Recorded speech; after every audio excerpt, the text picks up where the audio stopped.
Son of a bitch! Anyway, how y'all doing? Lostbelt 6 time. So, I think everyone expects me to rant about the new characters, but before that, I would like to talk about something more important. One, why are there no quality of life updates? Like, hello? Because the game's perfect, right? Right? The game doesn't need any quality of life updates. It's not like we don't have a safety net, they don't have a bloat problem with CEs, the command code UI is trash. You know, never mind any of that. So here's the thing I actually have the biggest fucking problem with. So they're removing some of the 4-star CEs from them. They're not even going to the FP summon. They're just gone, right? And you might say, well, doesn't that address the CE bloat problem? Okay, one, it's a drop in the bucket because they're only removing 3, and that's like nothing. 2, the ones they're removing aren't even the bad ones. How do you... They're getting rid of the Sakura 4-star one, the 75% starting NP one. Why would you get rid of that one? That one is so fucking useful. Like, what? Like, how about you remove the fucking Yggdrasil seed? Who the fuck uses that one? Right? There are so many CEs that absolutely no one will use ever, and they didn't remove any of those. They're removing the Sakura one, right?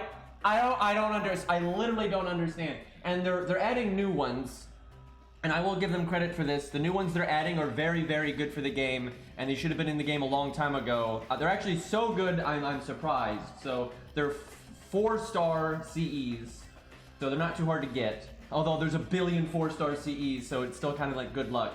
And they have all attack stat, and there's one for every card type. It's when they're limit broken, they're 50% starting NP, and I think 10 or 15% card up. Let me look. I think they're 10. Let me make sure. Yeah, they're 10. When they're max, they're 50% starting NP, and then there's one for 10% Buster, one for 10% Quick, one for 10% Art. Those are super good. They can stand in for like any starting NPC you're gonna need.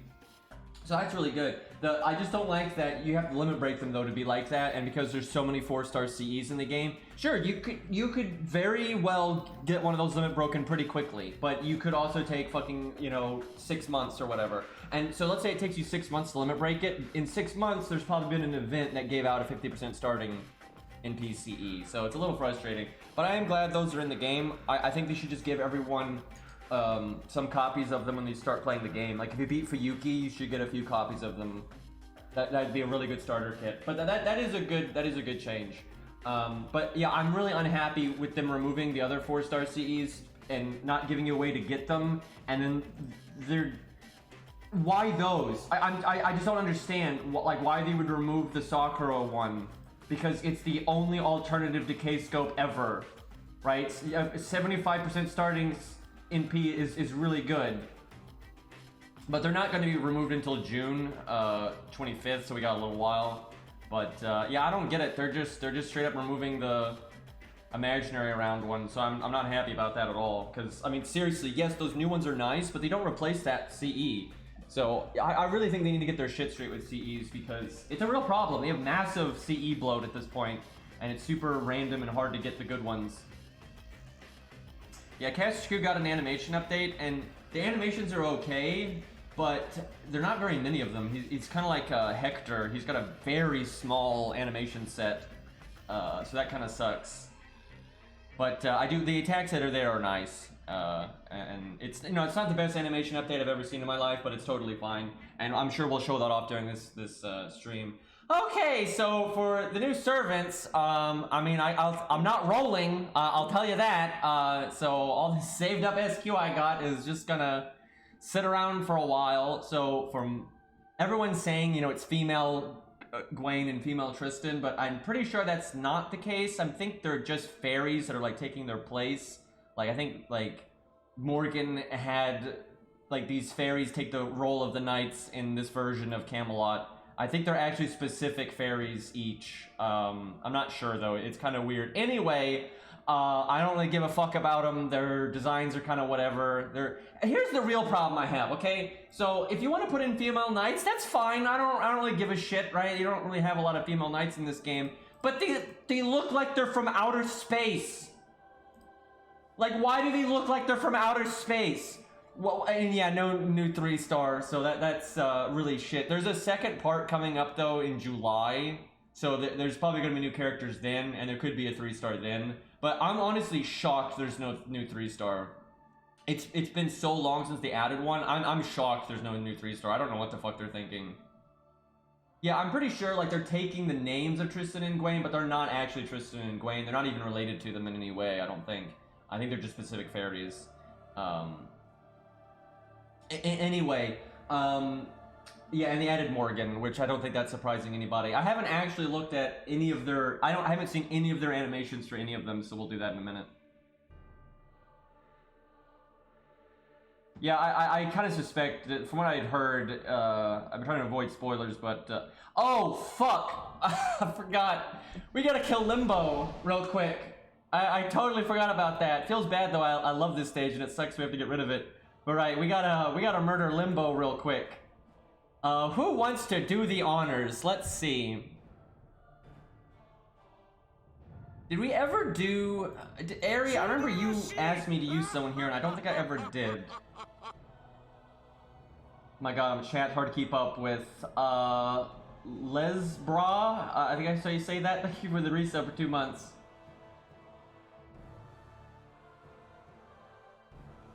Let's see. Q would be really easy, and Q2 might be fun. That'd be also really easy, but it'd be funny. Use New Gwen? I guess we could do that. I don't really like New Gwen very much, but I haven't seen their animations and stuff yet, so... Does anyone have her, though? Because, you know, I obviously am not rolling, so someone in my chat would have to have them.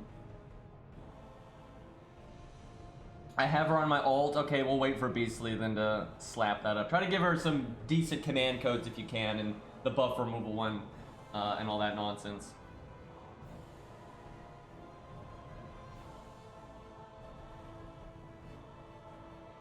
But, fake Gwen. Yeah, actually, it's pretty much what it is, because I'm actually glad that they're not, it's not just randomly female Tristan, female Gwen. They're their own characters, I'm pretty sure. But, everyone's probably just going to call them that because... She's 6'8", though, no bones or new mats. Oof. She needs bones. Well, what are you gonna do? Everyone needs those. So.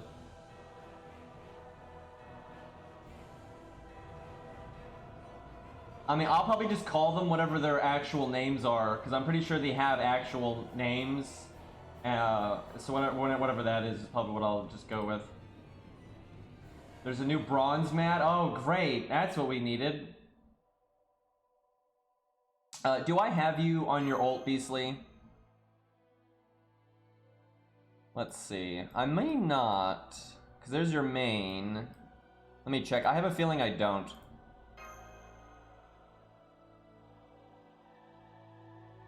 Yeah, well, save their actual names for now, because that might be an actual story thing. Although I rarely do I think the actual identity of characters is a spoiler. I can't even think of a time that it is.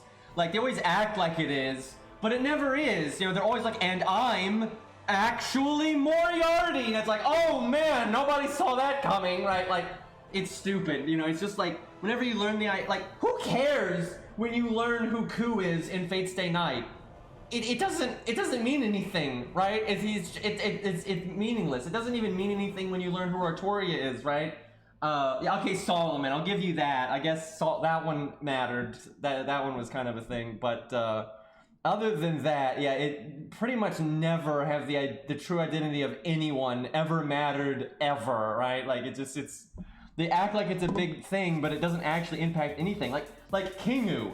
It doesn't matter if it's Kingu, Bob the Builder, or Jimmy Neutron. It literally doesn't matter. You know from the very beginning that it's not a regular Enkidu, and it's something that is up, right? And then once you learn what the specifics are, it doesn't change anything. Like, you already knew that, right? It doesn't. The name is just slapping a title on it, right? It doesn't matter. All right, let's see if we got Beastly on here.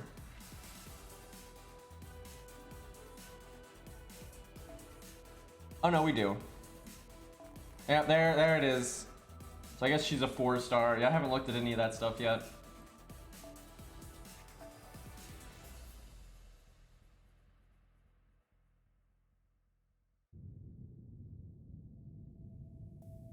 Dude, like, yeah, Berserker El Dorado is like, it's so dumb. it's so, who cares, right? It's like, oh, it's Pence. So what? Like, it doesn't mean anything. I don't know why I can't summon you, Beastly. This fucking game sometimes. Oh, great, and now the login. How many times do I have to start this stage?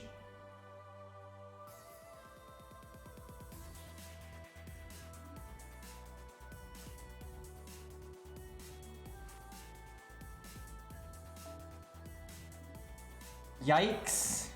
Why does whatever the Tristan one's name is why does it look like Liz? Like, here's the thing. Imagine getting, you know, promoting it as Knights, you know, Land of the Knights of the Round Table and all this Camelot stuff, and you don't add Sir Kay, you don't add Agravain, you don't add Percival, you don't add any of that. You add fucking, you know, they're not exactly gender bent, you know, because they're their own characters, I'm pretty sure, but you still get what I'm saying, right? Like, it's like, what the fuck? Like, why that? They still haven't added the big knight dude. I'm guessing he's in part 2, and that still might be Percival or something, so we'll see. I think there's still a chance that Agravain will be in part 2. So I don't know yet. I haven't not looked into any of this stuff, but I really suspect that this story chapter is way shorter than normal in terms of gameplay, because the second part is coming out in July, which is really soon. I bet you this thing is only like 11 chapters or 12 chapters or some crap. There's no way this is going to be like 22 chapters or something like that. I haven't actually looked, but I bet you it is much shorter, which kind of sucks, but at least the next part of it comes out sooner. But I bet you there's another part. I don't think it's just going to be 2 parts.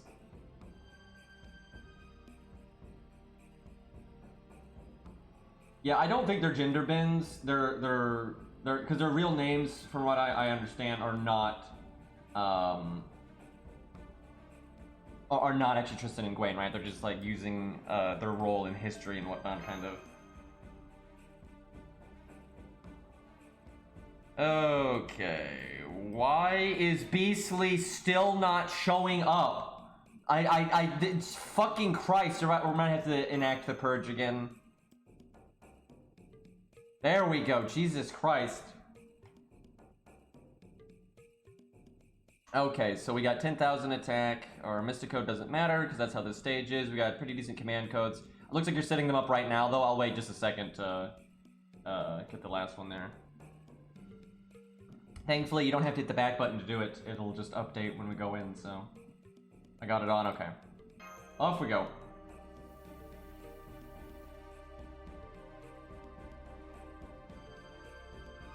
So unless she has debuff removal as a skill of her own, like she can clear her own debuffs, there's probably no way she could beat this. I don't even know what her kit is, but there's probably no way she could beat this without the debuff clear command code, because that's how it is for a lot of characters. If they don't have their own anti-debuff skill, their odds of beating it without the debuff clear command code are shite.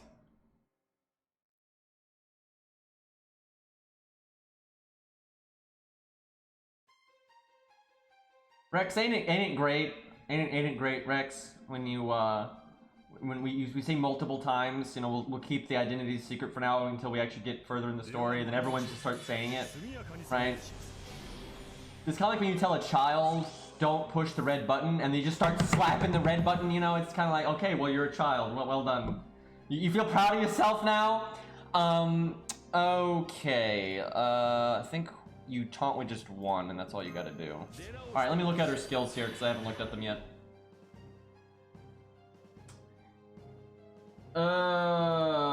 Where is it? Here we go. Alright.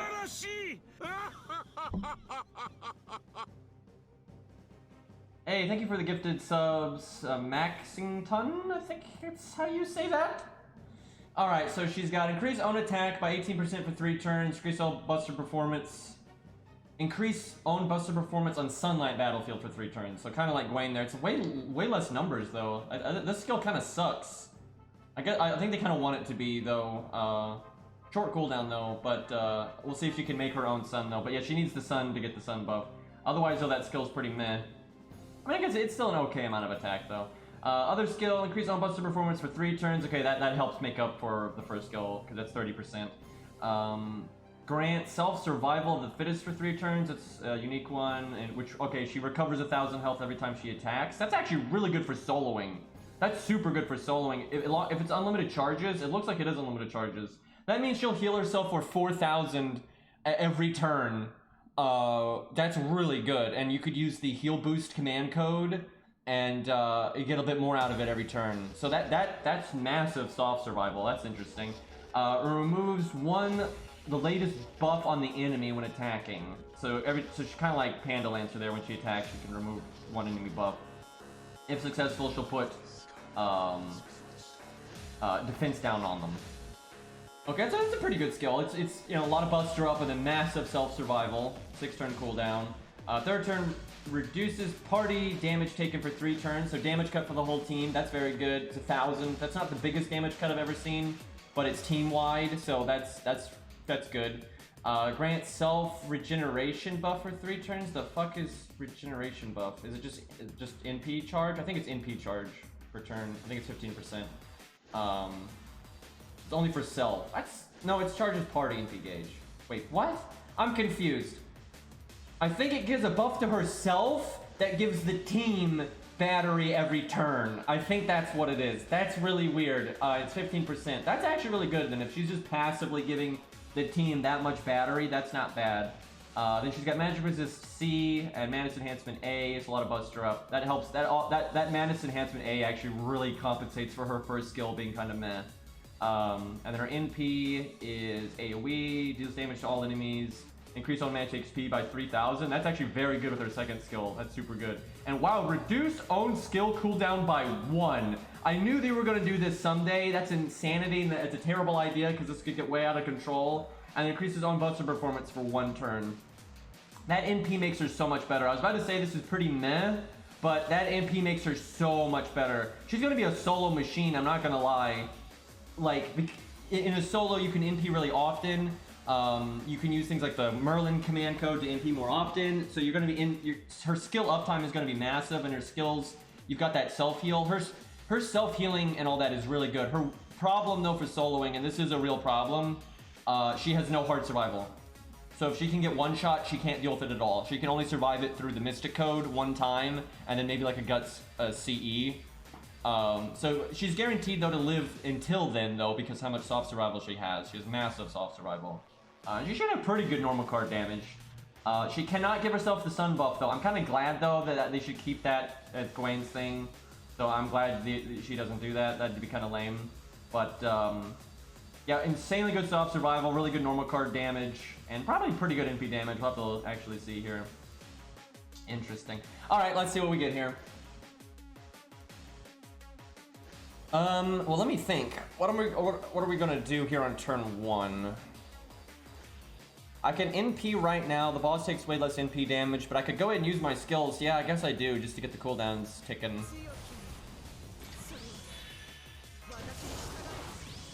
Kind of big in the chest area there. Just saying. Why couldn't we get like normal female knights though? Right? Like, why? Like they have a lot of normal guy knights, but like, why are all the female knights? Something is just weird about all of them. You know, these ones look like space knights. You know, Gareth looks like she's 13. You know, it's like, what the fuck? There's always something. I think I do this. The heal boost command code is going to be so good for her. Yeah, she'll have really good Merlin synergy for sure. Yeah, I saw the Gareth buff. I haven't looked at the particulars of it. This doesn't... I don't think that's what that's going to normally look like. Limbo's kind of like, I'm on TV, Mom. Look, I'm on TV. What the fuck? I couldn't see shit. I literally couldn't see shit. I just saw Limbo. Yeah, I'm pretty sure she's AoE. What the fuck was that? Well, this is not a good stage for checking out her, or what her NP animation looks like. I should have used this skill right here, the first one. I'm trying to remember, does it give you battery or no? I absolutely, I can't remember. I don't think it does, so yeah, I should have used it. It wouldn't matter too much, but there was no reason not to use it. I'm gonna use it now just to do the normal damage. That was a mistake. Actually, I'm gonna reset, because Beasley just changed the command codes to be better, and that was a kind of a fuck up there. But yeah, she's AoE from what it says. Alright, let's give her a proper shot at this now.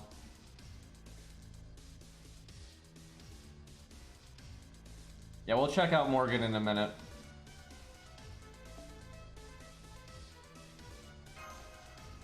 Morgan is the only thing they added that I kind of... I'm glad they added, right? But that's just me.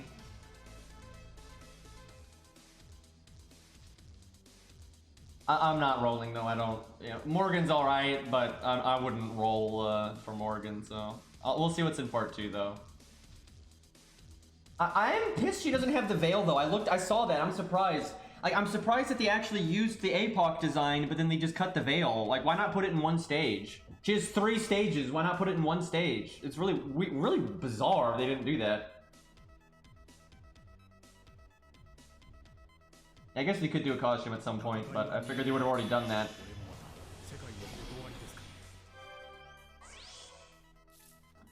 Okay, we've got a better opening hand though. Alright, same deal, click all the buttons.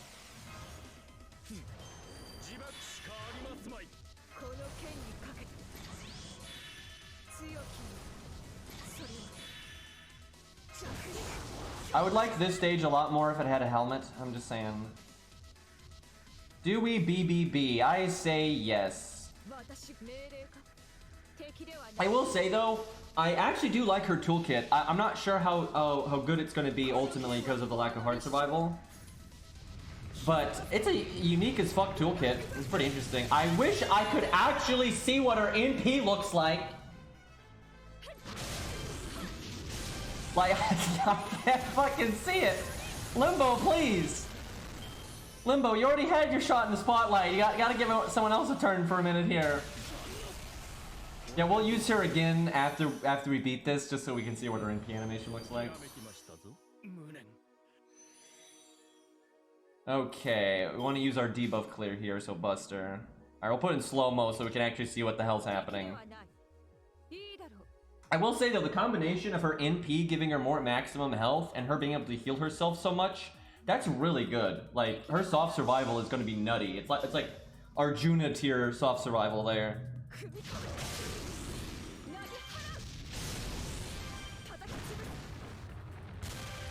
They're making that very similar to Gwen's animations, although I gotta say I don't like them as much.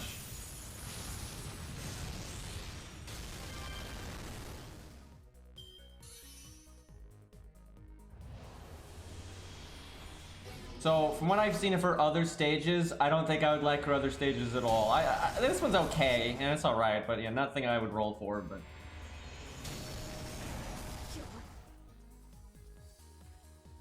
Alright, debuff clear time. That heal is so pointless though, considering her kit. I guess I just see red press red for now, but in a minute we're definitely gonna want NP gain.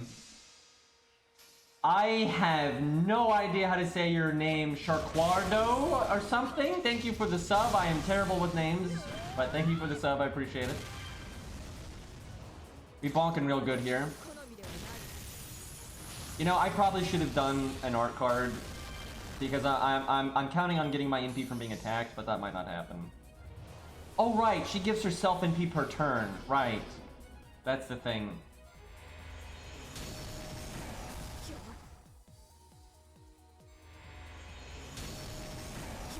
Yeah, we'll show off her other, if Beastly doesn't mind, we'll show off her other ascensions in a minute, just because, but, Alright, NP time, use this.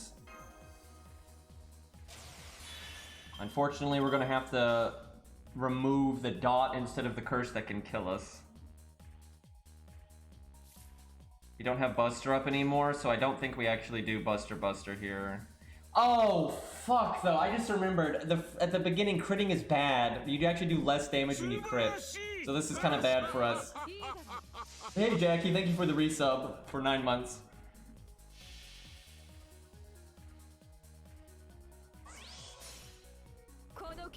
I don't think she's going to be bad. I think she's kind of limited, though, to just when soft survival is good and when normal card damage is good. But I do think Gwen's gonna be better. I'm so annoyed though that we can't see what this NP looks like. Like, what the hell? I don't think she's like top tier though at all. Like, definitely not.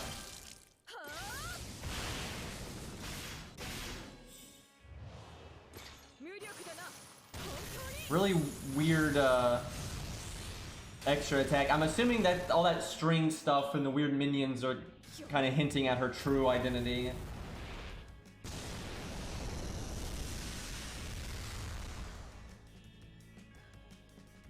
Yeah, she should do pretty well with Merlin.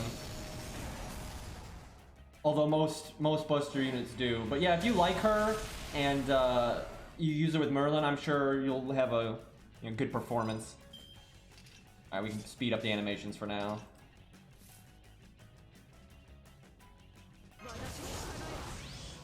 Those are doggos. So critting bad. I guess we do this.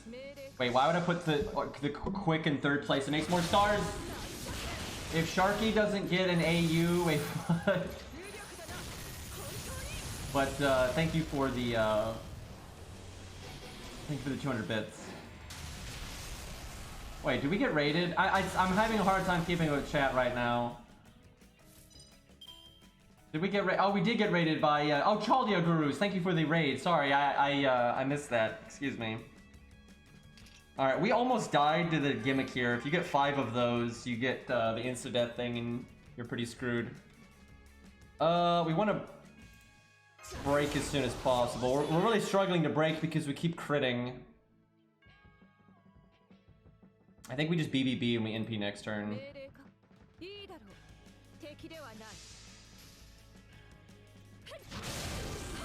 Yeah, I'm not surprised Morgan is limited. She's really struggling though to get through this first health bar. She's not struggling though with staying alive. But she does need to be kind of gas though, because you need to get to the third health bar. When you get to the third health bar, the boss's NP damage goes way down, and it won't like murder you. But you know, at that point, you're more risky to get hit by the insta-death. That's kind of the balance, because he starts NP spamming at the end, and so if you ever get the insta-death mark on you, you're screwed. But she needs to get there quick, because the NP is what's a threat to her. I think she'll do a lot better once she gets through this first health bar. Hey, how the hell do you say this name? Why does everybody gotta have the insane names I can't say? Kilt something? That's not right at all, but thank you for the almost 1 year resub. Imagine having someone sub to you for a year and not being able to say their fucking name.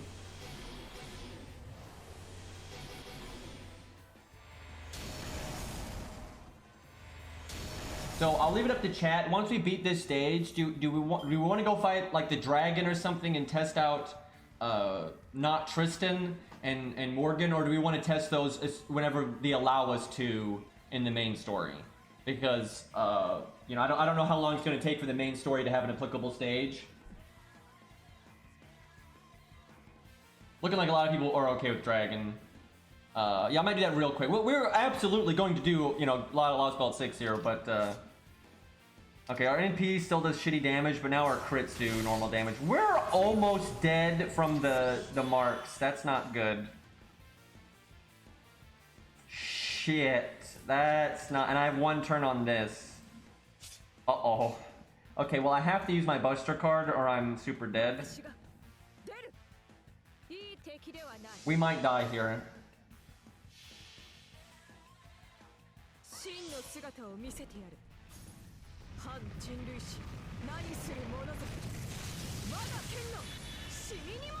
I will say, your NP does a lot less damage here than normal because of the gimmick, but that is, even with that is pretty low NP damage. Please don't put dots on me. Don't do it. Don't do it. Okay, we're alive. He totally could have killed us there. Alright, we should be alright now, though. Okay, now critting is fine. But I'm still gonna go for the NP because of Merlin command code. That sucks, Ari. If you got a jet, you got a jet. Don't worry about it. Don't hurt yourself.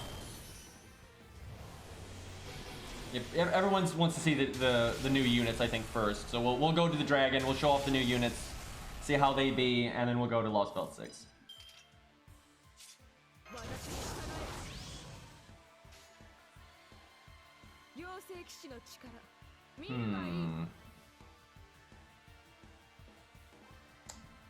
We see red press red here. I should have taken that 60% crit though. It's just these command codes are really useful for this fight.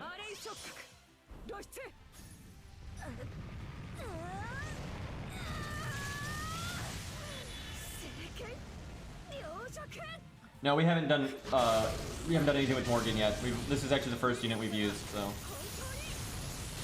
Her damage is not impressing me though. I will say some of that is because I'm having to play in kind of an awkward way because of the stage gimmicks, but her damage really is not impressing me right now.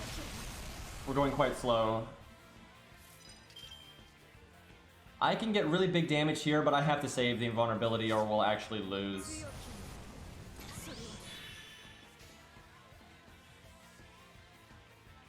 I do think she's going to be more of a team player though, because she's got multiple skills of hers affect the whole team, like the damage cut and the battery, and then she's going to need her teammates to make the stars. She struggles, I would say, making the stars on her own. In a solo though, or last man standing, you would give her the star bomb command codes, and you would give her oh fuck, we just got 5 debuffs. Uh-oh. Do they give you 1 turn or do you get it right away? Oh fuck, I think we're dead. I did my best, man. I was spamming the yeah, we're dead right here. We lost. We were just taking too long. We weren't getting anything done there. Shit. I was spamming the debuff clear command code though. I was using it every turn. But yeah, he got us. We dead.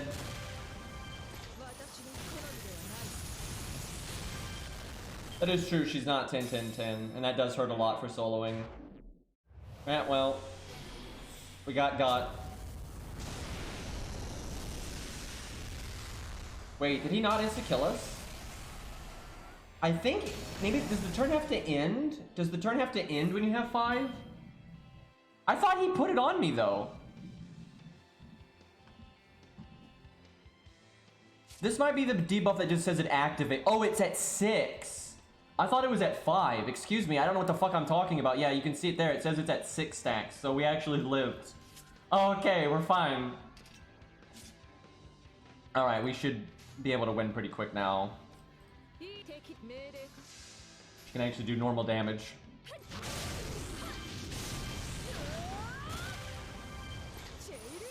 I swear I'm not just being biased. Right, now I am biased because this is definitely not my style of character, but I think regular Gwen's animations are way better than hers. Like a lot better, honestly. Like hers are just kind of they're like Gwen's, but lamer. Like pretty universally, that's how I see them. They're just definitely not as good.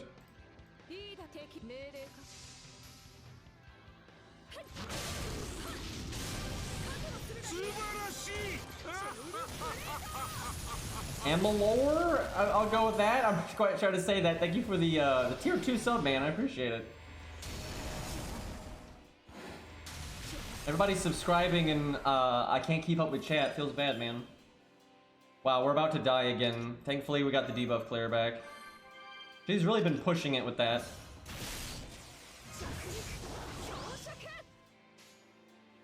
I don't dislike her as much as I thought I would, but I don't really hype the character, but I don't. She's all right.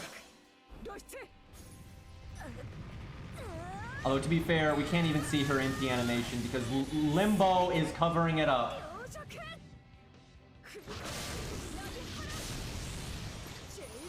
All of her like string attacks just feel really weak. They're kind of lame. They're not like cool or anything. They just feel really unimpactful.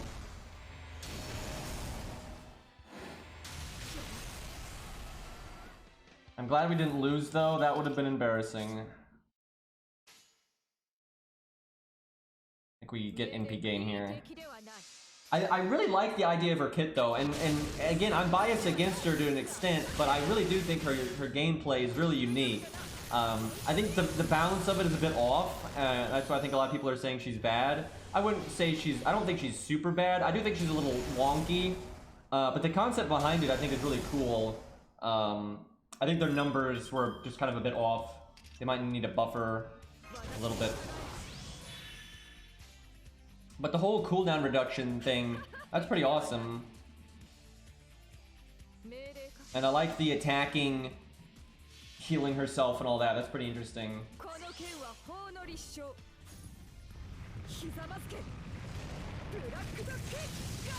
Yeah, we'll check her other stages. We'll use like Tristan or Morgan first though, just to mix it up, and then we'll go back and use her again for the dragon. Well, we got 5 debuffs. Hopefully our thing is back. It is.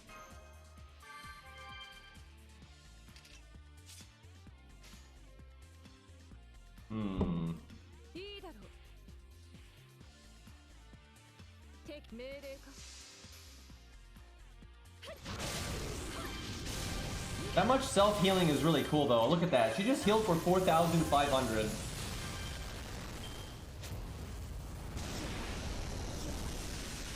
Thankfully the boss does really low NP damage now. The reason he does low NP damage in the 3rd stage is they're making it harder for you to not get the debuffs. So they want you to get the debuffs and have him just instantly NP and kill you with the insta-kill. That's like the idea.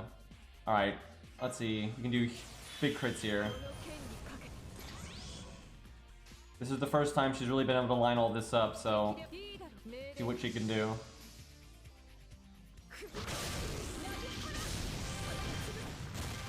Not too bad.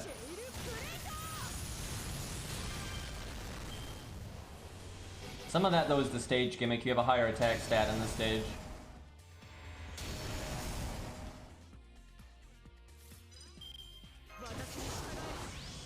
I tell you though, this fight rewards soft survival, and actually we can win right now, I think. you can kind of see that she's very good at soft survival. I mean, she can't die at this point. Once you got the NP downgrade, like, you're good to go. Okay, that's that. We'll use her again in a more normal context, but we'll use not Tristan and Morgan real quick.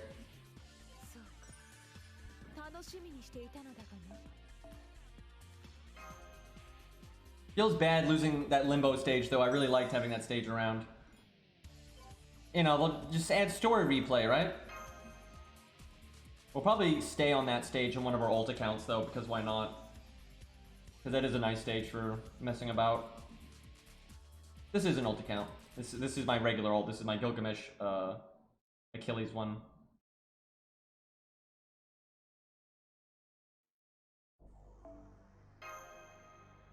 But I pretty much always stream this account when we do new story, because I save my main account for the videos.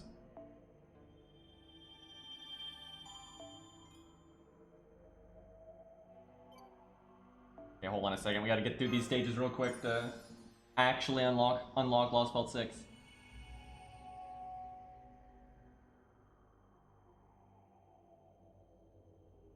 Honestly, Limbo's pretty popular. At first he wasn't. When people had just seen him throughout the initial stories and in Shimosa, he was pretty unpopular, I would say. But after 5.5, he got decently popular.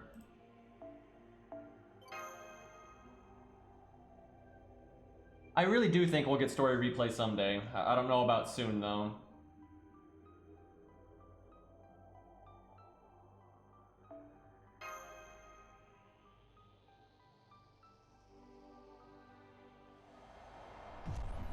Okay.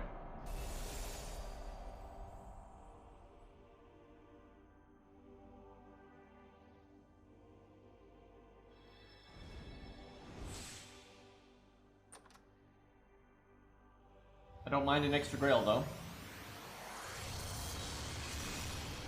I gotta say, though, this takes quite a while. I'm trying to skip everything, and holy shit, that took a minute. And we're not done yet. That's cool. I'm actually kind of glad we waited, because we got to see that like animation right there where you normally wouldn't. That's cool. Game, why though? We're actually in the loading screen simulator. We don't actually get to... Why is there a patch right now? What? I don't even...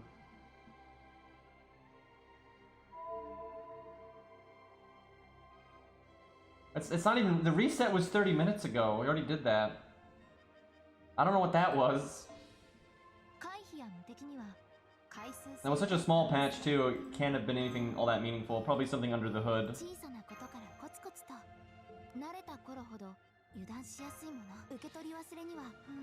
Look at all this SQ that I don't need because this is an old account.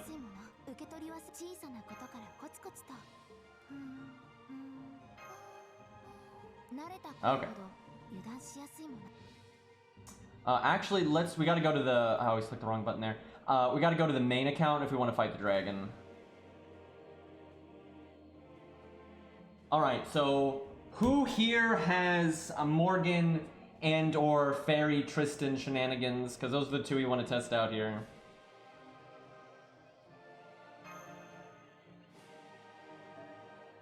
Oh, Hex does? Beastly's got Tristan? Okay, looks like we got somebody for everything. That's good. Imagine though, having saved up as long as me and then not actually wanting to roll in Lostbelt 6. Feels bad, man.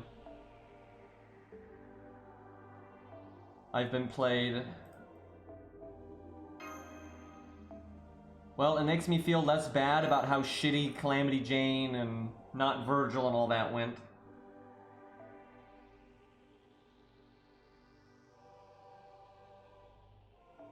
Wait, that's the Gareth one, excuse me.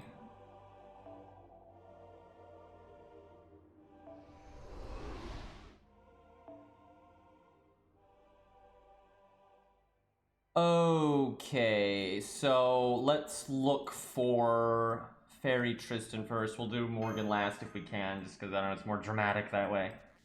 But if we don't actually see whatever the fuck Fairy, we'll go with Morgan. If Beastly's got her, it shouldn't be too hard to get it to pop up. Is it the other account?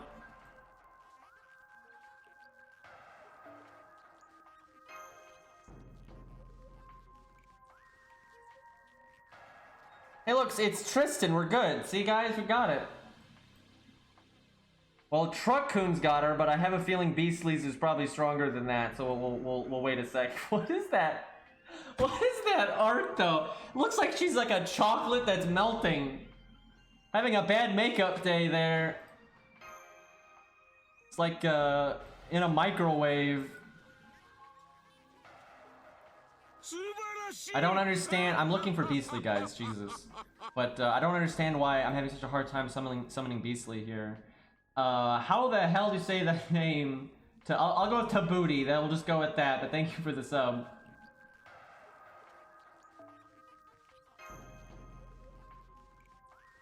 Yeah, we beat Limbo. Well, we might just go with Truck-Coons because I can't get Beastly. I mean, there's Beastly's main, but I'm not seeing Beastly's ult. And I'm assuming that's the one that has it. I'll try one more time here. NP1 Haunt Wheels is fine, but he can do so much NP damage. Well, there's Hex. Hex has got level 90, 888. I got NP5 though. Okay, I guess we go with that one. Let's see. So which stage is which here? I'm guessing this is stage 1. Nope. Oh, wait. He's using one art, but then he's using stage 3. But why though? What a mess. Not a fan of that stage 3 at all. It looks terrible in my opinion, but not exactly my kind of character to begin with, so... Alright, let's get a Rosh on the team. She just looks like, you know, a fucking zombie in stage 3. With like a really bad makeup day, right? So it's not great.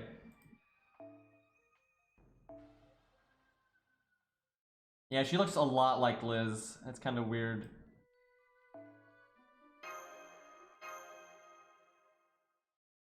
I would say Atlas, but she's not 10-10-10, but I guess we'll do it anyway. Alright, let's look at her skills. I haven't checked them out yet.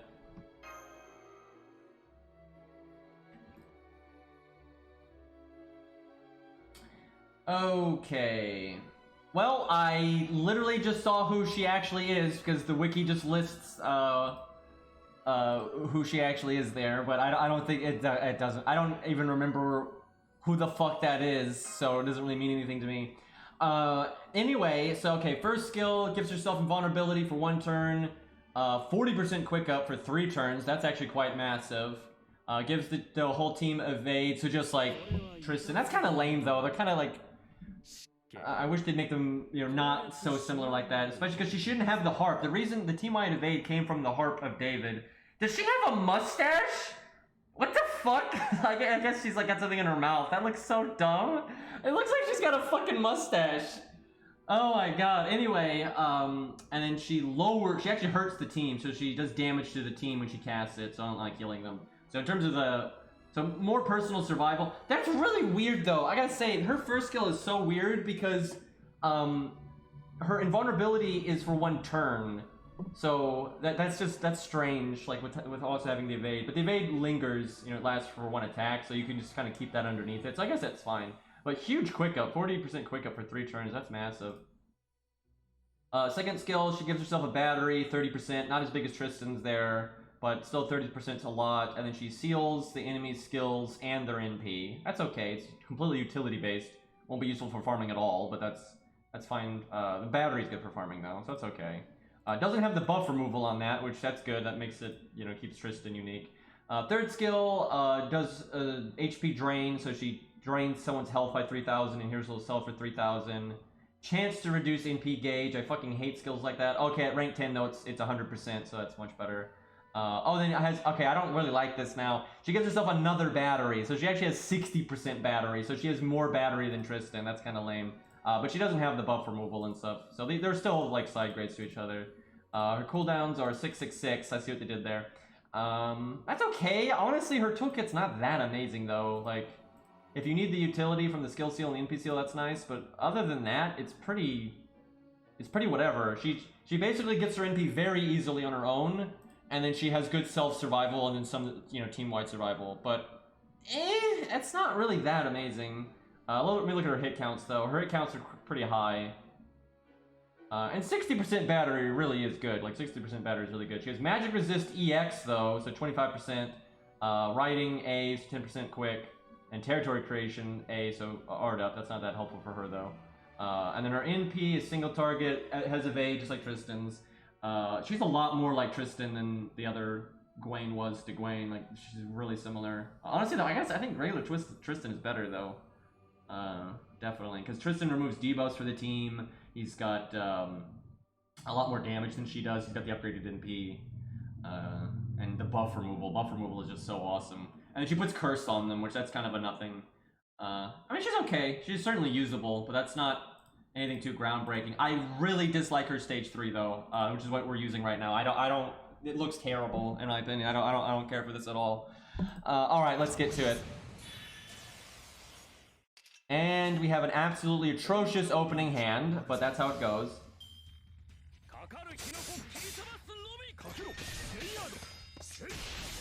Yeah, other, fairy Gwen, or I don't know what her actual, like, fairy name is, but, she won, but it took forever. Definitely not super impressive.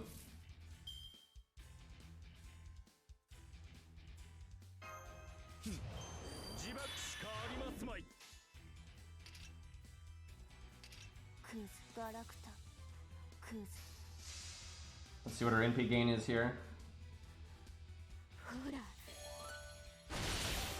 Okay, she does have like Demon Harp.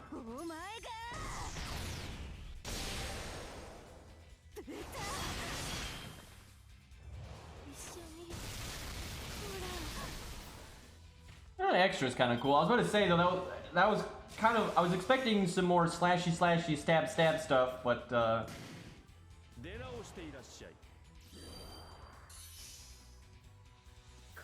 we'll go to speed mode for a second here to get through the trash. There's really no Stargin to be had here. I keep clicking the wrong buttons.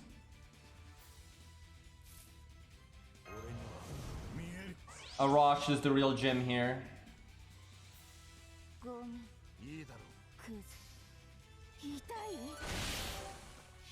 I'm guessing they gave her that really large quick up because she doesn't have an upgraded NP.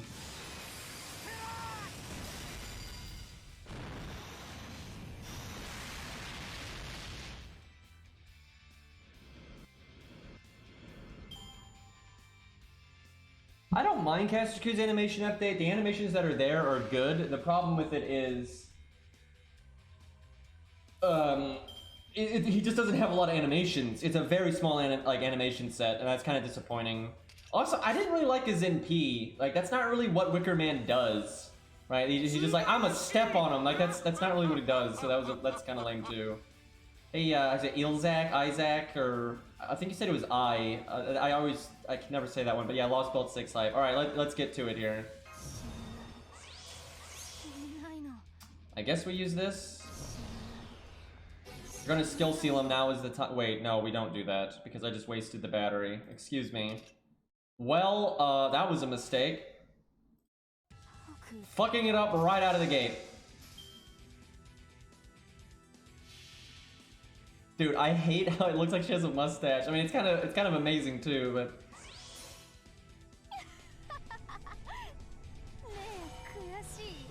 I really dislike this stage 3 though.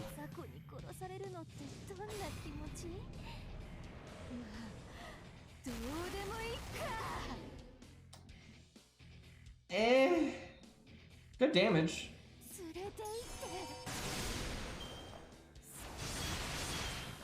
Very melt there.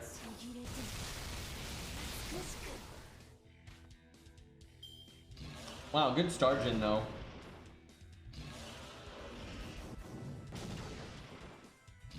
So if I hadn't used my skill there, I could have used it now, and I could have gotten my NP again. So that was a fuck up.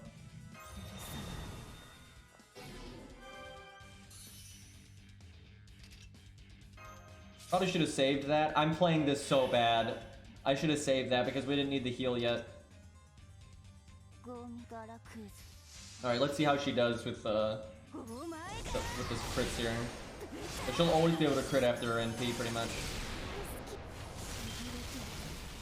I think she's gonna be pretty good, though. I mean, it's a lot of self-survival, and I think she'll loop and crit a lot, so I think she's pretty good. Doesn't seem to be anything game-breaking or revolutionary, though. But that's fine, it doesn't need to be.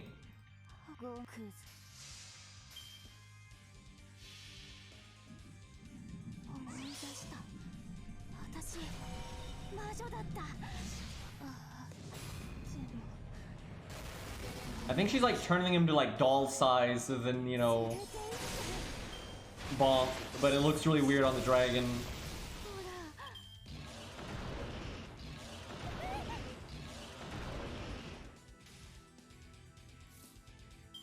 Wait, what stage, TG? Bit random, but go west, request in Salem.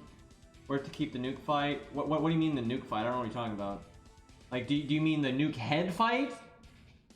But I mean, I would generally say you keep the Uriel, that's the one, Uriel and Asterios one, because it's a more unique fight. You know, the nuke head fight's pretty straightforward. But there's no point in beating that stage because it doesn't unlock anything, and you just get one SQ, right? Like, it's not worth it at all. I really wish... This is not a very good test for her because... Not only did I play bad, but she needs to be 10-10-10 if you're really going to test out like her loopability and her overall damage and stuff. For being 8-8-8, is kind of limiting her loopability.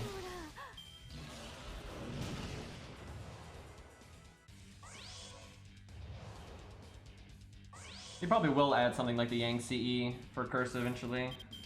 Because I could cast like my second skill right now, and I could NP again, and I could get my survivability back, so on and so forth. I guess I just make stars.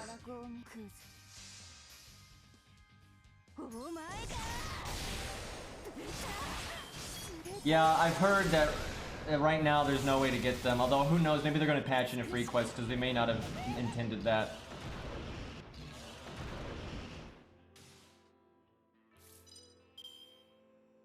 But yeah, that kind of sucks. But my point is, there's just, this is not going to be a fair shake for her because not being 10-10-10 is a really big hit in this kind of scenario.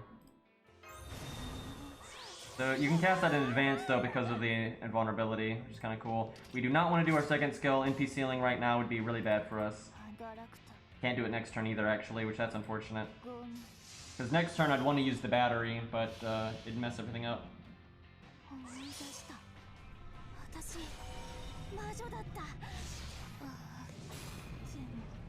I like how 10 people have said the same thing now. Great. Anyway, like they patched in out of nowhere that mirror stage in Shimosa. Oh, wait, no, in Salem. Was it Salem? I don't fucking remember. They added the mirror stage to one of the old areas. They might do something like that. So this sucks. I could loop. You know what? I'm gonna do it. We'll just use the invulnerability. Because then the evade sticks around.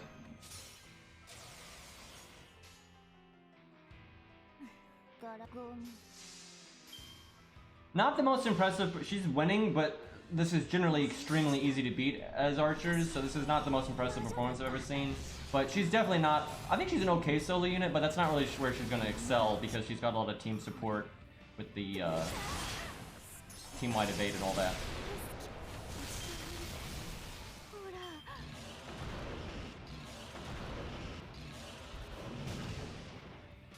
I'll be interested to see how she performs, though. I gotta tell you, it's hard for me to size this one up. It's just weird. Like, I'm trying to compare her to Tristan, and there are areas where I think Tristan is better, like with the buff removal and all that, but 60% battery is a lot. That's a huge quick up, and that's a lot of self-survival. So, I don't know, I might be underestimating her a bit. I think she might end up being pretty good. Her star gen and everything is really good. Like, it's really, really good. So, yeah, we'll have to test her in team play and all that. I was gonna close the stage because she's clearly won. Although actually she hasn't clearly won because I forgot we skill sealed and NP drained. So he's gonna ping off or evade. I have to be able to, if I can't kill him next turn, we actually lose. Now that's definitely user error, not the unit's fault. I think we can kill next turn though. I'm gonna put it in slow-mo in case we actually kill him right now. I wanna be able to ZTF.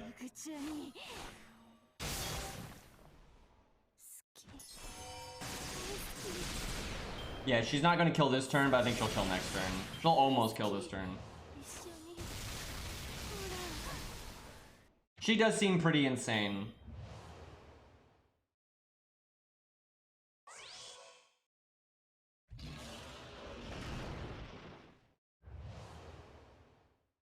Okay, Dragon, could you, I don't know, speed this along a little bit? Okay, she got it, because she has her NP. Alright, we'll check out Morgan, and we will show off, because we didn't actually get to see Fairy Gwen, if you will. We didn't get to see their NP animation in their other stages, but we'll use them in the main story. So we'll wait a second, but we'll show off their other stages for everybody.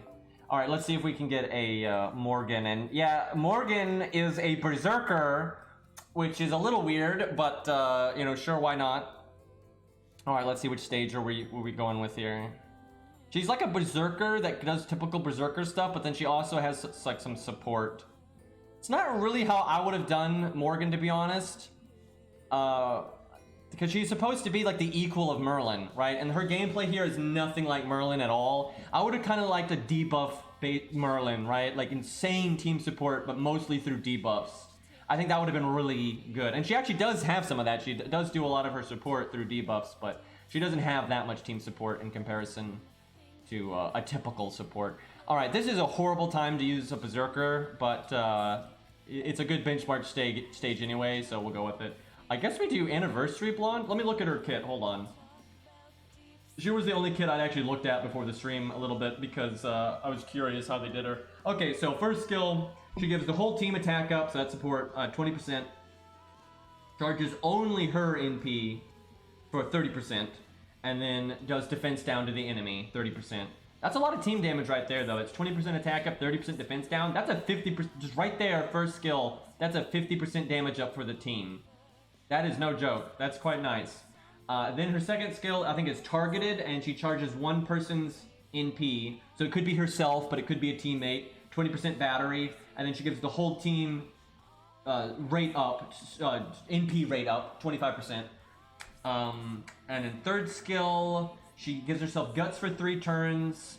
She gives herself a huge star absorb. She gives herself crit damage up, only 30% though. She does attack down to the enemy and crit down to the enemy, and she makes 15 stars.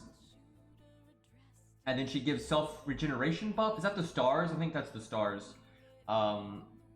Then her passives are actually nuts though. She has Madness Enhancement, 8%. It's not amazing, but it's something. Magic Resist, Item Construction, EX. Territory Creation, so it's a lot, you know, RDuff, debuff resist, or buff success, debuff success chance. But then she gets a special one where her chance to be crit is reduced by 20%. So she basically has a passive crit down for herself all of the time. And that's actually really nice. Like, that's really nice. Then her NP is AoE. It does bonus damage to Knights of the Round Table or fairies. And that activates before NP damage. She does Curse, and she increases everyone's overcharge, their next NP overcharge by 1 tick. So good with, like, Castor or Toria. And then she does bonus damage to the man attribute, and a lot of people mess this up. Man is not like male. That's not what it is. Man attribute is you know, it's like sky, earth, and those things, and man stands for things that are like real. They're like legends and stuff that were real people. So she does bonus damage to anybody that was like a real person in history. And it's quite a bit of bonus damage too. So when that niche pops up, she'll actually shred. So she's basically an AoE damage berserker that on the side has a lot of support. So I tell you, she'll be really strong with Merlin. Like if you have her, Merlin, and then Waver or Nero Bride or Castoria or whatever the fuck, it's really powerful because she synergizes with all the support nonsense that's going on, and then she'll do perfectly good damage herself. So yeah, she's pretty good, I would say, for a Buster unit. Not like she's kind of limited because she is a berserker and that kind of thing, but she's pretty good. I'm not sure she's like the best thing ever, but she seems pretty powerful.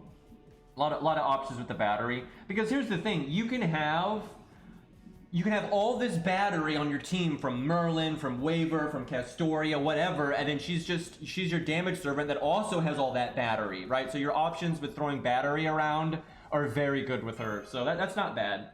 Like any berserker with a 50% battery is really good, because no matter what class you're fighting, she can just throw out her NP regardless of her teammates. And then her teammates then could give her a bunch of battery, and then she could NP again. She'll be pretty good for like AoE challenge quests, and she'll be all right for farming. I don't think she's going to be like meta defining for farming, but she could certainly, you could 3-turn with her. Absolutely, you could do 3 turns with her. I don't think they're necessarily going to be easier or better or smoother than some of the other 3 turns out there, but I mean, that's not really relevant. Okay, let's see. We'll go slow-mo so we can see the animations here. I hope to God she does not have the same voice actress as Artoria, because it would be so stupid. It's like, I'm totally fine with them looking similar because they're sisters, but she absolutely should have a different voice, because she should be similar to Artoria but different. She doesn't. Oh, thank God. Because that would just be stupid. That would just be stupid, making her that similar to Artoria, where Morgan is just an Artoria face. I'm totally okay with her looking similar again because they're sisters, but yeah, having her own voice, I think is... She needs to be different like that. So thank God they didn't just copy-paste that. No offense to the voice actress for Artoria or anything. It's just that would just be so... That would be so stupid. Like, using Morgan to just be another Artoria. Like, that's terrible. Okay, let's check out the animations here.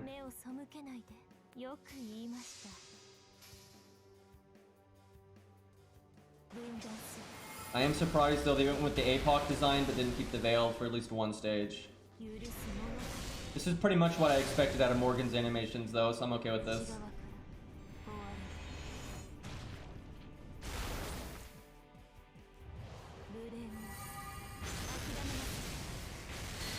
That's pretty cool. Yeah, Morgan's fine. Out of all the new characters, I think Morgan, she's an anime take on Morgan, and that's fine. And yeah, the design's fine, so yeah, it doesn't bother me. How high would you rate Saber or Santa Karna in comparison to other welfares?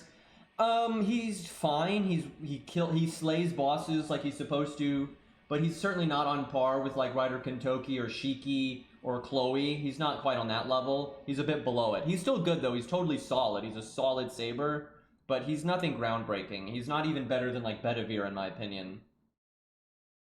How's your health? Kind of messed up today. I had a lot of trouble sleeping last night, unfortunately, and today I'm doing okay with like the breathing problems, but last night I was really having issues with breathing, so I feel kind of a little crappy today, but because I didn't sleep so good, so I'm a little out of it, right? You know, you don't know what it's like when you have a bad night of sleep, right? Your head's a little, you're not running in all cylinders, if you will.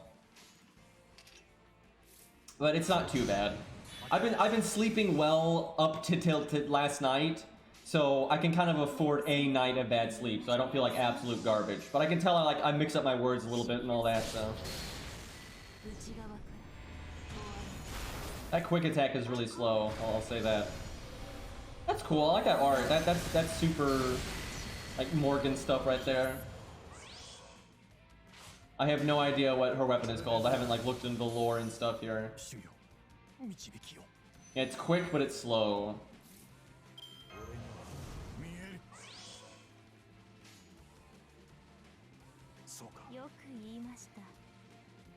I guess we just do that. I don't want to risk it dying before the NP.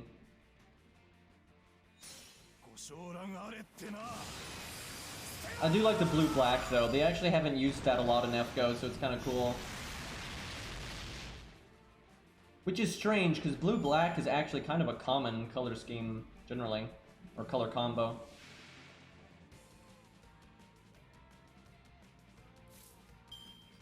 Okay, let's think about this now. I think I have to cast this right now, and I think I saved my other 2 skills. So the issue is she's gonna die really quick. So for a boss with this much health, she's probably not gonna win, but Berserkers really only win here when they're a single target generally. And she's AoE. I'm excited to see this in P though.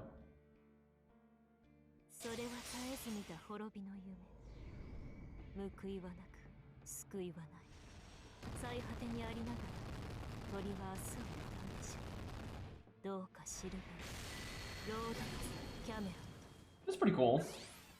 I wouldn't expect her to have Camelot in the name of her fucking NP though, but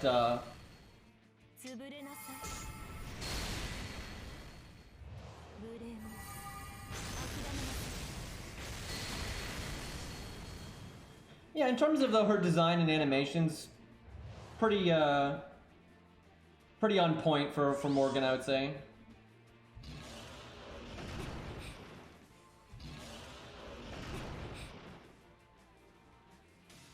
Alright, let's go speed mode. See how far she can get here. Turning into Edmund for a second there.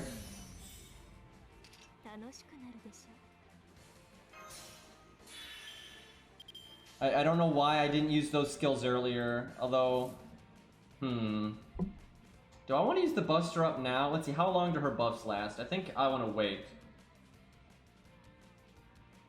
Yes, they last multiple turns, so I'm going to go for a big... Okay, no, it's fine that I saved it. We're going to go for a really big BBB turn here in a second.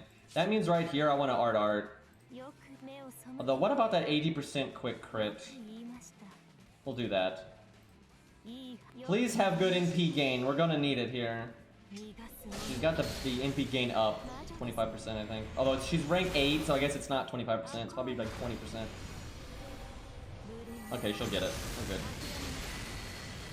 Watch the dragon triple crit. Or triple buff, actually. That would have really screwed us. I should have saved my crit stars for this turn. Making a lot of mistakes today.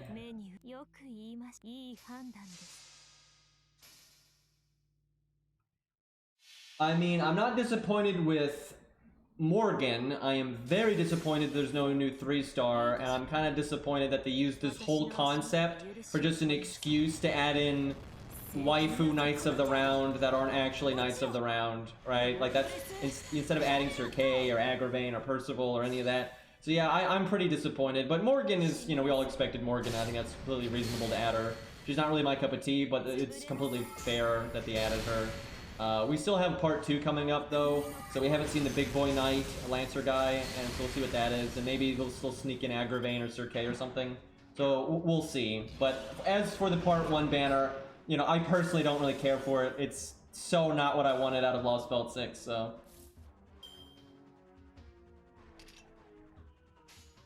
But some people really like the characters, and I mean, good for them, so.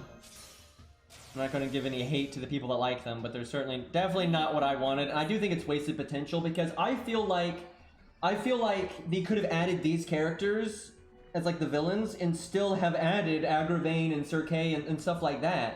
I mean, Jesus Christ, look at what the old Camelot Singularity, look at how many characters they added then, right? Like, I feel like they're really skimping on characters sometimes, like, with the main story, right? Like, I don't think this is even going to have a part 2 banner. I don't think it's going to. I don't think we're going to have another banner until the July one. I'm just guessing. I'm literally basing that on bullshit, right? I have nothing to back that up with. But I kind of have a feeling we're not going to see another new banner until July, and that's just lame, right? They could have added a lot more characters like they have in previous main stories, and I think that would have worked a lot better. I would have no problem with them adding, you know, these fairy people and everything if they just also added, you know, add some typical Camelot stuff that people, you know, have wanted forever, like Sir Kay, Agravain, Percival, so on and so forth. If they added both, I'd be totally okay with this. And for fuck's sakes, add a new 3-star. I can't even believe it's been like a year and a half and we haven't had a new 3-star. Now, I'm telling you though, I really do think a new 3-star is coming, because even, I'm sure they realize people don't like the fact that there's been no new 3-stars. So I'm hoping that the July banner or the July part 2 story or whatever is going to fucking add a 3-star, for God's sakes. So I don't want any spoilers, but I'm curious for those that have played through the chapters that are available right now. I know it's like time gated, but for those that have played through it, are there any like characters that are not in the banner that are obviously going to get added later. I don't want to know what they are or anything. Yes, okay, that's at least something. Because if this was like the whole roster, I'd be like, what the fuck? I swear though, if it's just there's just the other knight, right, which is I guess Lancelot, or based on Lancelot or whatever, because they're in the opening. If it's just her and no one else, that's a nothing burger, right? Like I'm hoping there's a nice chunk more than just that, but. We'll get to the news story right after this stage here. Well, she did pretty well for being 888, and this being a really shitty stage for her. She did fine. This is actually, for an AoE Berserker, this is a pretty good performance, I would say. Generally, AoE Berserkers get fucking destroyed here.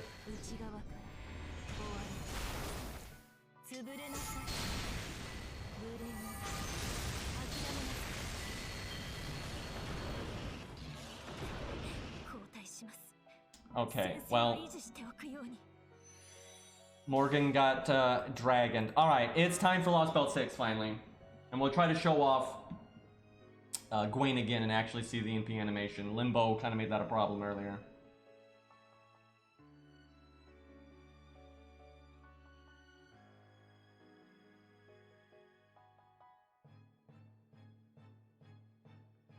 Takes me so long to switch sometimes. There we go, I got it. Alright. Off we go. We won. Morgan is dead. Camelot saved everybody. We beat Lostbelt 6. Yeah, they buff low stars all the time, and thank goodness. Right? They actually. That's one area I'll really give FGO some credit. You know, they go out of their way to keep old thing. Fucking Merlin. Hi guy. Anyway, of course that's the first thing we see. Like, of course, that's the first thing we see. Anyway, what was I talking about? Oh yeah, low stars. You know, they keep not just low stars, but old units, right? They go out of their way to keep old units relevant, and that's really good. So. I'm guessing that's like regular Avalon right there. Is he like talking to us in our dream or something? Telling us some shit's up?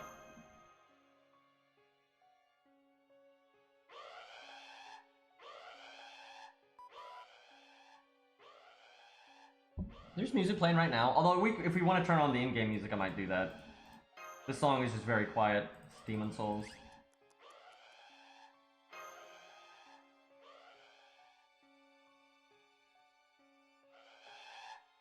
Okay, alarm, we got it. We got it.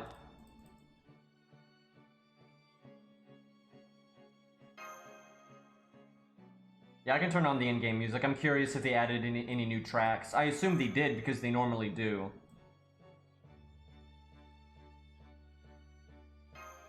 Chat, do you think they're ever going to add Scion as a playable unit?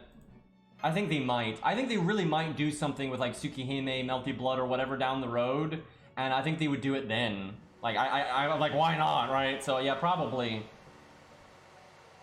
Chat seems kind of mixed on it.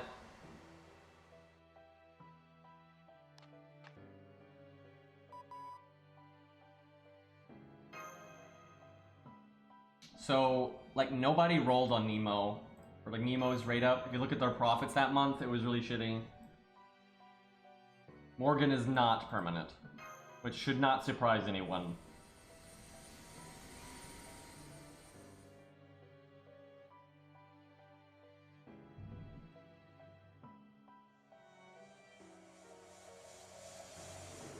Yeah, the new Melty Blood has a really small cast, although they might have like DLC or whatever down the road.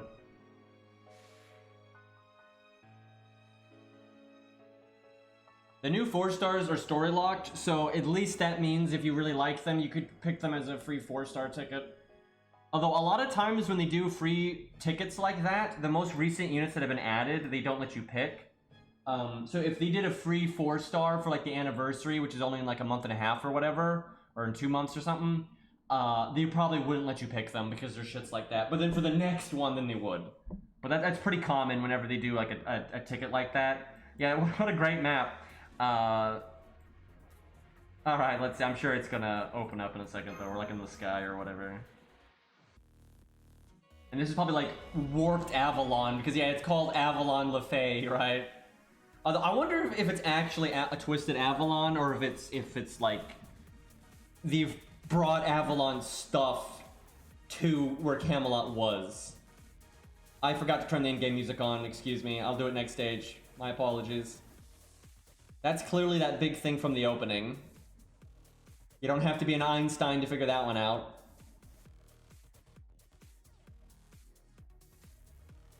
I'm guessing it's like demonic fairy monster thing, and those are like the other fairies that came along or something.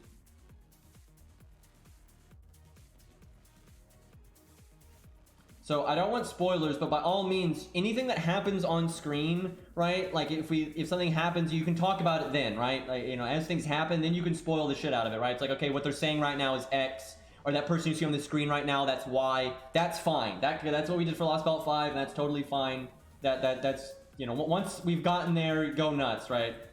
But I don't want people saying, oh, this guy's coming up in the story in a few chapters, right? None of that.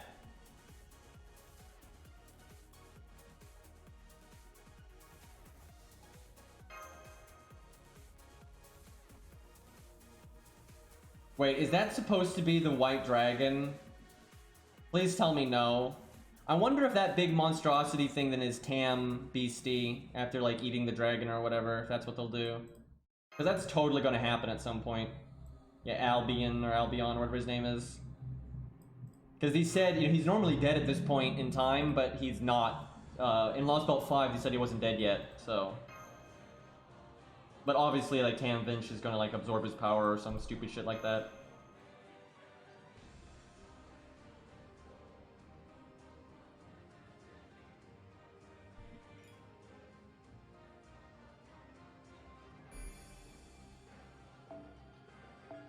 Okay, first combat stage. I think I actually did this stage on my main account. I skipped all the story on. I forgot to turn the fucking music back on. Anyway, I played a few stages on my main just to kind of, you know, not waste AP, but I didn't read any, look at any of the story. Why did I skip? What am I doing? I'm tired, man. I'm like delirious over here. Well, I need to go back anyway to turn the music on.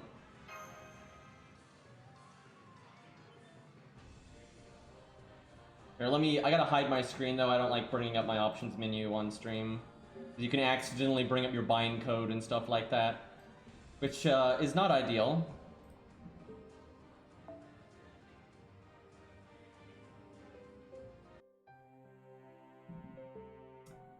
Why is Jason in my room? I'm pretty sure I had it set to be Ku. I must have misclicked at some point and changed it to either random or I clicked Jason. I don't even. Herc approves. I don't even, but I guess I'm okay with that. Hey, I like Jason. Jason's cool. Home invasion, yeah.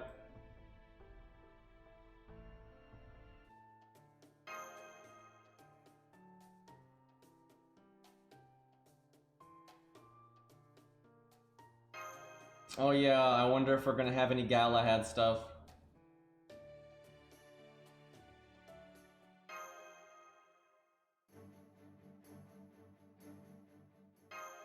Do you all think they're gonna make us wait until July for the second part? But then the second part is also really short, and then like there's part 3 and 4 are gonna be 6 months off. Oh my god, that's probably what they're gonna do. Yep, that's probably what they're gonna do. I bet you we're gonna have, you know, oh my god, and they're gonna split it up again then. Dude, that's so lame. Oh god, I hate that. Yep, they're gonna be all like, here's like 10 chapters now, and then here's 10 chapters in a month, and then you wait 6 months, and here's 10 chapters, and then in a month, here's another 10 chapters. That's what they're gonna fucking do. Oh my god. Oh my god, we're gonna be in Lostbelt 6 for over a year. Oh god. Oh god, that sucks, dude. I so bet you that's what they're doing. We'll see. We'll see how long, like, what, you know, this bit is in terms of chapters, but I bet you that's what they do.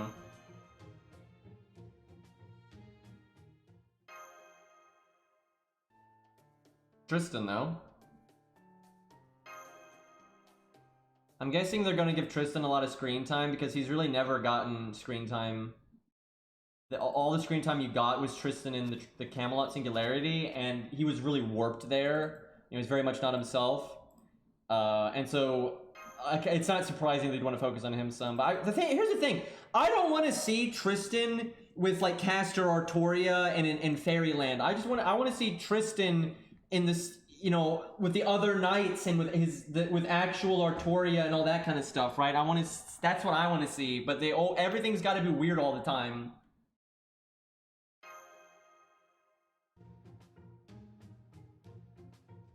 Also, nice forehead, champ.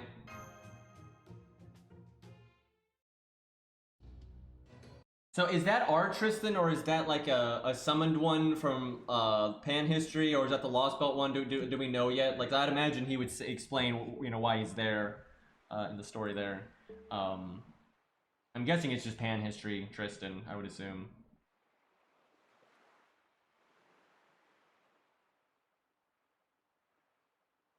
It's the real one? Wait, it's art? Okay, everyone's saying different things now. We got someone saying it's literally real Tristan, which that I highly doubt. Actually, Max though, yeah, 10-10-10 feels good. He was summoned by Master's Shield. So is the Chaldea one then? I'm guessing it's the Chaldea one. Yeah, look, he's got his upgrades and everything, but he doesn't have faux items. He doesn't have faux items, and his CE has no stats. So he should have like 11,000 attack, but instead he's got 9,700. Okay, looks like we have to bring Mash, and I'm pretty sure I did this stage, so...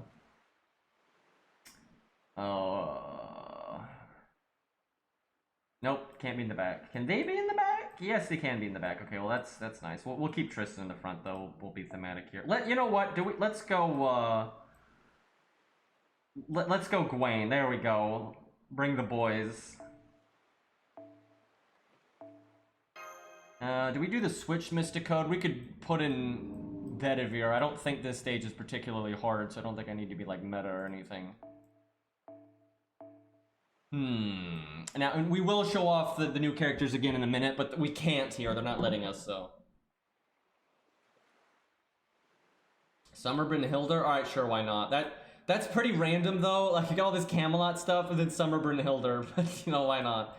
We'll go K-Scope, just get her NP real fast before she dies horribly. Let's go Sacrificial Mash here. Where is the on death CE? There we go, perfect. And then just in case of emergency, we'll bring Achilles, because he's totally a Knight of the Round.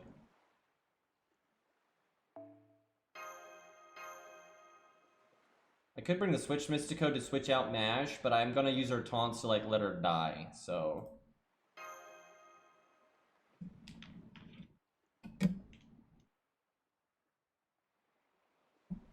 Honorary Knight Achilles, yep.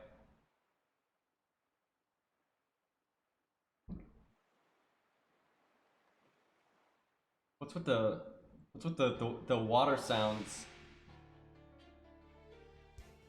Okay, got some good music. So, is anyone else reminded of the robots from Nier? Like they got this the round head and eyes is kind of the same. Obviously they're more like, you know, formless shadow shits or something, but don't even start, Fury. Hey look, why? Okay, so she's only skill sealed for her first skill, so she can't use Black Barrel. That's awfully convenient because it's so OP, so of course they take that away from us. Lore wise, not gameplay wise. Give me 1 second though, I need to grab some water real quick.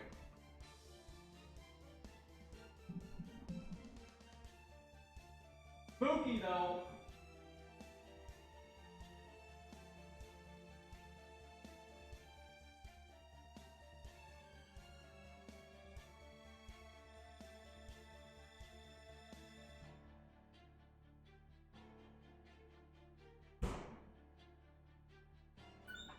Man, I hope there's some good gameplay here, because that's the good shit, right? I want some good boss fights.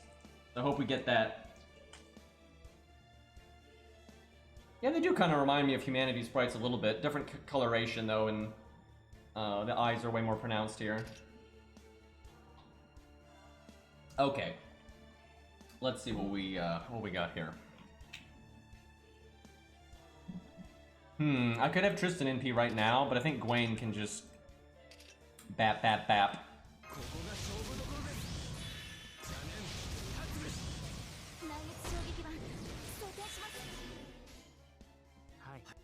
I don't have command codes equipped, but what are you gonna do?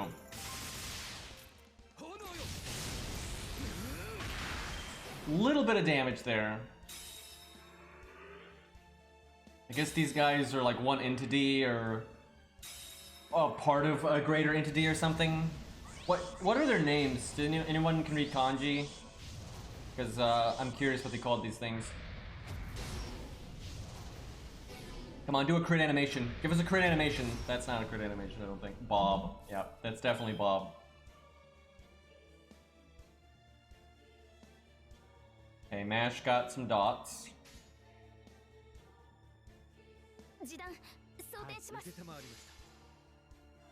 Flubber. Oh man, good times.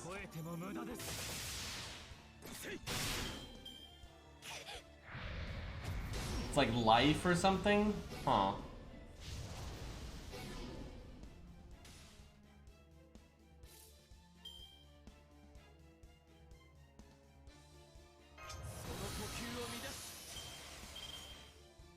Tristan's kind of foobar already.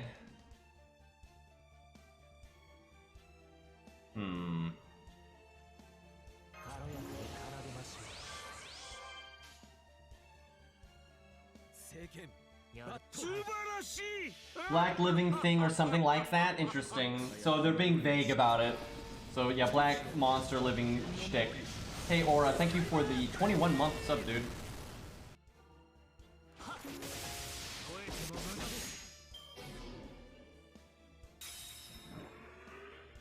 So I guess if the Lancer guy is not rated up though right now, I'm assuming he's not going to show up until the second part at least.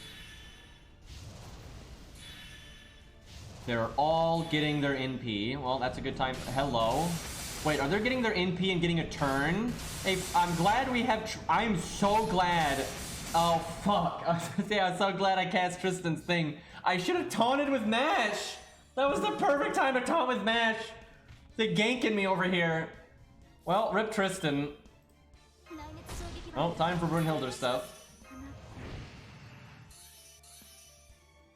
Feels bad, man.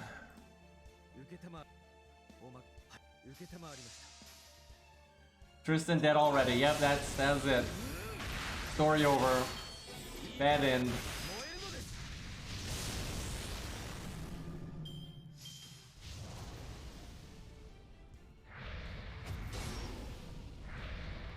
Casterku is rated up in the Gacha right now, so I'm guessing he's gonna be in this story like right off the bat or pretty soon. Look at Mash not being Brunhilde's beloved. What a scrub. Imagine not getting the Brunhilde stamp of approval.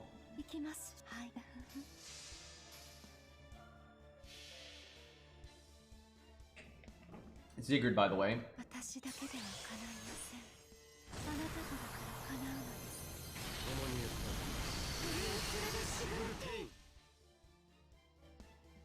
You know, not quite as much damage as I would have liked there, but good enough.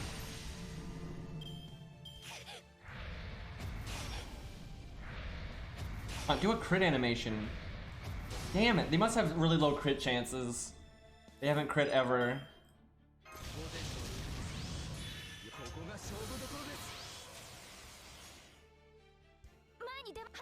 The sun is actually shining. You just can't see it. You know, if someone would have liked to have crit there, we could have won. Can you, there, holy crap! Boy, they get nasty real quick. That's pretty cool looking though, I like that. I wish I had it in slow-mo, cause he got like a claw. He got like a claw and a big scary mouth. That was cool, I like that. Cool bad guys, cool bad guys.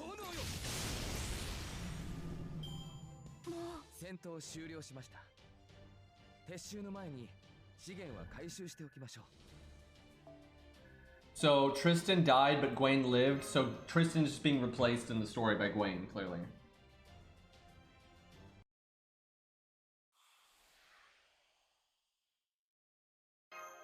Can we get those things? I wish. I really wish trash mobs were playable.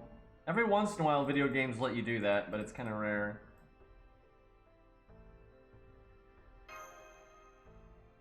It's Seraph all over again.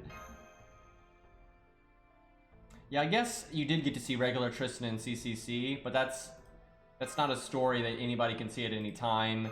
And well, I guess they kind of can with the main interlude, but it's not really the same thing as like getting proper main story screen time.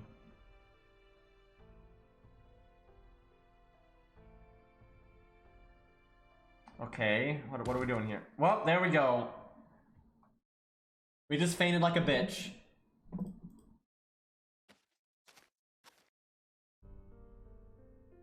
Who dat?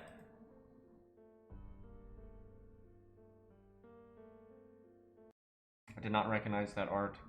I couldn't see it very well.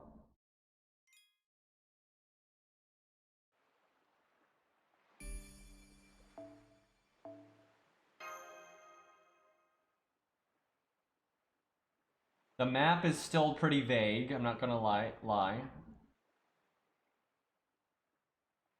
New sprite, who dis?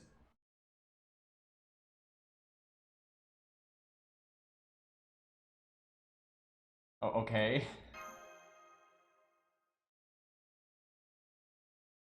I guess like entering the area has messed us up or something.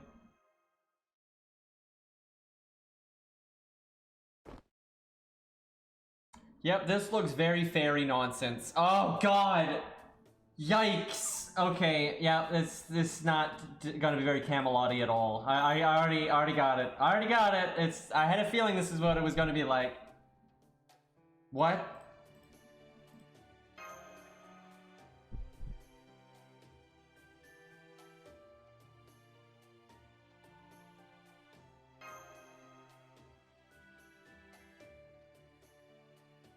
That face though. Okay, Tristan's still here.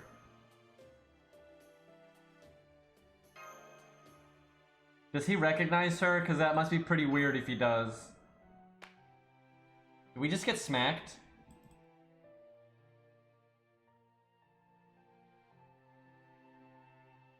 I feel like every singularity in FGO would be better if Hans was in it.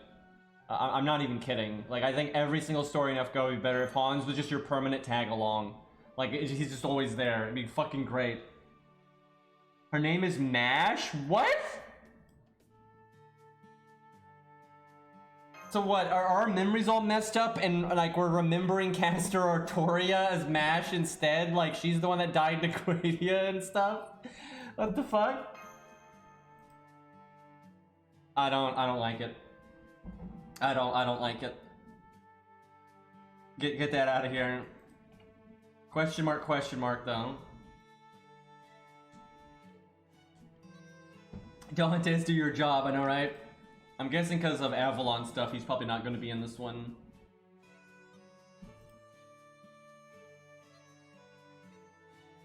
Very typical fairy right there, which I guess is fine, but what the hell was that? Well, you can tell by his art quality that he's not playable. I like this man. I like this man. I like the cut of his jib. That is a design right there. Doesn't look playable either, though.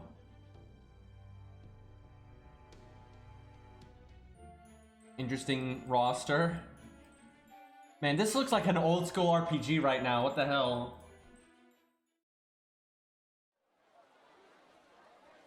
D&D party, yeah.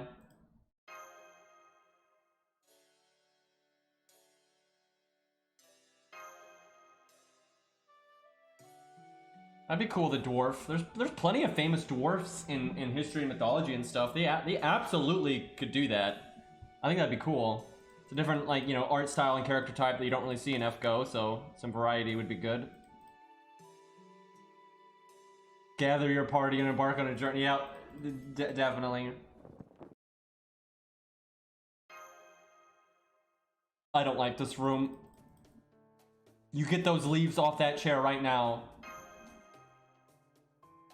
None of this fairy shit.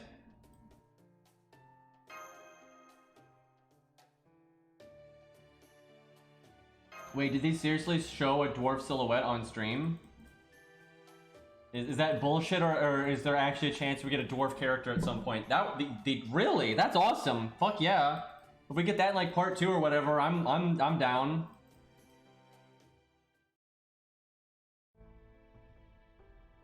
With a shield, huh? Dude, that'd be fucking awesome if we get a... Maybe he's a new 3-star. Can you imagine if they added a cool badass dwarf dude with like an awesome beard and he's a goddamn 3-star? Like, oh my god, I'd be so hyped for that. Do we have a picture of the silhouette you guys are talking about?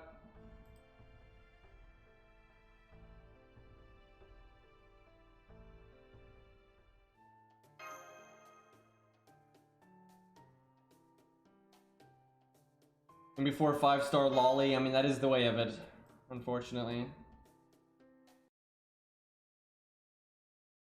So what happened to MASH? So we remember Castor Artoria as MASH. And does Castor Artoria remember herself as MASH? Like, how is Castor Artoria behaving here? The Mad Evil Man, thank you for the raid, dude, I appreciate it. MASH went poof, got Thanos. But like, how is Castor Artoria behaving? Is she behaving like she has no idea, or is she like acting like she's been in the party the whole time?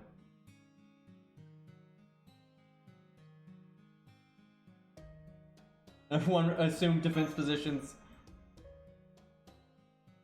She's sus.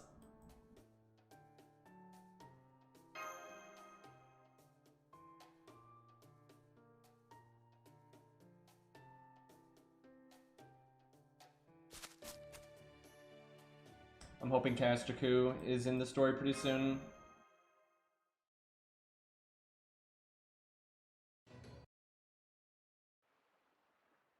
She's playing along, like she's like, oh, aren't you crazy? Or playing along like, you know, she thinks it too. That's the important part. Well, see, Lostbelt 5-2 didn't have any stages like this. But look, we have a stage like this. Look at this nonsense. Thank you for the 4-month resub. That boy. But thank you, I appreciate it, man. High difficulty stage right here, indeed. Alright. What were her skill ranks? I don't think I can see them. Well, let's find out. Rank 8. What the hell? Tristan's over here being all 10-10-10 and she's 8-8-8. So that she can't do 50% charge at 8-8-8. She's messing it up, chat. But my loops though. No Mysticode either. Well, we get the art up. See what that does. Scuff support removed from friends list.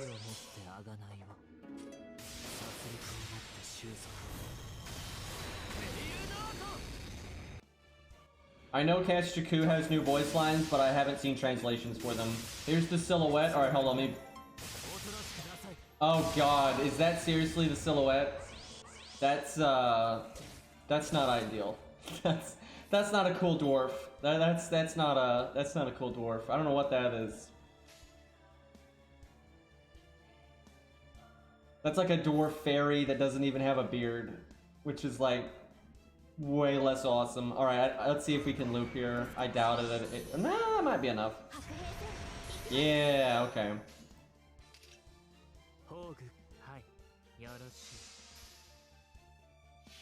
Yeah, sure, Ari. If it was on the picture, that's fine. The dwarf is the one next to that guy? Oh, excuse me. Oh, I see. Yeah, you're right. Yeah, it looks like he's got like a helmet there. Oh shit! I hope that's playable. That does look like a dwarf. Oh, I'm hyped now. That looks good. Yeah, give me that. Looks like some other fairy there. Really interesting. Yeah, I just saw the one that was, you know, colored. I was like, oh god, what is that?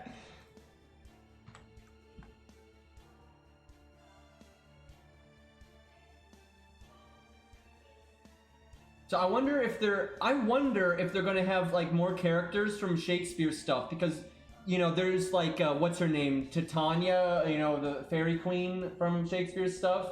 I wonder if that's, man, what if we get a Shakespeare animation update later on? Oh man, I'm getting my hopes up. This singularity's already let me down. I shouldn't get my hopes up. But what if like in part 2 or part 3 or part 4, I really think this is gonna be a 4-part singularity, by the way. And there's going to be a 6-month break between part 2 and part 3. I absolutely think that's what's going to happen. But what if in part 3 or in part 4, because, you know, Camelot involves into England, Shakespeare's a famous English writer, right? And he wrote the story with Titania in it, and that's a famous fairy, and there's a big fairy theme here. What if, and that the dwarf guy seems to be named after a Shakespeare guy as well, right? So what if Shakespeare finally gets to shine again and he gets a goddamn animation update like he deserves? That'd be awesome, man. Like, we could turn this ship around. You know, this is, copium is strong, yeah, maybe, but you know, right now this is going off the rails a bit and I'm not super happy with it, but they could turn this ship around. We'll see what happens. Yeah, this does seem like copium though, doesn't it? We lost him the moment we showed him the screenshot. I mean, if that's his name, though, that is from a William Shakespeare thing. Unless I'm crazy, but I'm pretty sure that's like, And is Titania mentioned anywhere? Because if she is, then I feel like that's pretty likely they might use Shakespeare.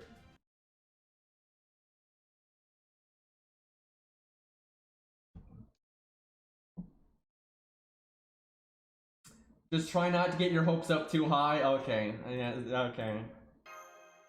Son knows. It's like, instructions unclear. Put Mev in game instead.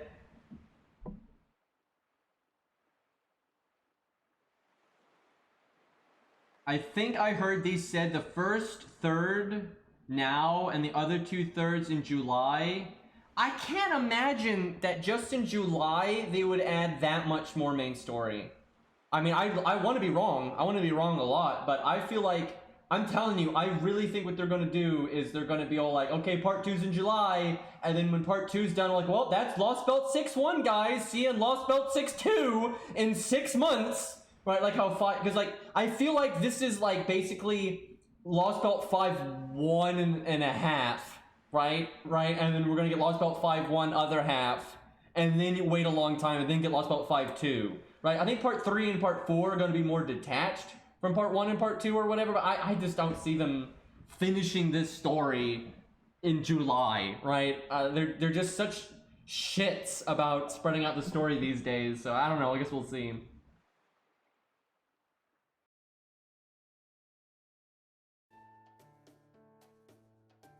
Is a single story unlike Lostbelt 5? I hope so. I guess we'll see.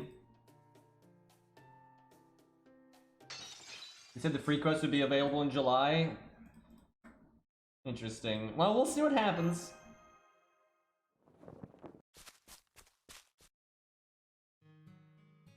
Okay, the silver one looks pretty cool, but you can. I'm telling you right now, the brown one is named, and then the silver one is representing just like, you know, generic soldiers. There's probably gonna be a bunch of these guys. Right, this isn't like a specific guy. This guy's not named Bob, because look at his eyes. Every time they do that with eyes, they're just mooks. But he looks kind of cool. Yep, let's see, there's another one. Yep, they're just generic mooks. Feels bad. God damn it, man. Why do they gotta be like this?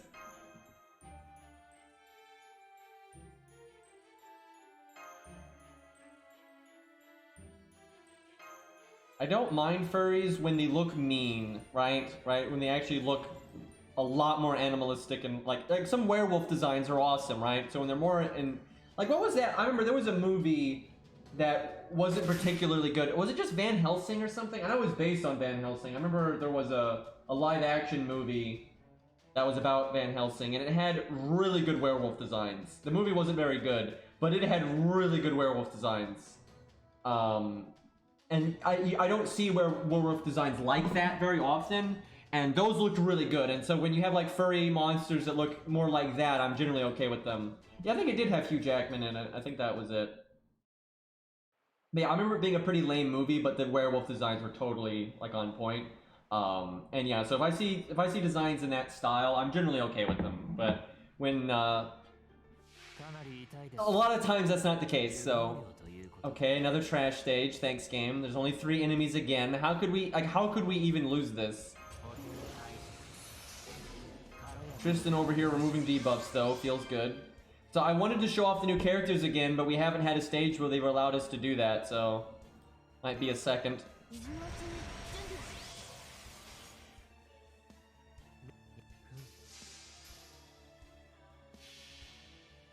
It ruined all my childhood memories watching it again.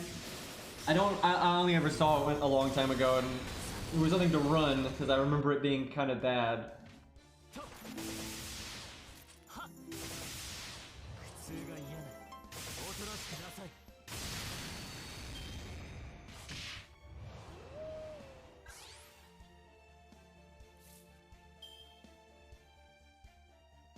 Okay, so is her name still Mash right there? That's really funny. So we wouldn't have been able to loop here. Actually, if her skills were 10, 10, 10, the art up would have been bigger. Because 9 to 10 is actually 2 skill ranks. So, and we're at 8, so she's missing essentially 3 skill ranks of value. That might have been enough to get to 49%, which would have rounded us up. So yeah, her name is Mash right now. That's really funny. So yeah, if we were 10, 10, 10... this battery right here would be more, and our NP gain would have been higher, and I think we might have gotten that extra percent that we needed there. It'd be close.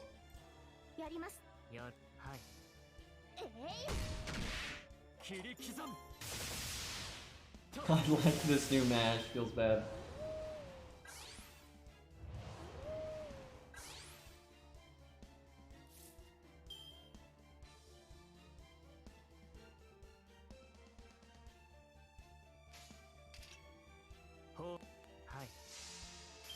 So what happened to Mordred in this timeline? Or have we not gotten into that yet? Yeah, for generic background music, it's alright.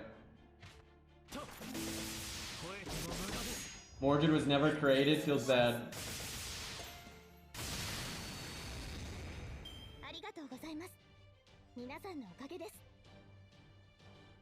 So I'm guessing Artoria in this timeline, like Lostbelt nonsense, she never even became king because of all this fairy nonsense. She's on a road trip with the rest of the knights and they forgot to invite Tristan, so I guess he's hanging out with us as his B option. Oof. Do we know this person's name yet? They don't look particularly playable to me. The kind of washed out color makes me think they're not going to be a playable unit later, but hard to say.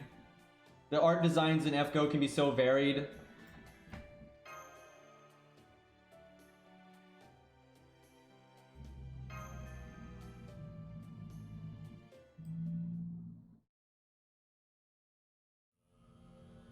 Oh, we're getting serious now.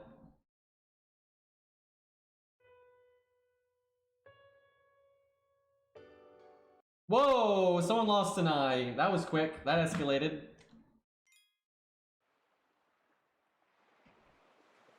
Yes, I talked about that. That was the first thing I talked about on my stream, was them removing the 75% battery thing soon, and I'm not really happy about that. I like the new ones they're adding, but I think that was really stupid of them. Get it while you can, because it's the budget alternative to K-Scope. I don't even know what to do now, man. Like, I'm really pissed about them taking that out.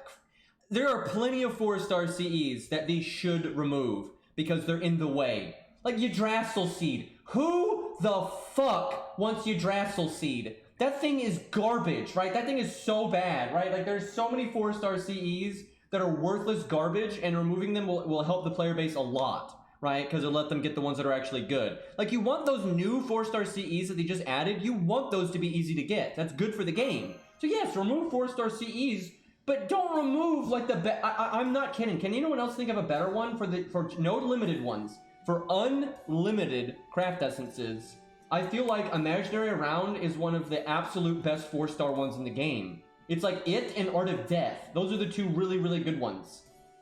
Right? Like, it's so good. It's 75% starting MP. Necromancy. Don't you start that shit. But out of all, I don't understand why they're removing it. I hope they at least put it in like the rare prism shop or something. Like if everybody could get one copy of it easily to make up for it not being available anymore, that would be really. Oh, put it in FP for fuck's sakes. That'd be awesome. Put it in FP. That would help a lot.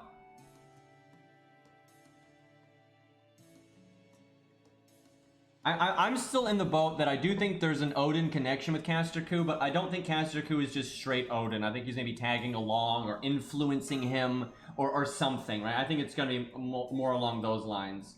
Yeah, putting it in the Mana Prism shop would be amazing for the player base. I think that'd be a huge step in the right direction.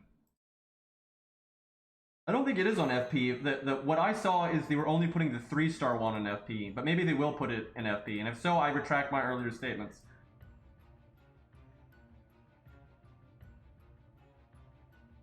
He does kind of have a punchable face, doesn't he? Who was the green one there? Obviously, they get a bonus point for just being green. And now the dwarf's gone evil. So I guess that's an elf. We're going like hard fantasy here.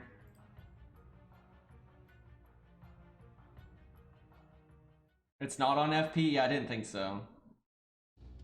I hope they do something with it. Like, seriously, out of all of the CEs to remove, like, that's not the one. It's actually D&D, indeed.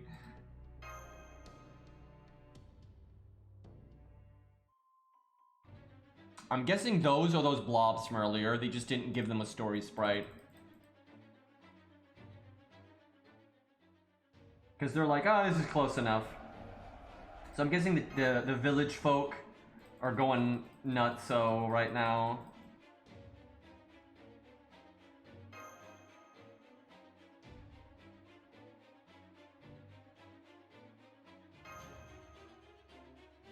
So what happened to her eye? They're keeping the Sakura CE on story only? That's so dumb, though.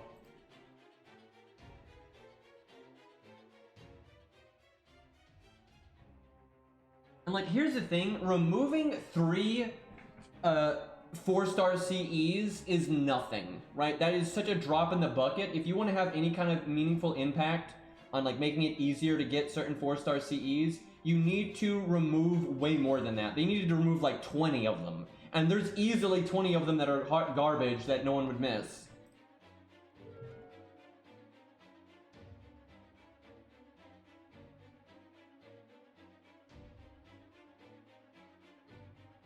No, they're not making it easier to get K-Scope. It's actually, they made it harder because they added a new 5-star CE to the roster. So your odds of getting it are actually lower now.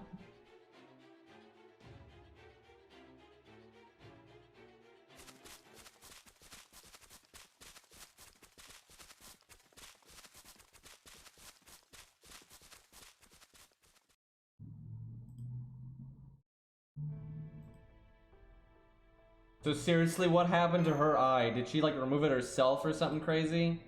Because she was just talking to Castor Artoria, then all of a sudden eye gone.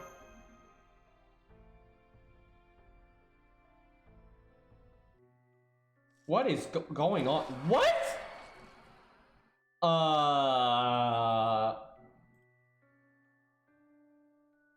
Not really what I was expecting. You know, because she had like unique art. That's not what I was expecting. It was Barrel's fault. I mean, that's we can just blame Barrel for everything. That's fine. Well, oof. Fairy down, I guess. What's this thing's name now? Anybody? Anyone got the kanji? All right. Well, this thing actually has 430k, so we need to be a little careful here. Imagine if I cast my quick up first there and I NP sealed myself. Well, if it has any buffs, Tristan can remove them, so that's a thing. Was that just her name? Moss, Mosu. So I'm guessing was the fairy's name just Moss?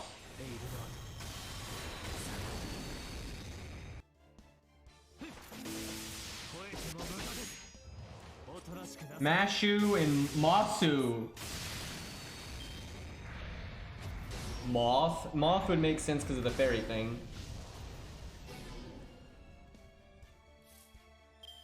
Okay, it did not buff itself. We are not even close to looping. It does not seem to like Castor or Toria much. Do I art chain or do I go for let's go for damage. I got art up and NP gain up. He'll get his NP, I think. Oh yeah. Plenty of change there. Moth or Moss.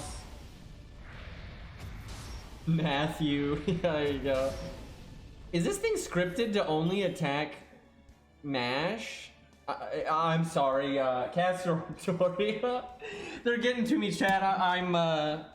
We're getting foggy over here too, apparently. I blame the lack of sleep, though. Okay, well, doesn't look like it has any buffs to remove, so that's kind of disappointing.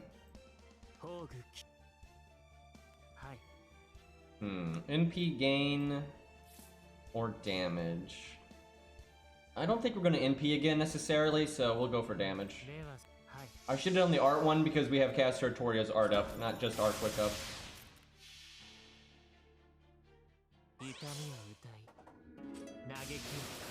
Her name is Mash, it says it right there, indeed. Mash does have taunt, that's true, that would explain everything.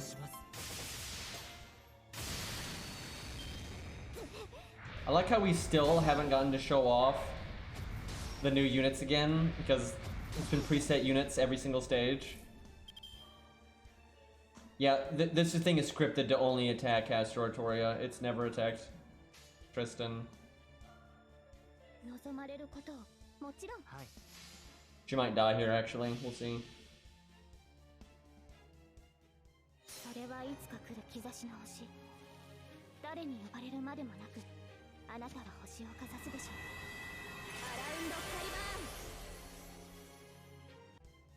Oh, it did attack Tristan once, took the evade off? Okay, I guess it's just insane RNG then. Okay, yeah, there we go. Yeah, it is attacking Tristan. But it just ups nutty RNG. And he okay, well, she's out of here. I think we can win right now. You know, if you got bad luck and you played badly, you could lose this stage. Like, for real, if you got bad luck and, like, you got Tristan fucked up and you weren't really optimizing your turns, you absolutely could lose this stage. Because he's about to get his NP, and so if we were, like, not doing as much damage and stuff, I could totally see getting Castor or Toria killed with normal attacks and he NPs Tristan and you lose. I don't think it'd be very likely to lose this stage, but yeah, we'll use a blue cube, but, oh shit, we didn't kill him. Uh-oh. I'll take that guard. And yeah, if you cast your thing turn 1, it won't come back in time, so.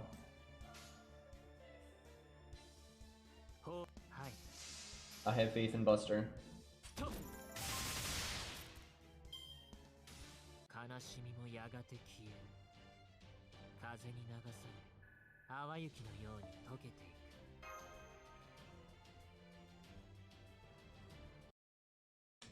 When will we see Castor Coup? That's a lot of dots. Does she die here? Not looking good. And then it turned into a bigger fairy? What? Okay, nope, that's the one. That's the guy we saw earlier. What is that design? So this art style is so different that this isn't like this is probably playable. Because like when they a lot of times when they do like really generic, less like effort art, it's non-playable people. But this is just really different, right? And so they probably got I could see this being playable. I really could. We'll see though. So I'm guessing this is not the person we just killed, but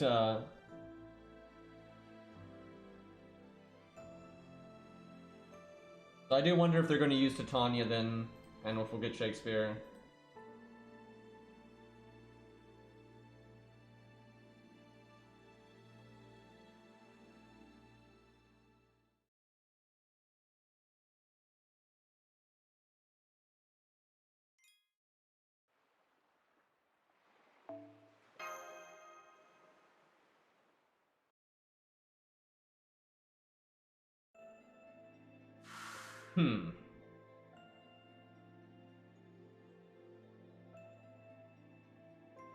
However, they got the freaking Goblin Slayer artist to design and draw the big samurai dude from Guda Guda, and he's never been playable, and they put a lot of effort into that art, and yeah, they never made that playable. So it's certainly not guaranteed that that he's gonna be playable. Green 2, indeed.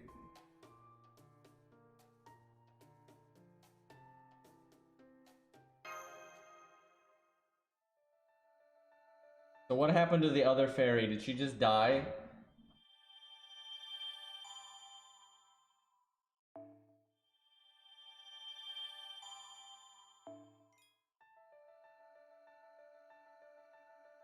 Well, she was not in the story very long. That's enough.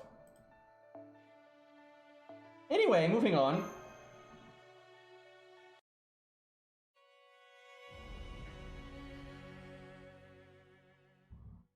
Okay, well, we got an island.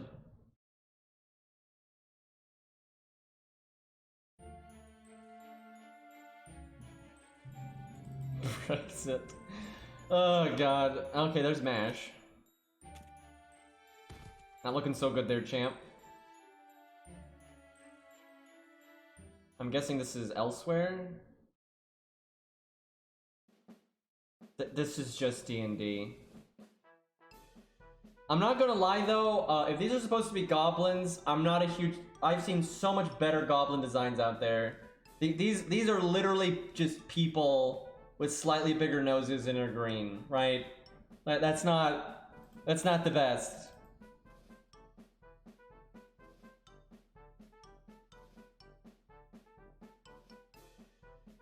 There's a game called Styx, the stealth game, and you play as a goblin, and I like the goblin designs in that a lot. Yeah, due to the music, I'm guessing they're comic relief, and they're probably not bad guys or anything. We'll see, though.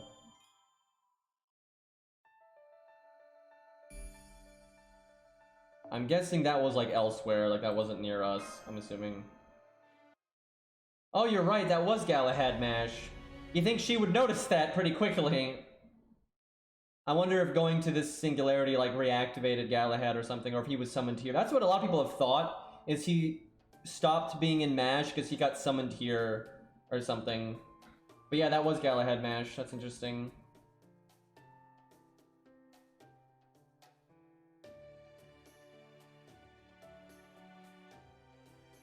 Kind of came back unceremoniously there, though. Wait, MASH's name is Galahad right now? What? Wait a minute, so then did they like switch? So like MASH's soul is not in the body anymore and Galahad had to take over? If that's what they're doing, then they're so not making Galahad playable. Feels bad, dude. Why can't we have anything? Why can't we have fucking anything, man? Where's Galahad, Sir Kay, Agravain, you know, any of that shit? Hello, Moth.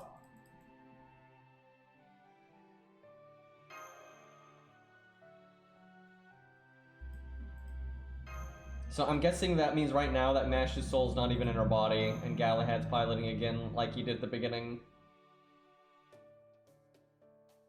I really wish they would just add Galahad, man, but I think because he's like a shielder, they're not going to. They're gonna find any excuse to contrive the story in a way that he's never playable independently. I really... Or his class will be altered or something.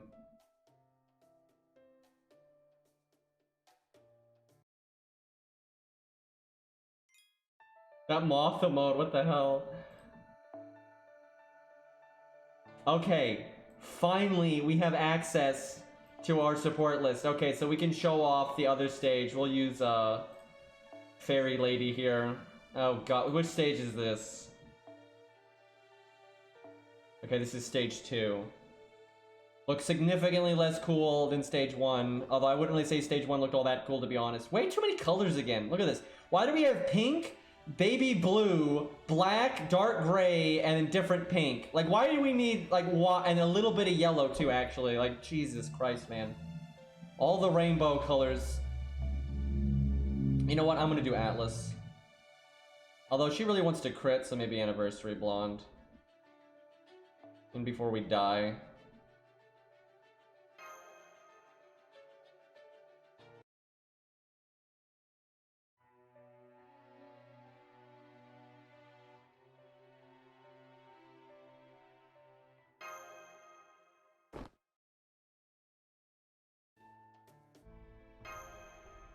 Interesting background.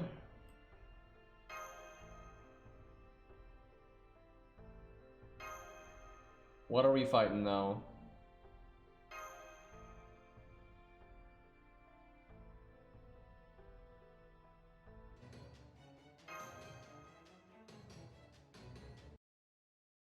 I just don't like that they've added so few characters. Like, that's the thing. Like, they've barely added anything that's playable. And there's so much that could be added here that it's really disappointing.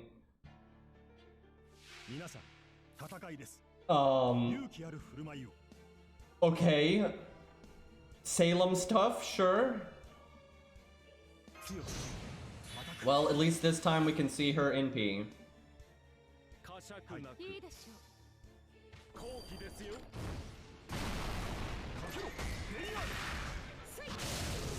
Okay, her animations change a little bit in terms of particle effects there.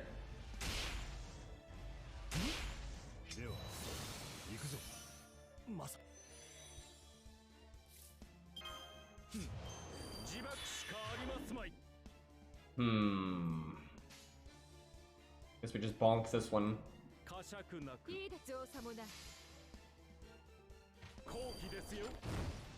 There's 6 enemies actually. Might be a bit nasty.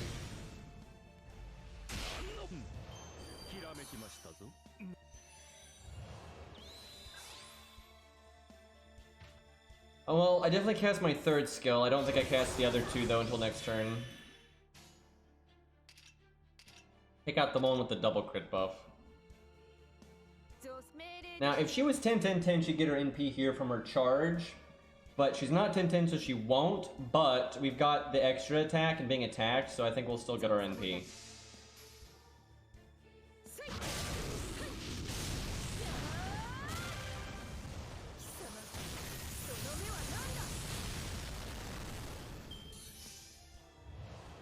I'm not hype. I don't remember the name of that color. Like, that's like that in between pink and red shade. Never find that to be a particularly great shade, but that's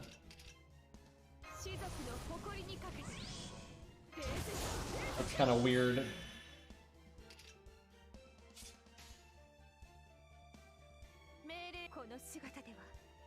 Alright, we'll do slow-mo. See what this actually looks like now. It's crazy, we didn't really get to see it before.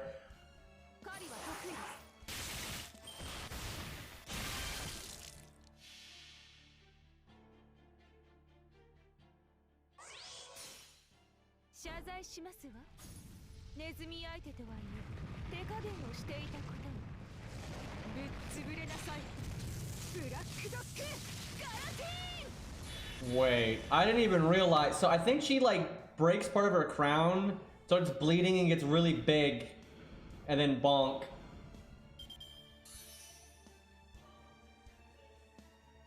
Huh. That's not too bad, that's alright. It's so not what it looked like though when we were fighting Limbo. Limbo was so in the way there.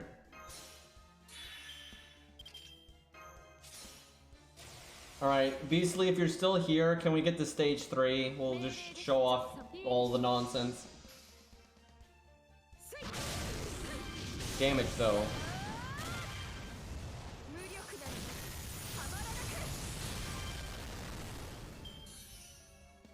Got it changed already? You're on top of things.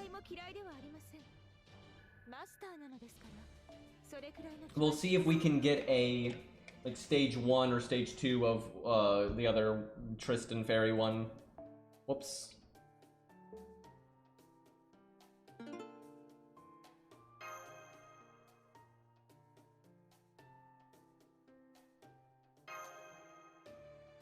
Got Tristan in stage 1? Alright, we'll check that in a moment.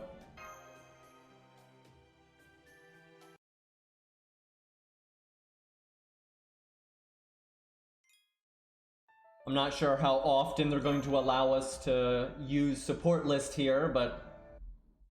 Wait, who's stage 3? What, the Gwaine Fairy lady?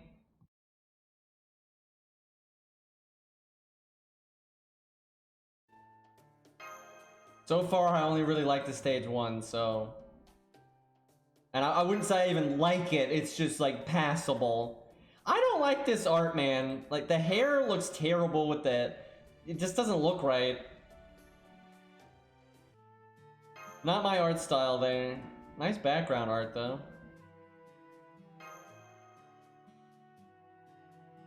Stage 1 main, yeah.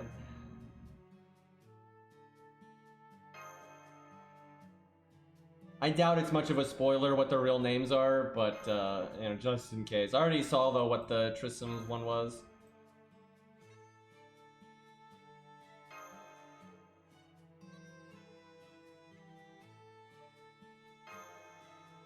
I've seen that kind of art style before, and it's just really not my cup of tea. It's not the end of the world, right? I don't like... I'm not like, oh my god, I can't stand this, but it's certainly not anything I hype.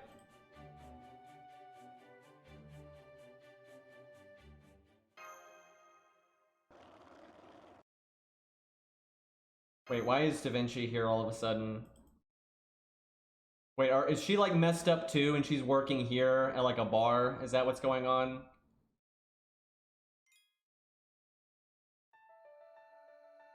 I don't even. The way this story is playing out, it feels like an event story right now.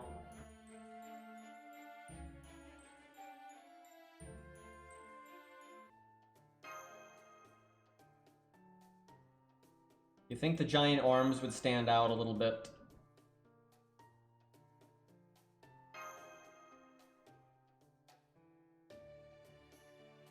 Nothing is happening! I mean, obviously we can't read, so...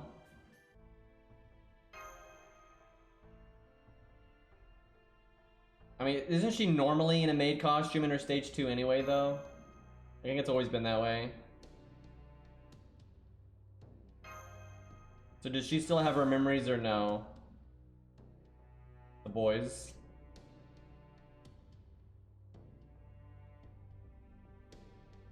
Yeah, I know she normally isn't in that costume in stage 1. I'm just saying they didn't make this part up just to make that costume, because that costume already existed, if that makes any sense.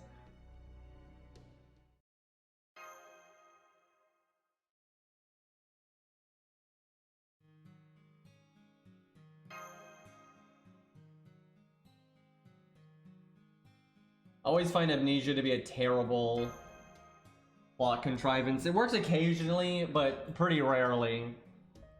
Generally kind of a lazy way to set things up. Just so they could use it then? Okay, now that I can believe.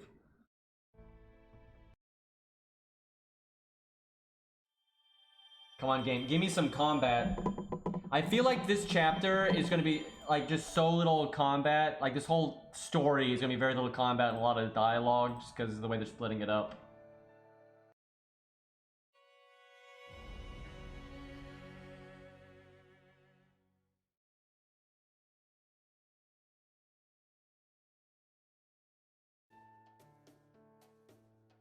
Occasionally, you see a story use amnesia in a more, realistic way that can actually be, like, interesting and important, but yeah, normally it's like a plot contrivance.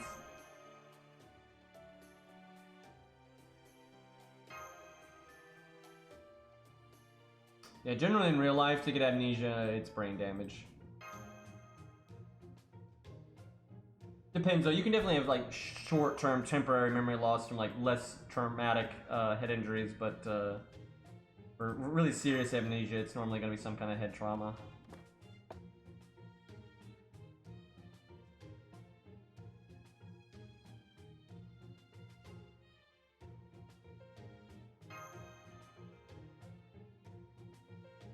There's an anime I saw a very long time ago that used the same art style as that guy. I cannot remember the name of it to save my life, though. I'm gonna have to take a break here in a minute to deal with some allergy nonsense, but I'm gonna try to get to like a goddamn game. Who the fork is that? Camelot Knight.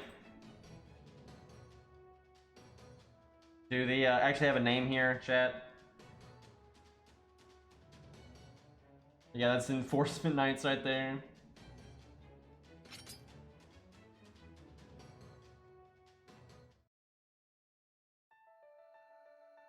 Coral, huh?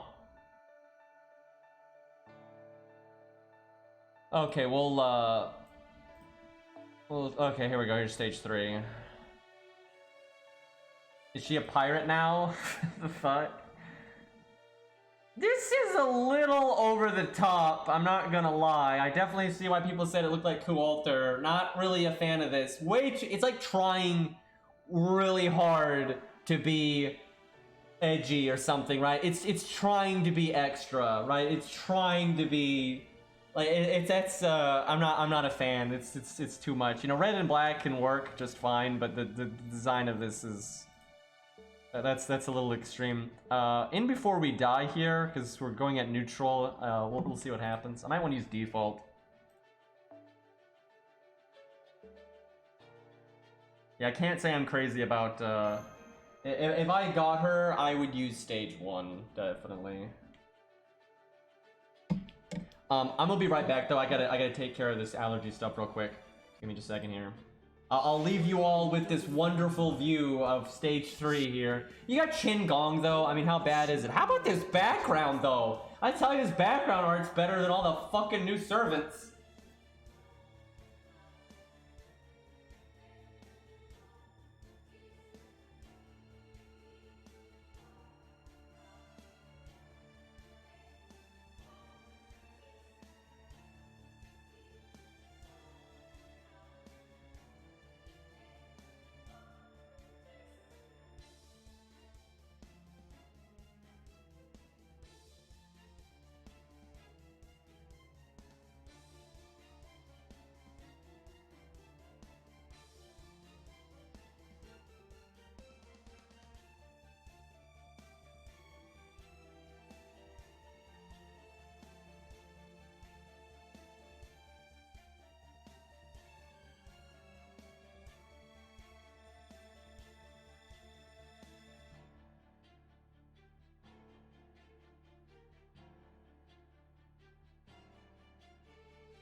You know, wouldn't it have killed them to make Aggravate like a protagonist here? That would have been unique.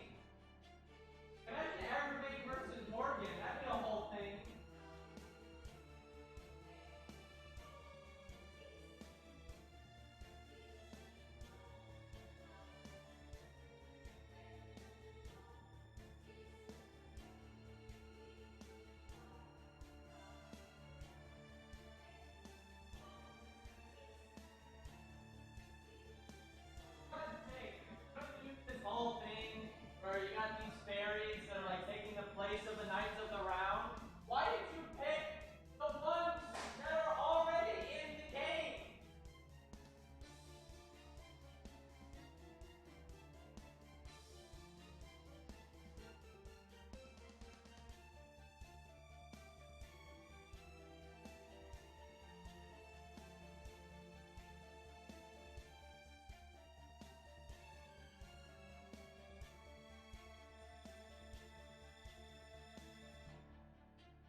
Alright, I'm back. I might be kind of sniffly for a second here because I'm having to flush my sinuses. Alright, but you know, me and several other people have been calling it for a while that we thought they were just going to do Fairies of the Round Table instead of actual Camelot stuff. I just wish we had gotten both, right? I thought they might do that. They're going to have the antagonists be the Fairies of the Round Table and then have, like, actual Knights of the Round Table there too, but no.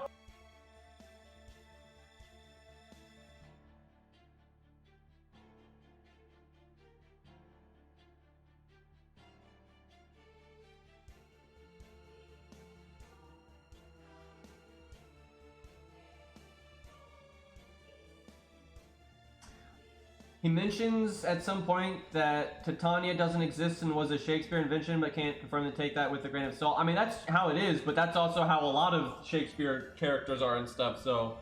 I guess it's gonna depend if they decide to use... Shakespeare or not.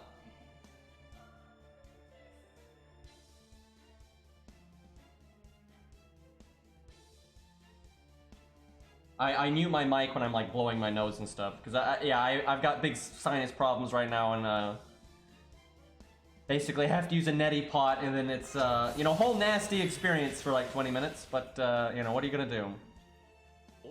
All right, these have 100k, so we're probably gonna die. We'll see. Depends on how many times the NP.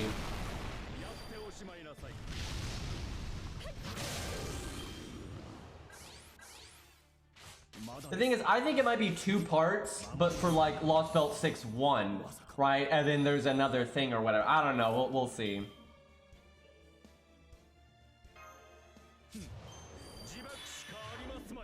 There's no way Lostbelt 6 is going to be just completely done in July, and then boom, we go to Lostbelt 7, right? There's going to be something. Maybe it's Lostbelt 6.5 or Lostbelt 6-2.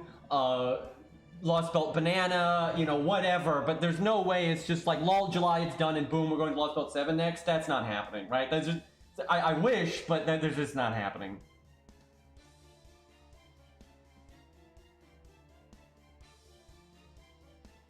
Okay, this is a good turn, though.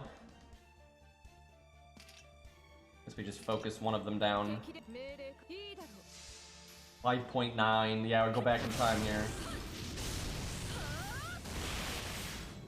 I'm hoping that they do a Lostbelt 6.5 though that's like prototype themed. I think that would be really awesome. That might be a pipe dream at this point though.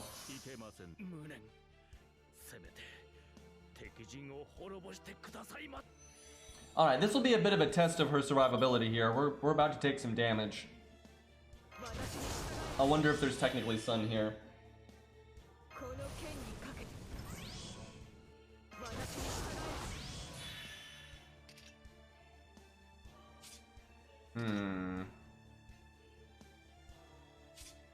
We're not ever going to have a particularly great time to crit, so I think I'm going to do this now.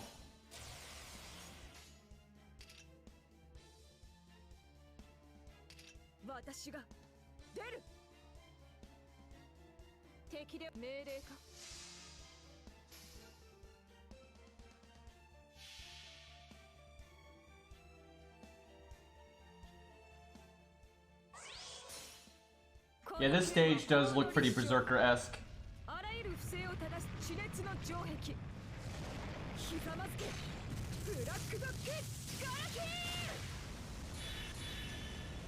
That reminds me of Megalos right there.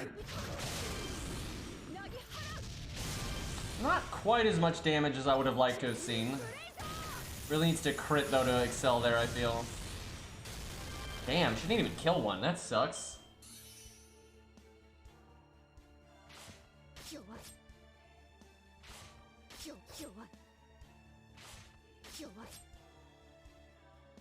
Well, she is very tanky though. I'll give her that. We'll use the overkill here to get a bunch of NP refund. I mean, she's not even max, that's true. I mean, she'll have better damage. I think that animation was unique to stage 3. But she'll have better damage when she's 10-10-10. And her survivability is impressive. I mean, she's at full health right now, and she's about to heal for a crap load. The issue is she just doesn't have a way of dealing with NP damage. Like, she has extremely high soft survival, but literally no hard survival, so it's kind of awkward.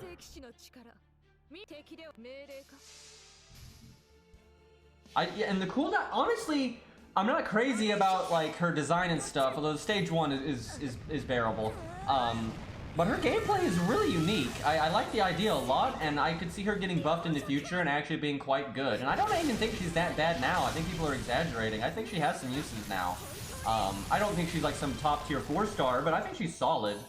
And her gameplay is so unique, I definitely like it, but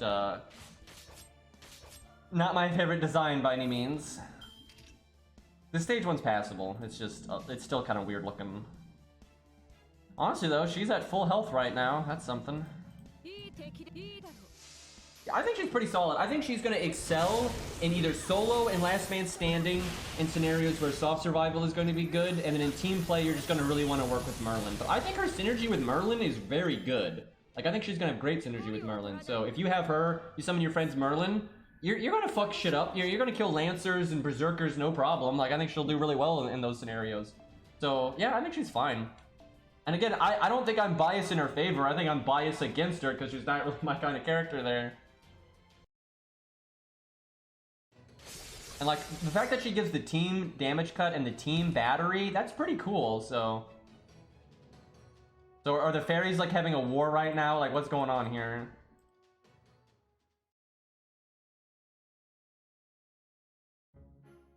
There's a... I don't know what I was expecting. I mean, if anything, I was expecting there to be a lot of fairies. But this is a lot of fairies. Alright, what's this one's name, chat? What do we got now?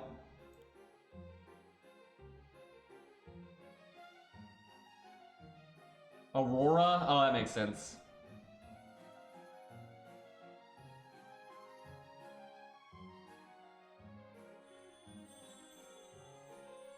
I think a lot of these are not going to be playable.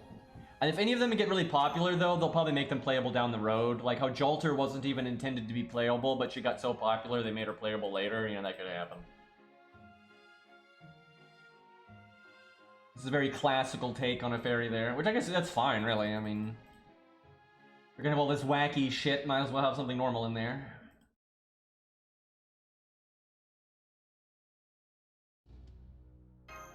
Oh, music's getting real now. And then it changed immediately. Okay, whatever. I do think Demeter and Aphrodite still have a decent chance of being added eventually. I think it might be a while, but I think it may well happen.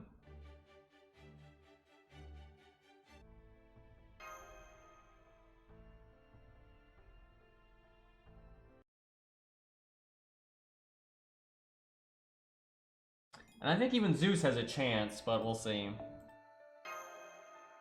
I think Zeus has less of a chance than those two.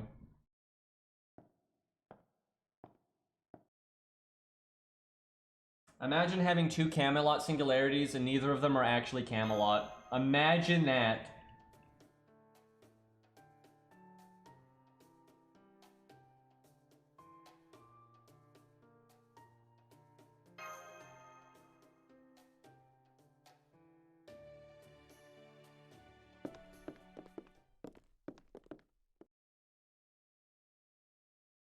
Yeah, they just break into a musical Arjuna.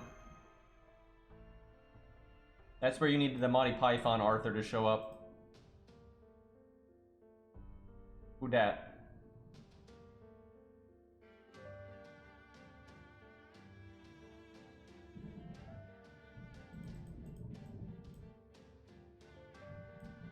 Playable Killer Rabbit win. I'd use it. Oh, well shit, that was regular Artoria. I'm thinking this, someone's remembering the regular timeline right now, I bet you is what this is, or something. I don't know, the hooded figure makes me think not, but...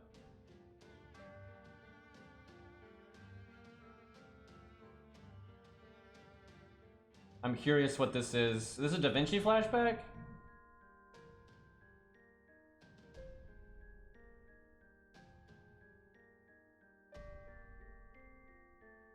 This must be like some kind of recounting of the normal timeline, or how it's different, and what's going on now is different from the normal timeline.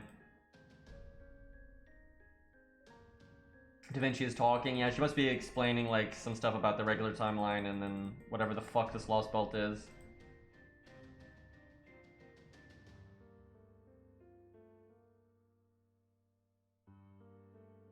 Interesting.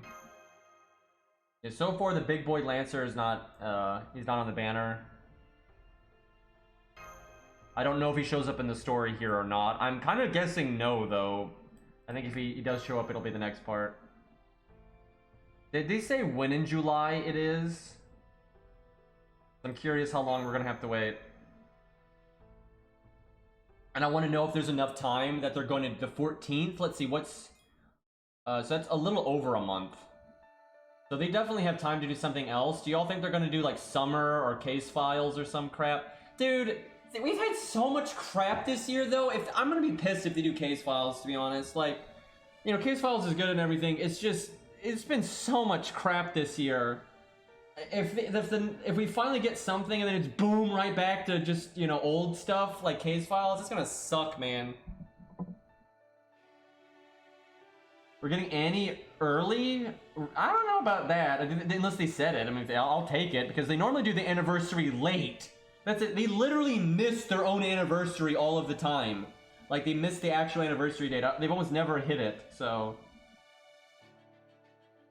Annie's on the 27th? That's actually not really early, though. That's basically the anniversary.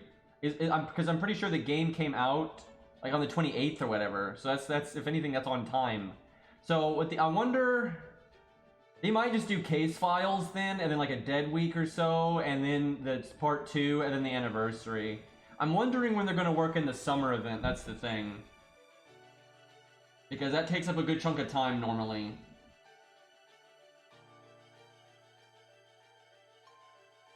Don't need to delay anniversary if you don't have content to go with it. Yeah, let's hope not. Alright, let's try to show off more of like the other Tristan. Okay, this is stage 1, I think. Yeah, that's stage 1. Okay, very Liz. Very fucking Liz. We're fighting Caster, just that's a little odd.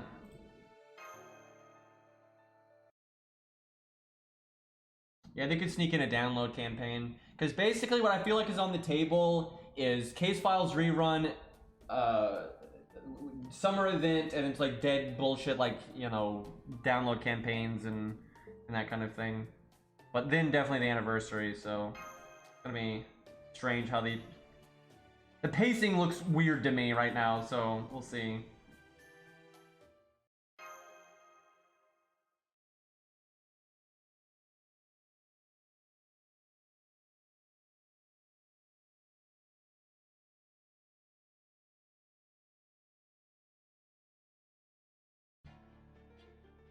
Lostbelt 6-2 is in July, is what they've said. July. Well, I think it was just say July 14th, so.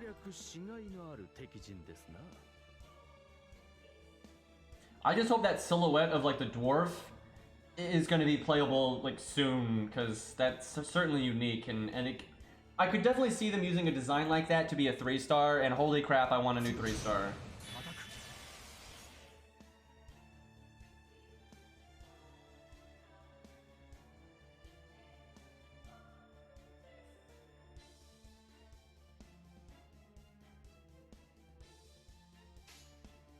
Okay, there's 2 waves, and these all have 100k health. This is gonna be tough. Yikes. Let's try to get our NP right away. This will be pretty tough to do as a archer. Be easy as a rider, but be too easy. Seems to have different voice lines in this stage.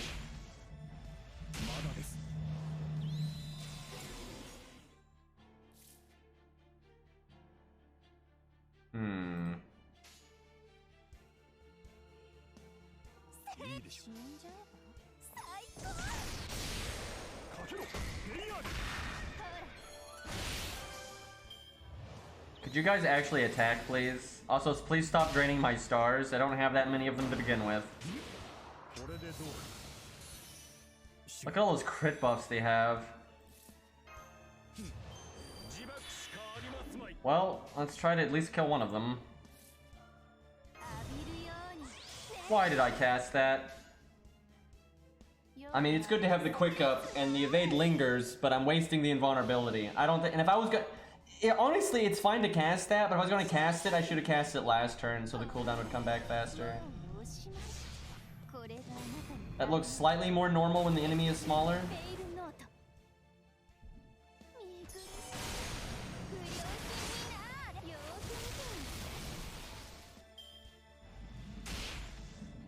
Yeah, I would pretty much say Nobukatsu is a welfare, because although he was an FP summon, they gave you so much FP in that event, you were guaranteed to get him, and because it was such a limited time frame, that's about accurate.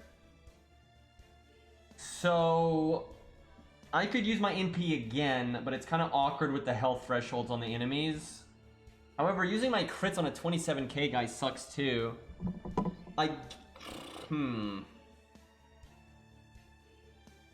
I think I do like Buster quick here and see if I kill the 27k guy and get my NP that way.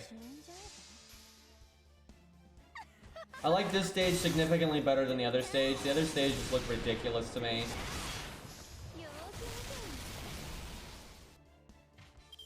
Looks too much like Liz though. Not my cup of tea there.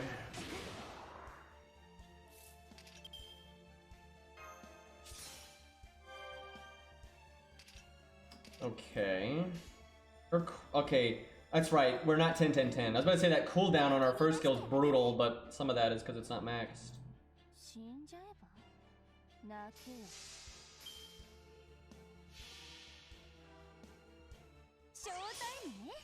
Yeah, it's 6 turns. That's fine, normally.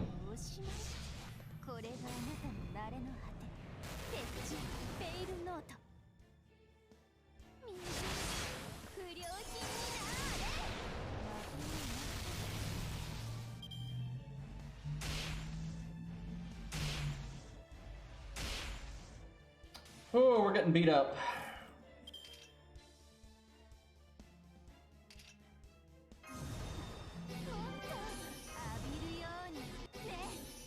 Oh my god, because she's not 10-10-10, she can't loop there. Are you kidding me? Well...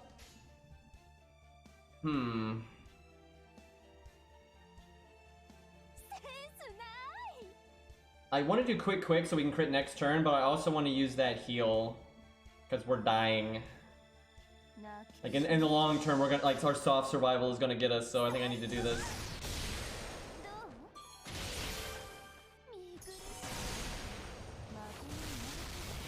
Trying to get super close on damage there. Man, beating the piss out of us, but we skill sealed him, so that was always going to happen no matter what. Okay, I need him to die next turn, or we're screwed. Nice background, though. They're repurposing the Lostbelt 3 one, though.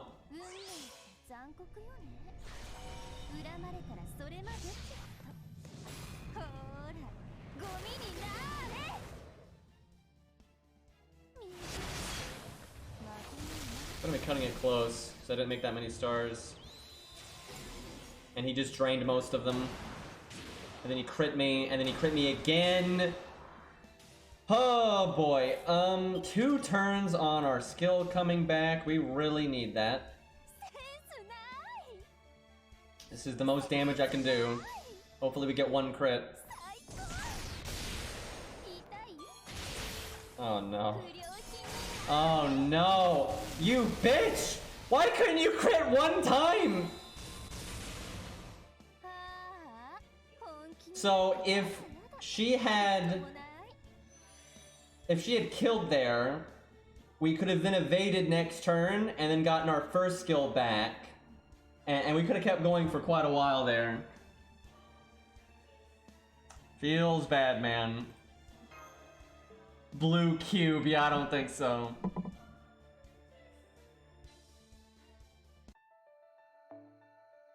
Let's give her another shot, and we can check out the other stage. If Beastly's still here, I can change it. We'll check out the other stage, and we'll give her... If she fails again, though, we'll use somebody else. Refresh it, okay.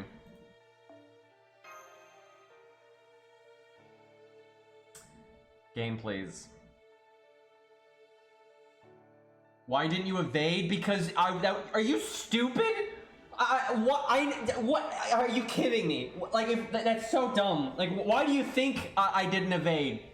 Like, literally, why do you think I didn't evade, Einstein? Because we got the mob down to 1,000 health, and it was incredibly likely that we were gonna kill it there, and we were so pushing it on value, we needed to save the evade for later. If I used the evade there, I would have lost no matter what. Jesus.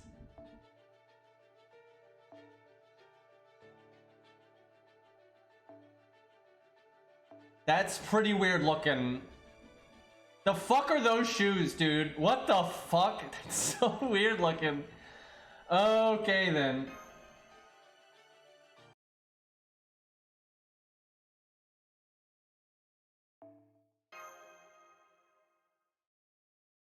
Like, if you're really pushing it on value, and there's a really good chance you can kill the enemy, you obviously need to kill the enemy and save your survivability for later. Because what would and of course, we're fighting casters, and the next wave is berserkers. If I used evade there, my first skill would still have a 1-turn cooldown, and now my evade's gone, and I'd go into the next wave with no survival, and the berserkers would just one-shot me because I was super low in health. Like, that's obviously not going to work.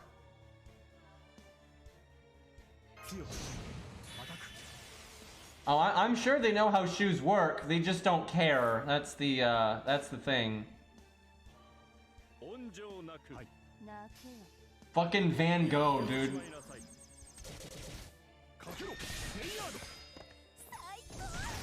Well, at least this stage doesn't look like Liz. I'll give it that. It just looks kind of ridiculous.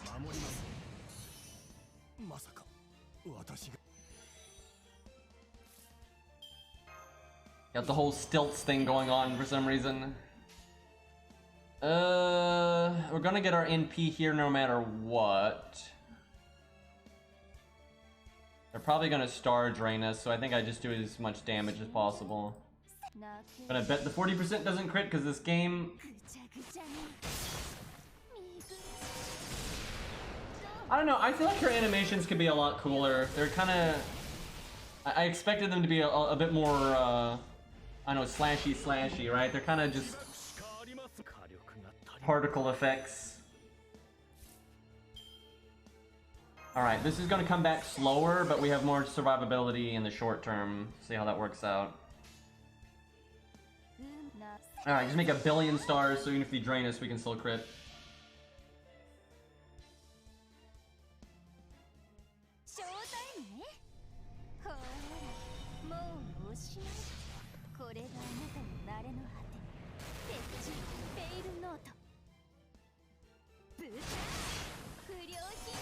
Oh yeah, Halloween 2, that was a thing.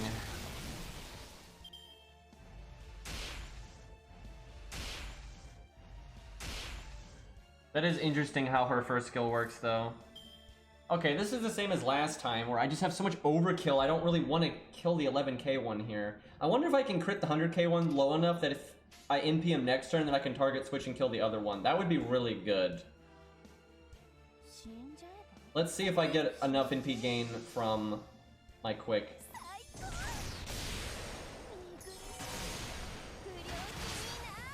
Decent damage. I don't know if that's enough, though, to kill with the NP. Somebody, like, hit me. God damn. Damn it. Okay, I have to use one of my other abilities, then. I think we used this one. Save the heal. Hey, thank you for the sub, Sidka? Something like that. I appreciate it.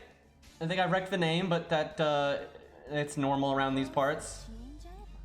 If by some miracle she could do 58k, I'd be really happy. And Takadono, thank you for the 5-month resub. A lot of subs today, guys. I really appreciate it.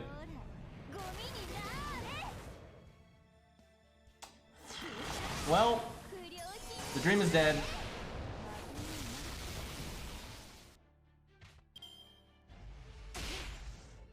I think we're going slower than last time, a little bit. That's about the same, because we still have the drain. Well, now is the time for that. I wonder if I could have applied the heal boost there and then gotten the heal right there. That would have actually helped. Wait, no, we don't have the heal boost, never mind. So that was fine. I'll do this too. Well, this will be a Star Gen turn then, so we'll do Star Bomb.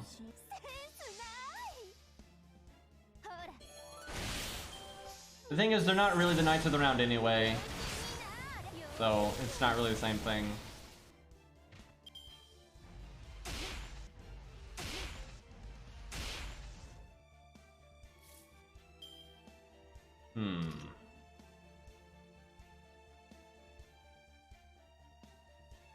Yeah, it's true that she's not really Van Gogh either, but it's way more of a like stolen identity there because she has the you know, the paintings and you know, they don't even really recognize the other name and stuff. And this whole thing is like this place is warped. That's kind of the point. But I guess it is kind of similar. I don't really like either of them really, but it's not quite the same thing.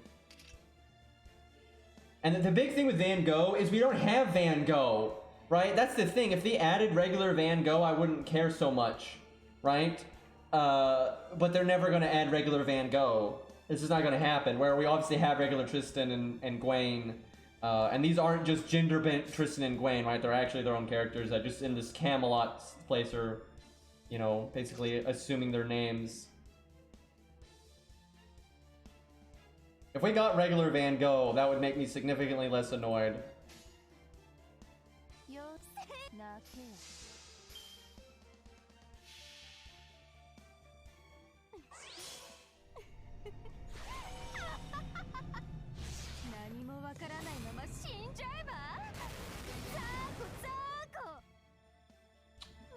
Man, that's not, there's no way. And we only got one crit. We'll probably kill it next turn, but I was hoping we could kill it right there and save ourselves a bunch of damage.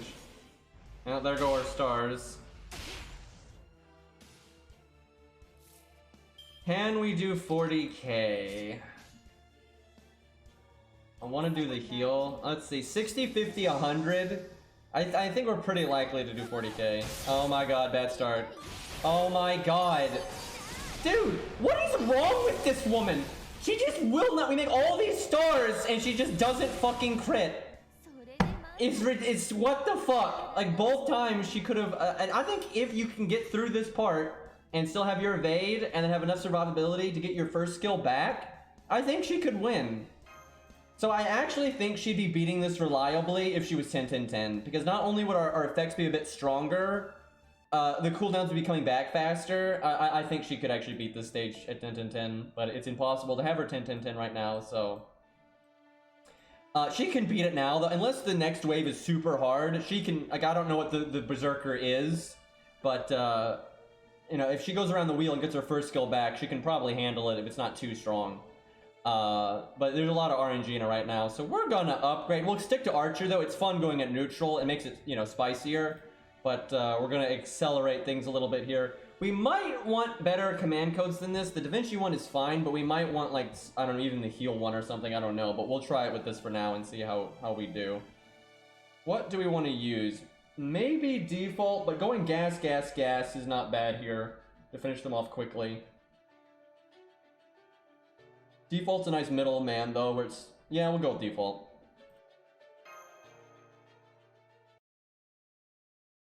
Lostbelt 6 so far is almost no combat and so much story and fairies everywhere. That's pretty much what it is so far.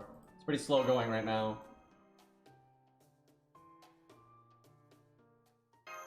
It's so far, it's nothing spectacular, but I don't hate it yet either. Like, we'll see. I'm not a fan of like the new characters or anything, but they haven't fucked up the gameplay yet, so we'll just see. I'm gonna BRB real quick though, I gotta grab something real fast.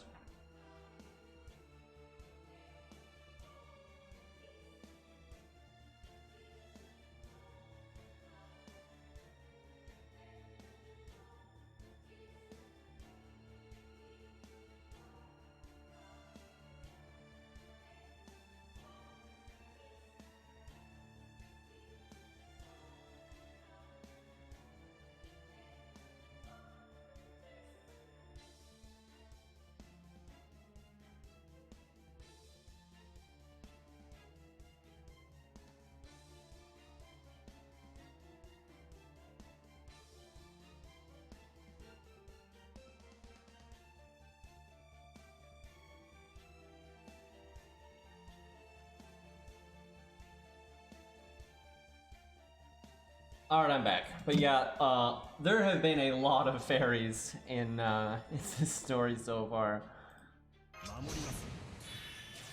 I kind of wonder if one of those big blobs will be after these guys. Oh, just... I'm not having it. I'm not having it. George, you put those cards back.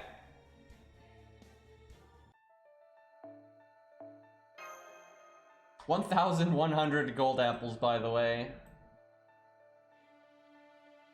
And then Aries gone. Maybe we whip out Fujino just cause, but I feel like that's a really drastic shift. Alright, fuck it. We got all these new kids we're showing off, so I guess we'll do some old school stuff here. Funny to think that Fujino is now old school, but you know, 3.5 years, what are you gonna do?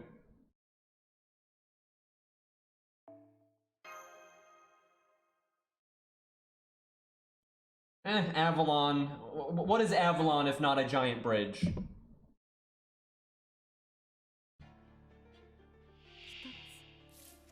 Are you at least we got one card, but are you fucking kidding me right now? And like, we can quick chain, but it's so useless because these mobs drain your stars so much.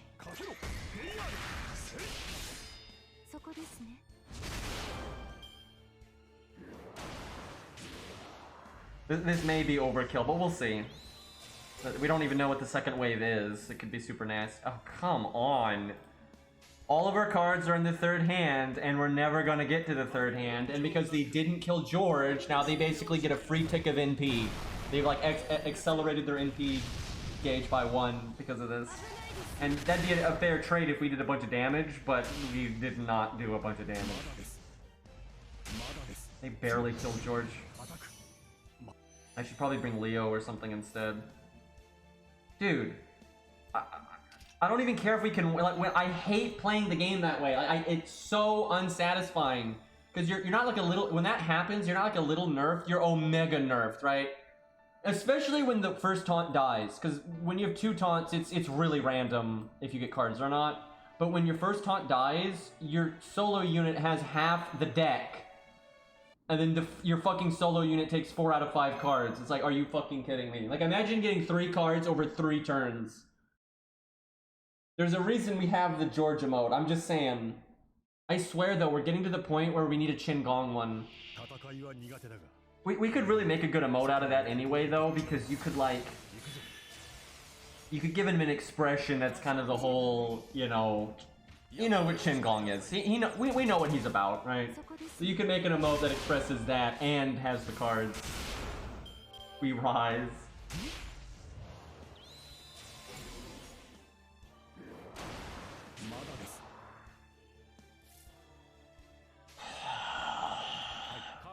This is not much better than last time, but it's slightly better. There really is no reason that I'm using Chen right now instead of Leo. The only reason... I don't know how people cannot pick up on this. It's like, I don't change the taunts unless I need to, right? I obviously changed Leo out on a stage that had like a archer in it. And I just haven't had any need to change it back because it doesn't fucking matter. Like, because we've had... This is not the first time that Qingong has been a taunt wall, right? And we do that all the time, but then sometimes he disappears and it's Leo again, right? Because it doesn't fucking matter. And I don't want to click through the menus 80 times for something that irrelevant. Can you all actually kill George, though? I'm about to have to change my taunt walls because we've got casters against a Rider, and the Rider has a defense up. So he's actually being really tanky right now. It's mainly because of the defense up. Like, the defense up with the counter class is just, it's super tanky. Because they hit these characters quite hard, right? They have no problem messing them up. What do I do here? You know what? Click the buttons.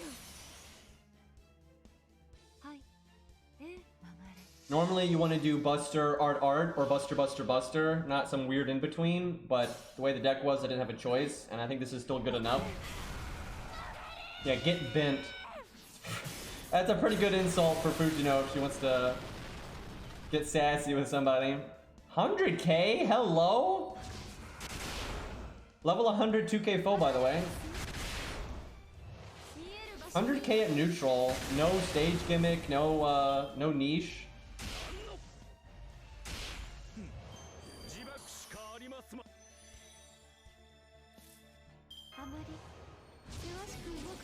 Do I make stars and try to get some bullshit crit? Yeah, why not? See if we get lucky.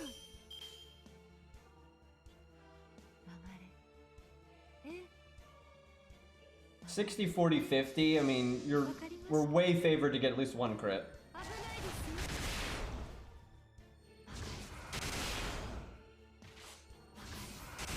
Well, we only got one crit, but I'll take it.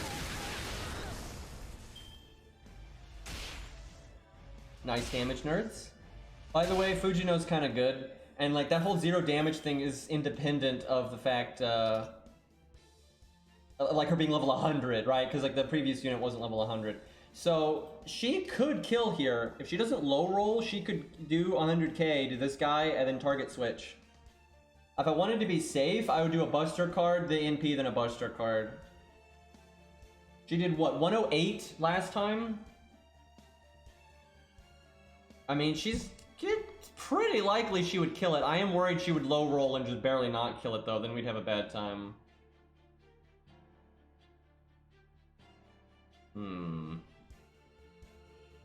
The dream is NPing and then art.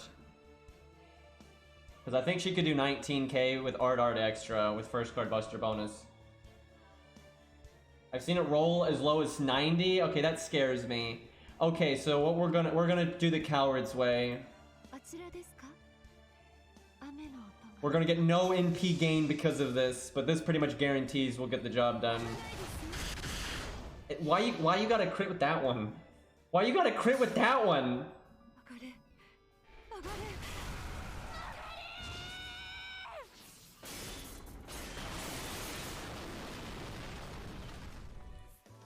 $104. Man, we get that music for like 2 seconds, so then right as it gets good, it ends. So she could have done NP art. So we'd be in the exact same boat, but we'd have a nice chunk of extra NP. That's not too tough. Yeah, you know what? Fairy Lady definitely could have beat this. If she had just killed both of those attempts, if she had just fucking crit, and then she could have shown up here and then used the Mystico evade skill, right? And then she could have gotten her first skill back. She would have absolutely beat this. Like both times we did it with her, she would have won both times if she had just fucking crit. What a joke. But yeah, I don't think Fujino's gonna have a hard time here at all. We just get our NP, we win, so... Yeah, meanwhile, Fujino doesn't even matter. Like, whatever.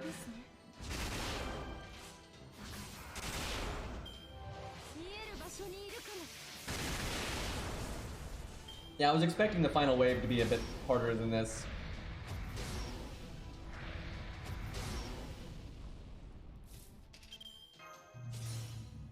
And see, now we click this, and we just do it again, and if somehow we die, we still have guts, and we still have invulnerability.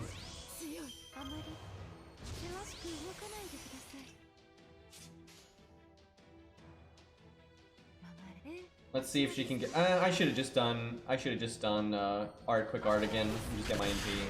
But she could potentially kill it right here. Okay, yeah, no, she just killed it, and she has 3 turns of damage cut, and then she'd get the attack down, and yeah, it's not even close.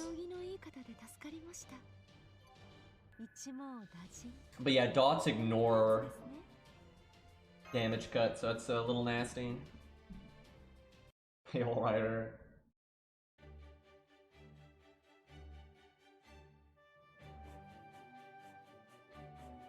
Nameless chick gets bonus points for having a normal design and being green. Better design than all the new waifus, just saying.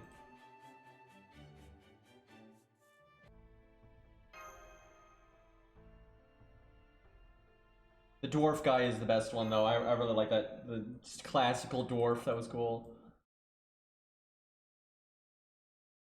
Just needs eyes, yeah. I blame the lighting.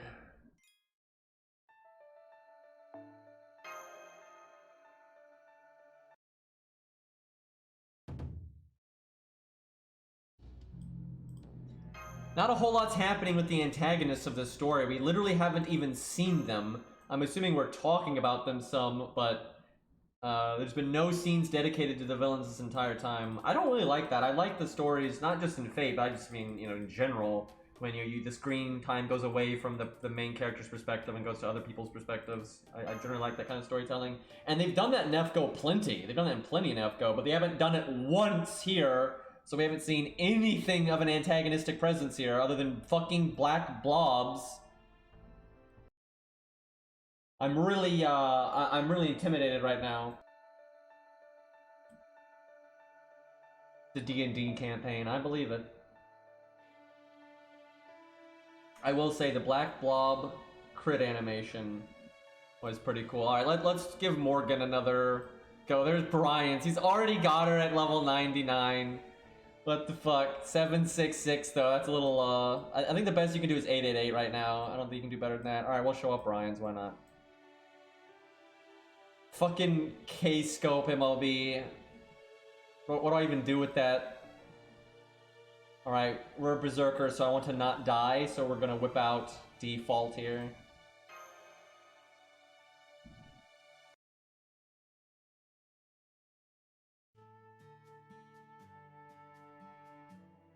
They have yet to throw an actual boss fight at us, so I hope they do that soon. I like when stories... Oh, there's another dwarf. But I like when stories throw a big boss at you pretty early, right? Get the ball rolling. And then you can give it a break for a bit, but it's nice to get a boss fight pretty early on and get your gameplay fixed right off the bat, right? It's nice. Pacing, man, pacing.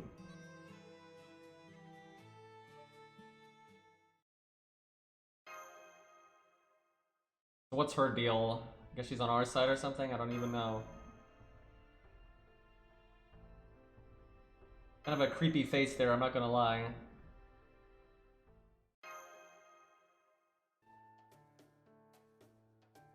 Just gotta remind everyone, in Camelot, Gwaine was in chapter 4. Where there's some old school enemies there.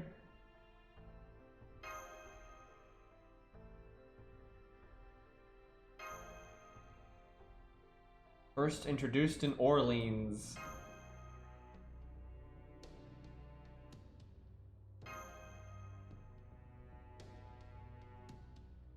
I do think FGO sometimes struggles with pacing. Not always, like I think Lostbelt 5 actually had really good pacing. More blobs. Are we just fighting more blobs?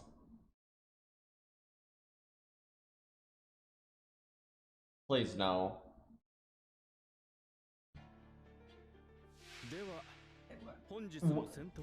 Nothing about that cutscene. I guess they're fairies. They must be there must be repurposing the Ifrit sprite to just as like fairy minions, right? They're just baddie fairies, basically. Sure, why not? There's 99 of them. Okay then. I'm gonna just MP right off the bat because we've got MLPK scope.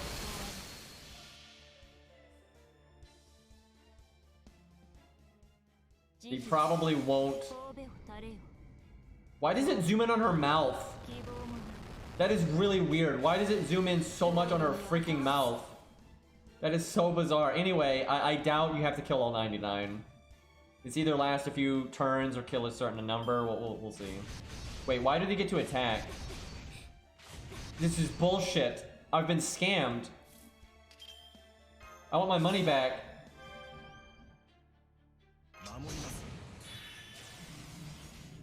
See if we can kill one of them here.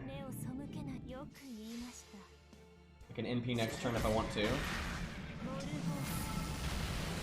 Probably wait though. I think I'll get it the normal. Actually, I don't even need to use a skill to get it, so I guess I will NP. No, no, there you go. And they did no damage at all. Never mind, I can't NP yet. You know what? We're gonna do this.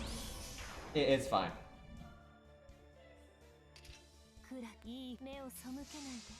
They're not doing no damage to George there.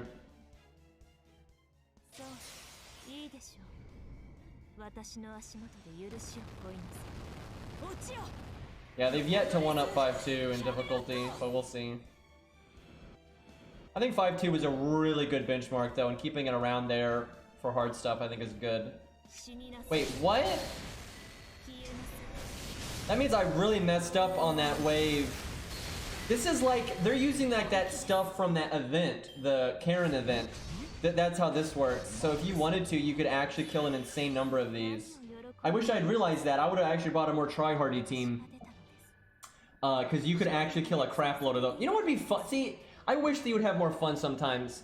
Those mobs should drop something when you kill them. Maybe nothing major. You shouldn't feel like you miss out. But if you get really meta and you kill a bunch of them, the more you can kill in the time limit, the more reward you should get.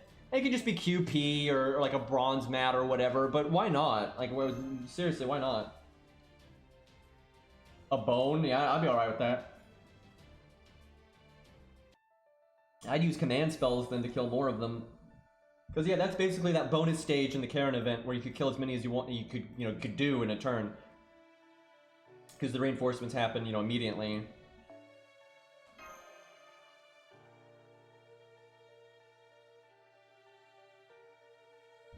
Okay, let's see, what are we, more of them, I guess. We don't necessarily need to... Let's use Morgan again, because I feel like that wasn't really a fair shake. I really don't want to have MLB K-Scope, though, but...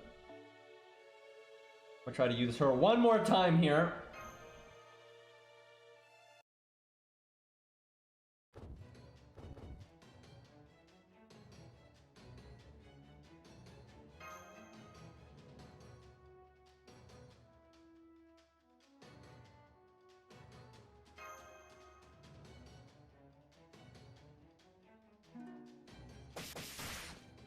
Whoa, whoa, whoa, whoa, whoa, what was that? Whoa, whoa, whoa, whoa, whoa, whoa, whoa, what was that? Hold on, I may have to go back so I can see that cutscene again.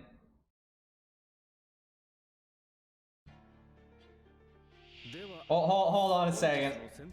I don't need AP, it's fine, I got a million of it.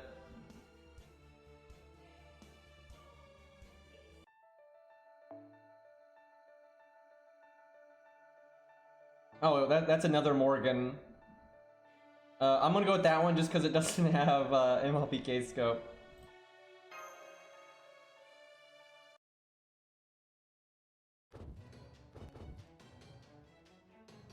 Apple efficiency, yep. I gotta go slow here. Damn, Aries not here right now, so we don't have I think we probably have someone else here that can translate though.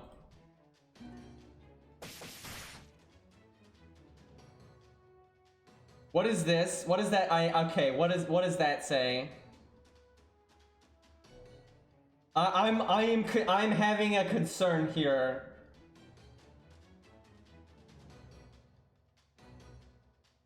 I am having a concern here. Lu Boo, I know, right?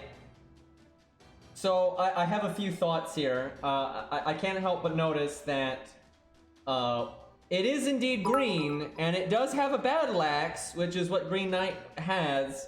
However, the art style kind of and its pose makes me think it's an enemy, like the Camelot Knights, not something that would be playable, which is disappointing because, you know, would really like Green Knight. It also kind of looks like it's, I don't know, the armor, we'll see, but did anyone can translate the name? Yeah, it kind of looks female, I was about to say, so that's a little worrying. But it does look like an enemy. Like, this doesn't quite look like a playable character to me. I hope I'm wrong, but Lu Bu, green hair, red hair altar. Can someone take a screenshot of this then, so we can share it with like Ari and Bull and stuff, because they can translate. Roughly translate to slim, thick, horse knight. Does it seriously translate to that? Something wrong? What the fuck?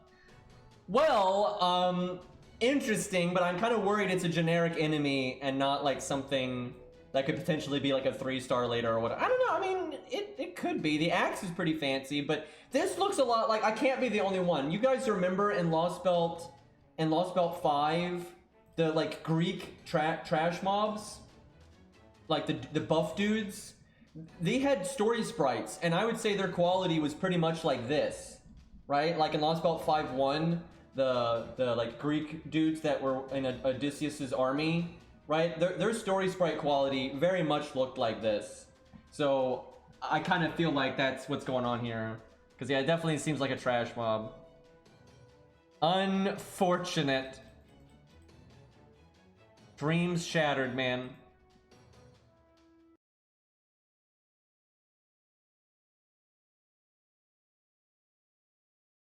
Never have nice things. Also, the horse theme is very random, so... Okay, there's only 3 of them now, but there's 2 waves.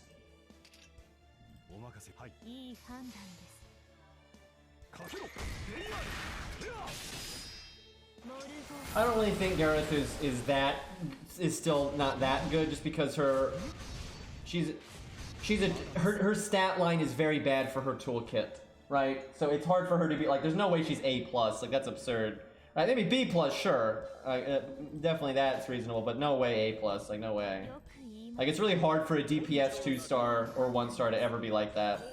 Just because a DPS with that low of a stat line is not a good combo. Low stars are much better when they're utility or like support based.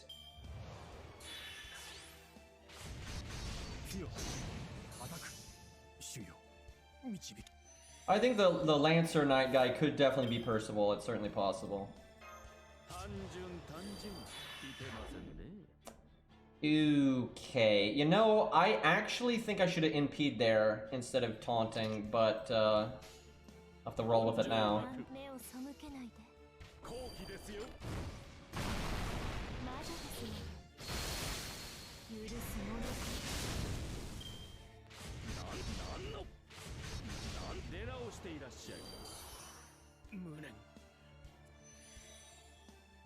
Alright, let's see what her damage is like here. We're not gonna cast anything. I obviously did not roll, like, come on now. Like, you gotta be fucking kidding me if anybody thinks I'm rolling on this banner.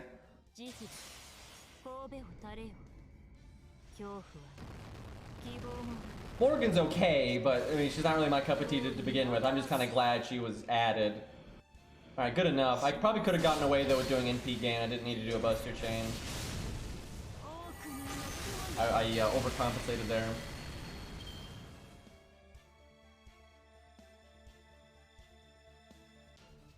If Sir K was in, then oh man, that is definitely a trash mob. You can just tell by the sprite quality. It's not even like moving. Looks pretty cool though. Like if that was playable, I'd use it. Okay, so I want to try to get this thing to do a. I want to see its crit animations and stuff. I always like seeing trash mobs animations. We might need to bring somebody tanky here though to get its NP because it's it looks like it takes it a while to get its NP there. So I think it's a she. That's what it looks like. Hard to tell though. The helmet's kind of extreme.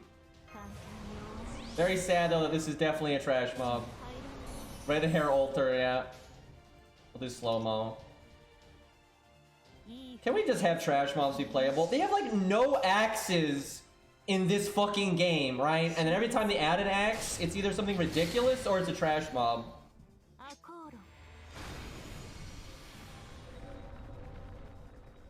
Brett, please.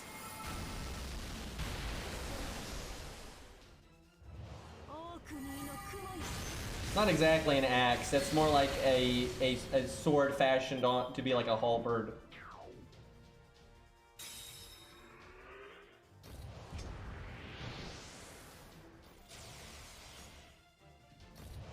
That skill animation is a bit more involved though than what I would typically see out of a trash mob. I just think this is going to be a major trash mob, I would think.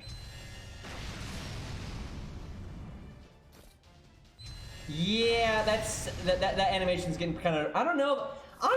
This could. I actually think there's a chance this might be playable at some point. We'll have to see. And my example is Canis. Canis in Lostbelt 5. Remember how shitty her animation was and she just played the same animation over and over? So I don't know, those skill animations are a little bit involved there. I don't know. I wouldn't expect it. I'm not saying this is absolutely playable, but because like that animation on its own is pretty, you know, filler. You know, they do that kind of animation for enemies all the time. But we'll see if it has a. I want to see what its. If I can see what its crit animation is and what its NP animation is, I think that will give us way more information. So. I'll bring, we need a unit that has really shitty DPS, but we need really good survivability, so this thing can live a long time. And then we'll use a Raj to help get through the beginning part. The main thing is the art style just doesn't really look like how an in-game sprite would normally look. It looks kind of like rushed, so that makes me think Trash Mob.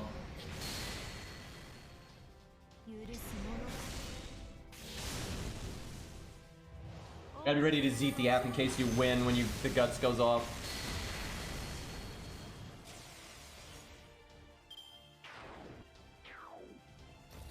I definitely want to see it crit, so I need to bring someone that doesn't have crit down. Okay, we got the NP animation. That's really in the middle. I'm not gonna lie, that's super in the middle.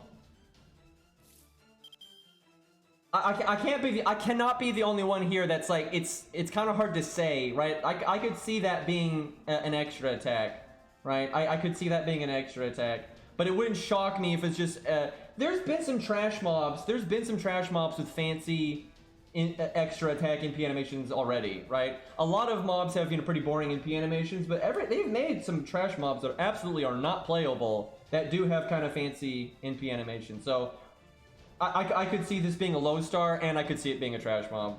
We'll have to see. I'm leaning towards trash mob though, just because the particle effects there were a little generic. I want to see it crit though. That's that would help.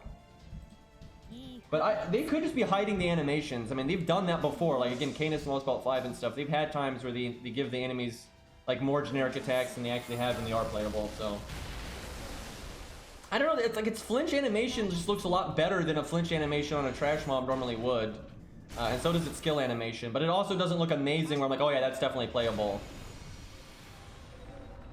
I'm very mixed here. If this could be like a new 3-star though, I'd be very happy because we need some fucking low stars. Please crit, just for the gods. We keep doing crit down though.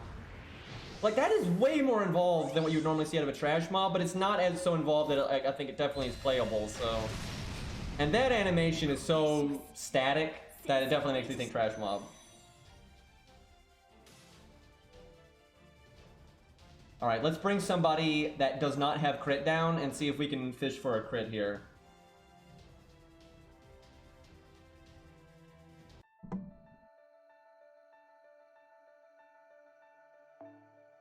I mean, I'm just worried that the part 2 is not going to be that long. So like in total, we're not even getting that much story. It's just being spread out because of reasons. All right, let's see. What would be a good unit here to stall, but not go too fast and not... It's actually not that bad if we go kind of fast because we can just reset. You know, Casterku's not bad because we can show off his animations while we're at it. But we can always reset if he's not critting, and we can save scum to give him more chances to crit. I'm not... Does this account have Casterku leveled? I'm sure it has it, but I don't know if it's leveled. Let's find out. We should totally use red hair. Oh my god, we should totally use red hair. That's too good. This might be the first video. I was looking for a stage to be the first video for my YouTube channel. I might make it this stage. It's kind of a boss fight, and it's just kind of fun to show off a cool looking new enemy. And it'd be more of a joke video, right? Like you're not really showing off that big of a boss fight, right? I think we might do that. I think that I might make that video tonight when I'm done streaming. I might go on my main account and use red hair. I think that's gonna happen. That sounds great. That sounds fucking great. Yeah, I think we're gonna do that. Because having a chance to show, you know, it's fun to show off new trash mobs and stuff, right? And especially if they're kind of abnormal, and this one is definitely abnormal. And then yeah, the horse fight, that's just too good. That's way too good. Alright, do we have Casterku on this account? We do. He's probably, 110-1, okay. Alright, that's hopefully good enough for stall. Problem is those mobs, weren't there mobs before? We'll bring a Rosh then. Dude, I hope this thing ends up being a 3-star. That'd be so cool. Like, it's just something different. But, I don't know, DW likes to be shithead, so... Because, you know, it doesn't have any voice lines and things like that, which makes it seem like completely like a trash mob, but they've debated us with that kind of stuff before. So they could, like, be intentionally hiding its animations and stuff, and it... there's no way it's like a 4 or a 5-star, and it is pretty likely that it's just a trash mob, but there's a chance. That NP animation could be an extra attack. Where's my K-scope?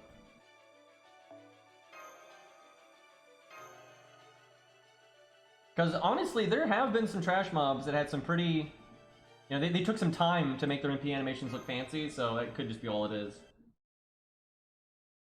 Yeah, no new 3-stars since Ricky. It sucks. Okay, so this is kind of a spoiler, but if you know in chat, by all means say I'm okay with this getting spoiled. Do you ever fight like a bunch of these at once? Like, so it's not like it's not like a hidden identity, you know, person. It's like you find out it's just like, you know, Centaurian or whatever, and you fight a bunch. Okay, if yes, you fight a bunch of these later, then they just happen to have slightly better animations than for like their NP than you would expect. Because if you fight a bunch of them, there's no way. It'd have to be somebody, right? It'd have to be like a character. So that sucks, though, man. That sucks. But yeah, then I would say it's just got kind of a fancy extra attack for a trash mob. Okay, we're gonna need more than just a Rosh. These have loads of health. This will make a good red hair. You know, we might just need to use red hair for realsies then. Because those mobs are actually... Oh, that's a lot of health. And it's true, there are times you fight multiple like clones of a servant or whatever, but that's the exception, not the rule. And so sure, there's always a chance of an exception. Maniac, if you're in chat, I don't know if you are or not, but if you are, could you switch out his CE? Because that's obviously not the one we would want for a solo. But yeah, there's occasionally you have times where there's some weird thing that goes on with like Valkyrie. Here's an example, Valkyrie. There was a trash mob version of Valkyrie, and it had like the dumbed down animations and you know, it was like a more generic looking Valkyrie, but then Valkyrie was fully playable. But that is 1000% the exception, not the rule, right? So it seems pretty unlikely to me. Fairy in armor, interesting. That does sound like just a trash mob. That sounds like just like a generic like fairy soldier, right? Like I think that's what they're going for there.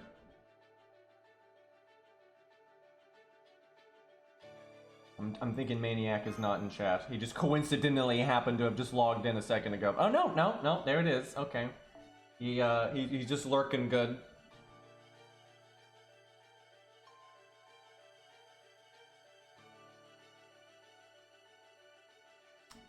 All right, I don't think we need a rush. Well, I don't know. We'll see.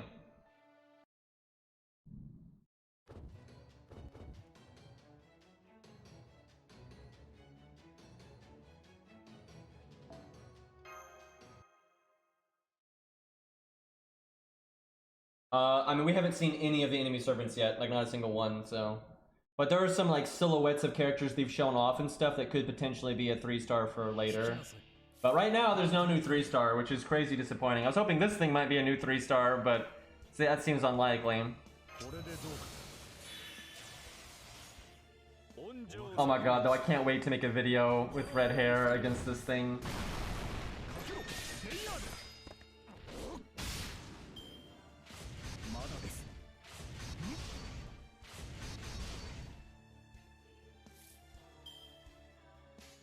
Try to spread out the damage. We're gonna have to NP these.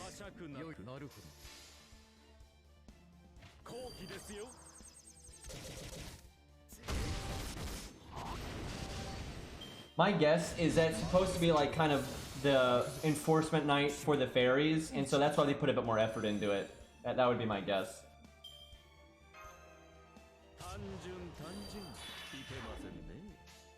I wish we were actually getting cards, like holy crap.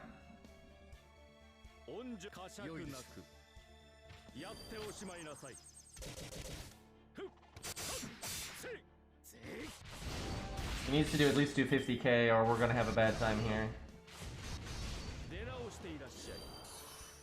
I just can't wait to see when he goes to the next screen. It's gonna be amazing.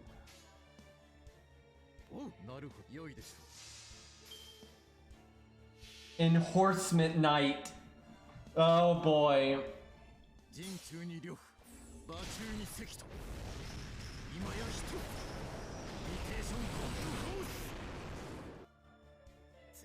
Damn it, bro.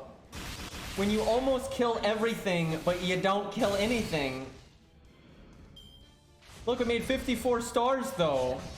So, you know, because we need those crits when you're hitting someone with 3,000 life, right? Oh fuck, he has crit down. Why is everything I'm using right now have crit down? And Aura's Veal with the gifted sub to the Gasha Devil. Thank you, I appreciate it.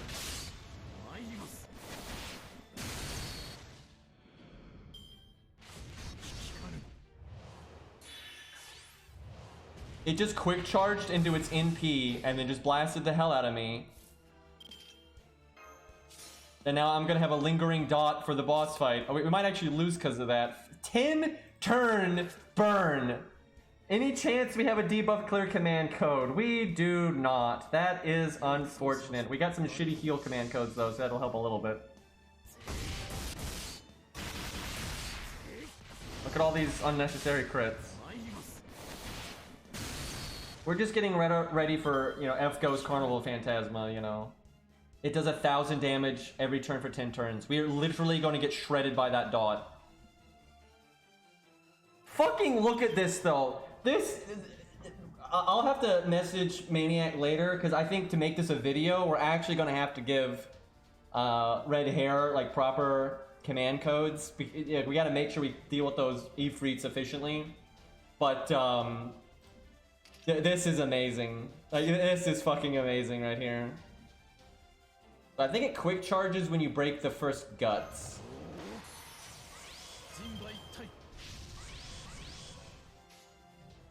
If he crits, he should be able to do 100k here.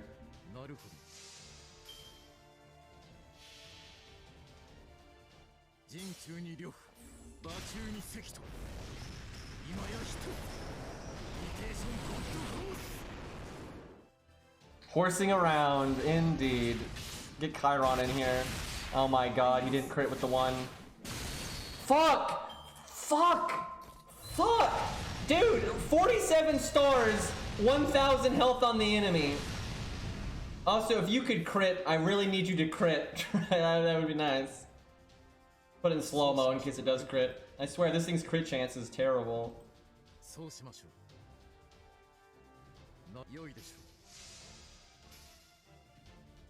I should've just done the full healing combo there. I'm telling you though, man, that flinch animation is way more detailed than you normally see on trash mobs. But I think like even Enforcement Knights, they put more detail into that kind of thing. Dude, that animation is ridiculous in slow-mo. That flip, like, are you kidding me?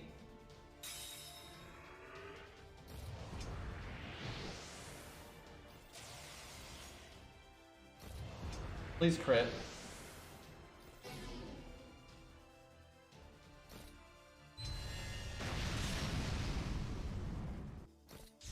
Oh, here it... Okay, no, yeah, there's no way. That's not... There's no world that's playable. Its crit animation was just particle effects, right? Like, there's no way. Yeah, there's absolutely no way. Okay, though, let's see if we can win this.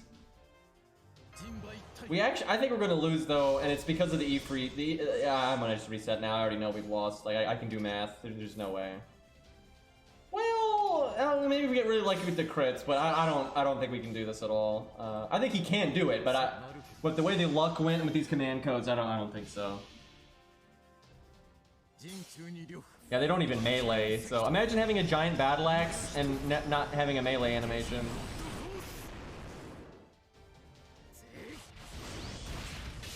This actually might be kind of hard to solo with red hair, to be honest.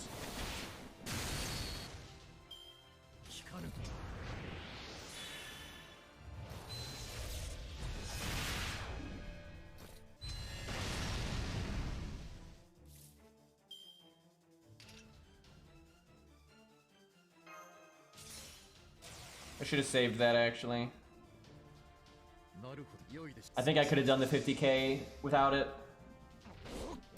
Oh, yeah, I think we could have done the 50k without it. How much health does it come back with? Oh, only 14, or I guess we're not out of this. Oh god, it evaded though. Okay, now we're out of this.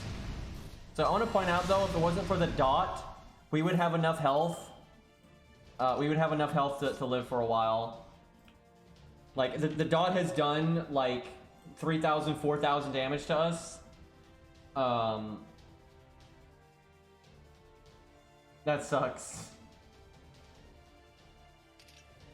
Yeah, I guess there's, like, maybe a one-hit... Nah, actually, I think it's a two-hit evade. It's either...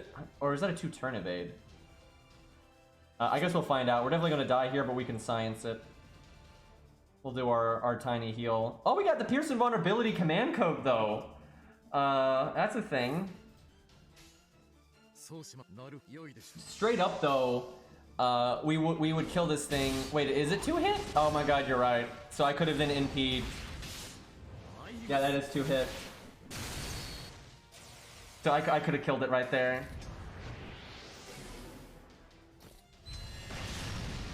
Just don't kill me, forehead. It's fine.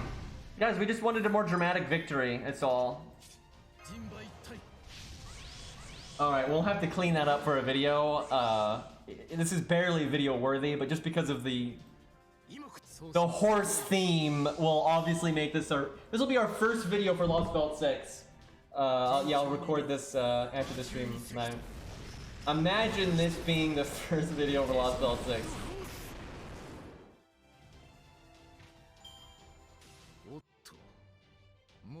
Feels good, man. Gotta assert your horse dominance, you know.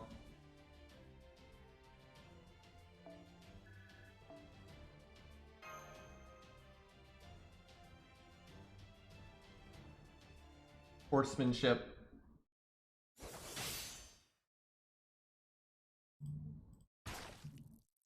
Oof.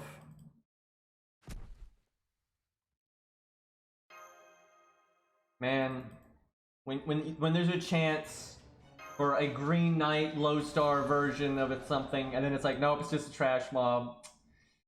It's not a good feeling, man. Why they gotta be like this? I wonder if we're fighting one of the, like, Gwaine Fairy here. You know, okay, I don't care enough about the name spoilers. I'm literally gonna look up her name because I don't care anymore. I literally don't care anymore. Her name is Bargenhest, I think. Berghest. Hold on, let me look. Who the fuck is that? Isn't that a beast? Yeah, that's an old folklore like monster. I am confused. How does that even... It's like a... I don't know how that works. I don't know how that works, but I'm thinking Morgan is to blame somehow.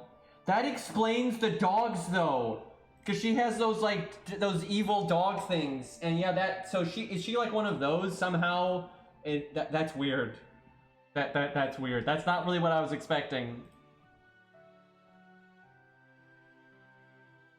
So like, her stage 3 is like her true form then, huh? So she's a waifu version of Doggo Monster. Yeah, it's from old like English folklore. So yeah, that's why she's got the black dogs with her, and that's why her stage 3 looks that way. Interesting. Yeah, I don't care if people say who Tristan really is. It's fine. I'm tired of trying to figure out what they're like, what to call them is a mess. So,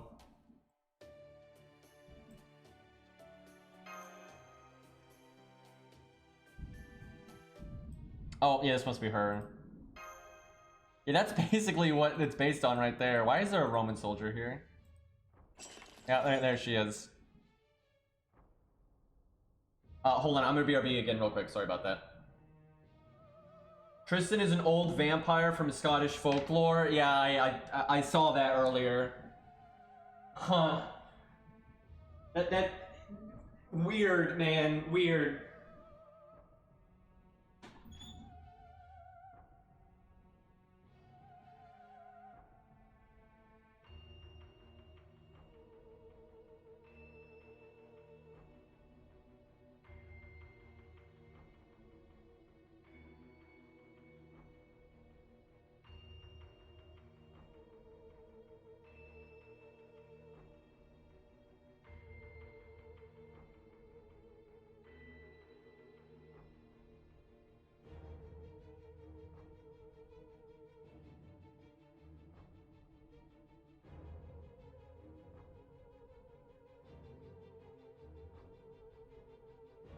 Alright, I'm back. That does seem kind of similar though to Van Gogh, but the big difference is, you know, we have actual Tristan and Gwaine. Because Van Gogh is actually like the nymph child, so that's like a whole thing.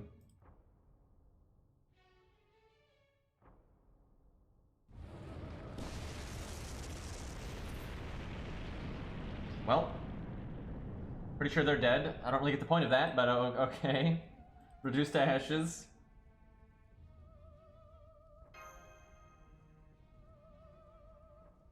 I don't mind her stage 1. The other stages are a bit whack. So this is how Rome fell, yeah. Oh shit. There's a part of me that wants to use Super Orion just cause. This might be a real fight though. Maybe do we bust out kind of a medium budget team? Like on my ult account, I don't really worry about being super budget.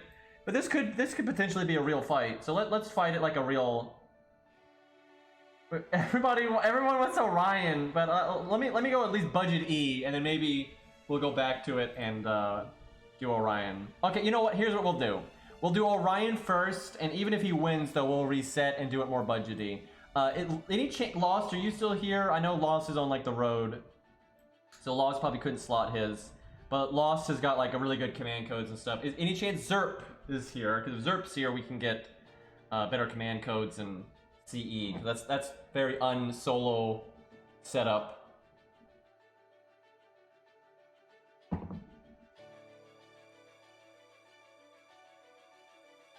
Why are you backseating right now?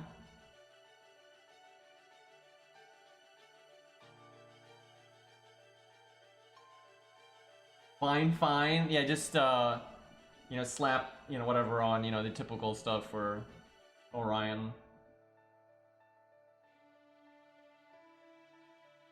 No, we're not perma-banning somebody because they spoiled a gimmick one time. Like that's like backseating bad, but you don't need to perma-ban anyone here.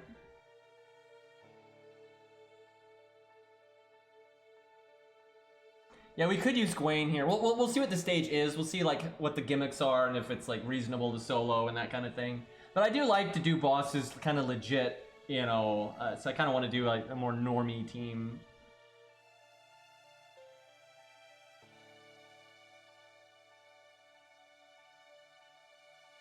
Interesting though how Gwaine can give the sunlight buff though to. How do you say it? Bergen? Is it Berghest? I think it's Berghest. Apparently it has more than one spelling though. Hold on, I'm literally gonna look this up.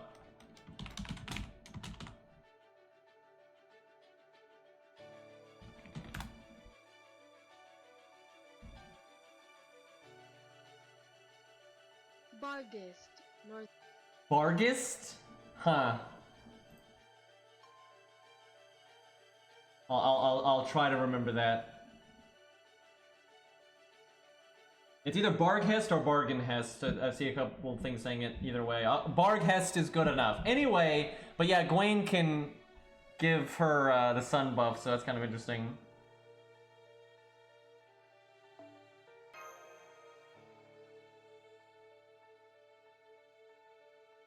Okay, we got the command codes. We just need the CE now.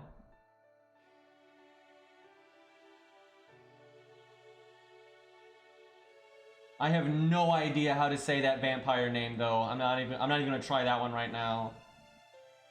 I'll look that up later. Oh, I see. Hex is at work. Feels bad.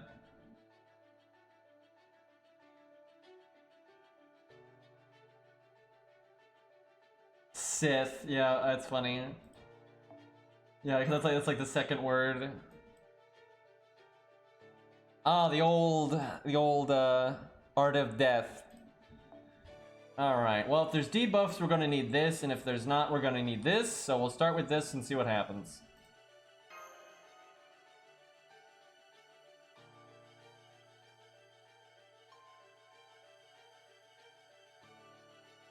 Well, I mean, there's a lot of that folklore stuff like has different pronunciations depending on like which region and spelling it's from. It looks like they're using the English folklore version of it, so I'd imagine the pronunciation is more like that than Gaelic, but no way to know for sure. So if you actually have to fight this boss and it doesn't just end in a few turns, it looks like she has damage resist and a bunch of health bars, so this could be a real fight. It's possible. I hope it is. I swear to God, after all this time, I don't... She gave my taunt wall taunt. Thanks. I guess I just do that.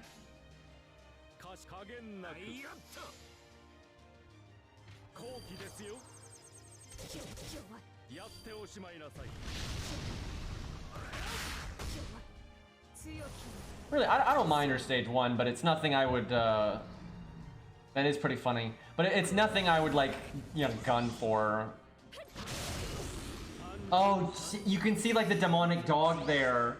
That's kind of interesting. I wonder if anybody figured it out really early. Okay, that sucks. That's unfortunate right there. But yeah, there are some hints to what she's based on when you look at it, so that's kind of interesting. Does she normally have that sword effect? I guess she did. Well, the question is, I think one bad thing about George, I think his taunt percent is actually kind of low. Let's check. Because taunts have like their own percentage. And if one percentage is way higher than the other, his is 300%. I mean, that's not too bad. Interesting thing about George is his... Oh, fuck. George's taunt percent is tied to his skill rank. So right now it's actually only 100%. So there's not... Unless this is only 100% taunt, he's not going to get hit. So that could be a real problem. Ooga Booga, though. Yeah, at rank 10, his is 300%, and I bet you the one they give you is 300%. It's either 300 or 500, I would bet.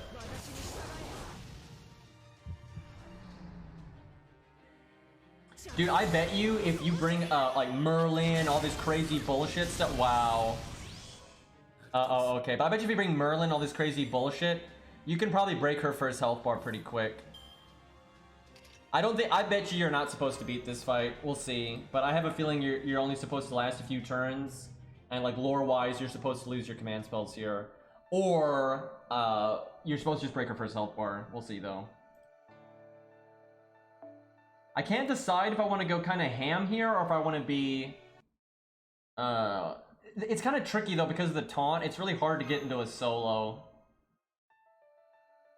Her damage resistance looked pretty high there.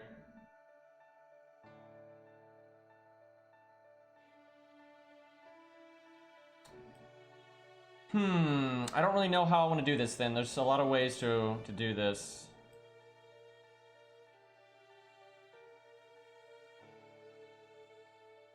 So, if you wanted to break that first health bar though, Orion on a team is actually a very good way to do it, because he can just do so much damage.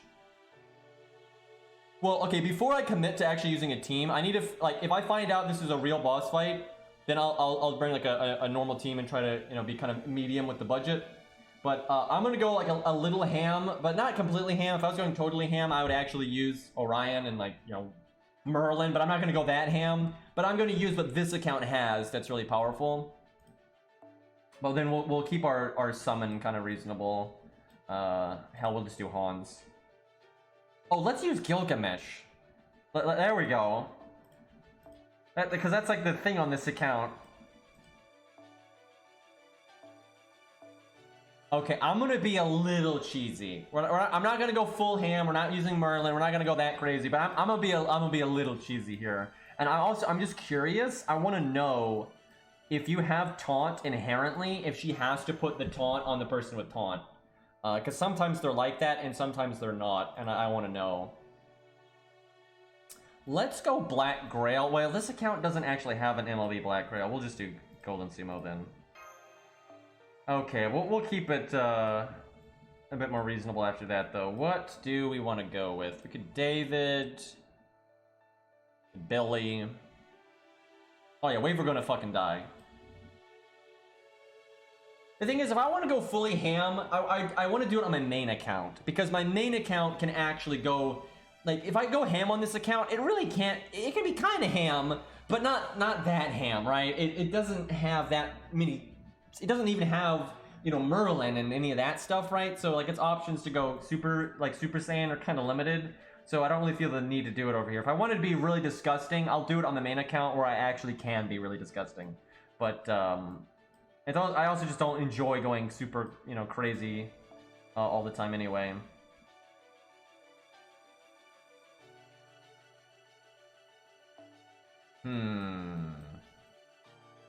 I think this account actually has a second poster girl. It does. Okay, then we'll do this. But I have a feeling this fight is here to, like, lore-wise get rid of your command spells. I don't think this is supposed to be an actual boss fight, which sucks. I think, like, right now is like the perfect time for them to throw a real boss fight at you.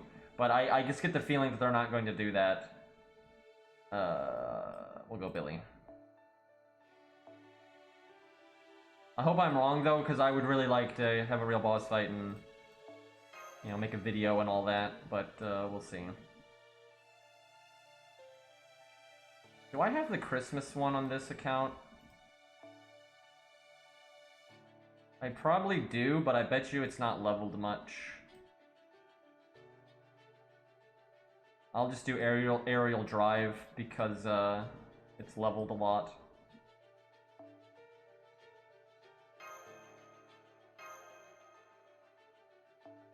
So Atlas is good because you could probably clear the taunt.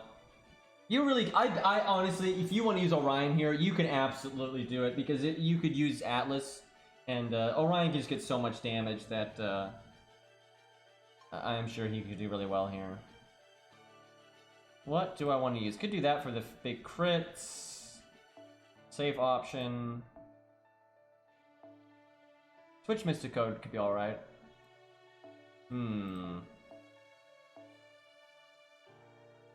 We'll go default for now, and I kind of want to see how the taunt interacts with a taunt that's already there.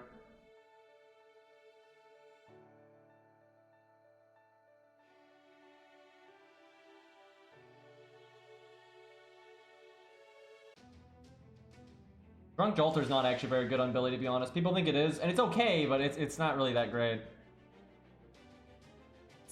Unless you have a team where he's critting like every single fucking turn.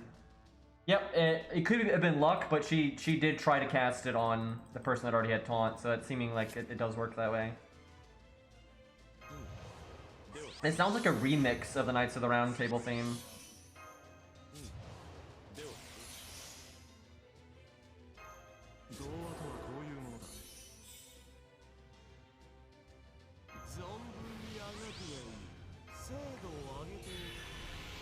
I haven't used Gil in so long, man.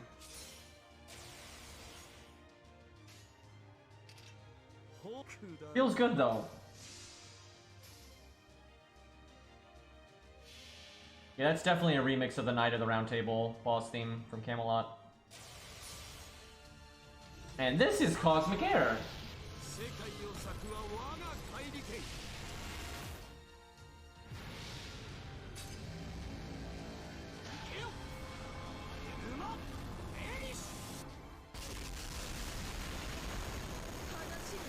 So I'd like to point out, if you actually had Gilgamesh lore-wise here do that, that would probably be the end of the singularity, but you know.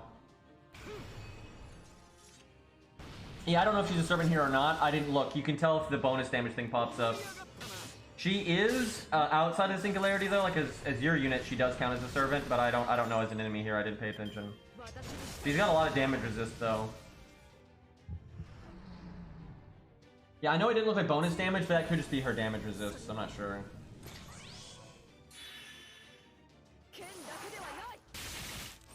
You're right, it does say danger instead of servant, so she may not be a servant here. I'll have to pay attention on his next NP. Because one of the bonus damages you'll see is waivers. So for him to get his bonus damage, you'll have to see 2 of these icons. But yeah, if it's not a servant, then Gil's not, he's just an AoE archer, right? Nothing special.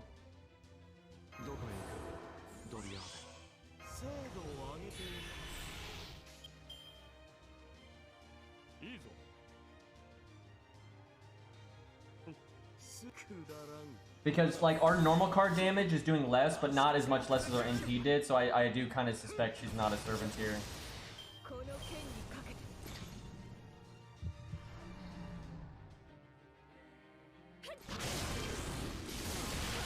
I guess the meta thing to do would be use your command spell in turn 1. That would be the meta thing. Damn, it put it on Gil before he showed up. Let's see.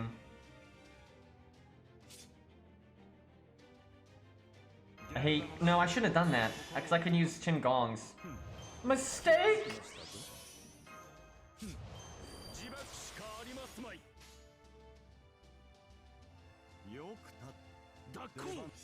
Alright, let's see here. I should have put it in slow-mo. It's gonna be kind of hard to tell if we get the bonus damage.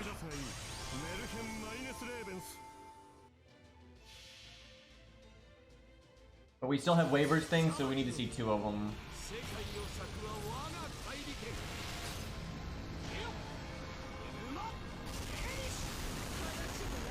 I could not tell. That was way too fast.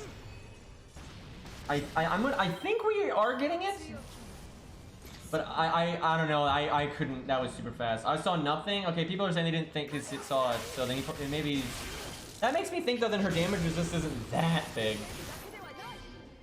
Also, I like how she keeps putting the taunt there. That's really unlucky.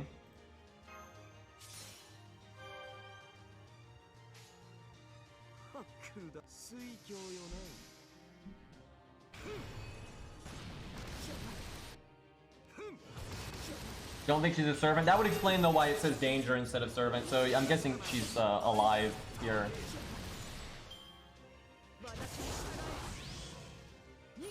Gil's still doing plenty of damage, but yeah, he's just an AoE archer. Okay, that's so unlucky. She's literally done that 3 times in a row.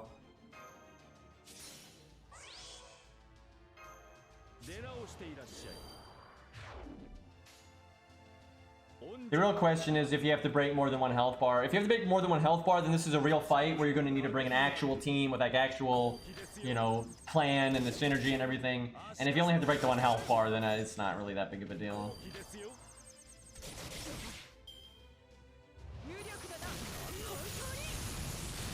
She doesn't use her NP. She does her extra attack.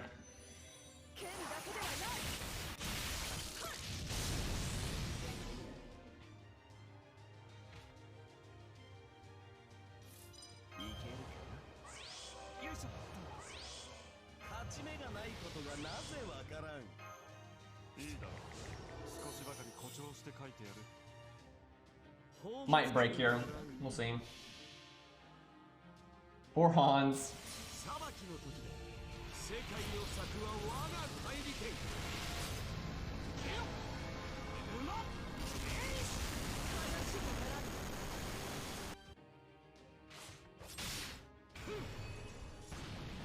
Okay, well we broke. Let's see if it's a real fight or no. Not a real fight. Damn it! I mean, I'm sure you'll fight her at some point. It'll be a real fight. Why did he do this? And you might say, well, you brought so much strong stuff, but I mean, not really. We were using an AoE, and he wasn't getting his bonus damage. That's not a like, that's... You could do that with just Billy, Robin, you know, David, you know, that kind of thing. And yeah, you could do that with some harder bosses too, but I mean, that is not a... One health bar there ain't much. It'd have been a little fun if I'd gone super budget on it, but that is whatever. Yeah, I do like that you have to at least break. Like, it's kind of a boss fight. And you could have some fun with it, but it's nothing crazy. Yeah, I know. I hate when they have break bars and it just ends when you break a bar, so they only have one health bar, so what's the point of it?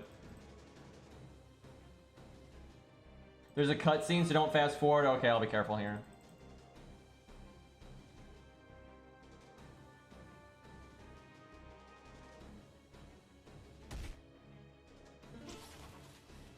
I think she just got Tristan there.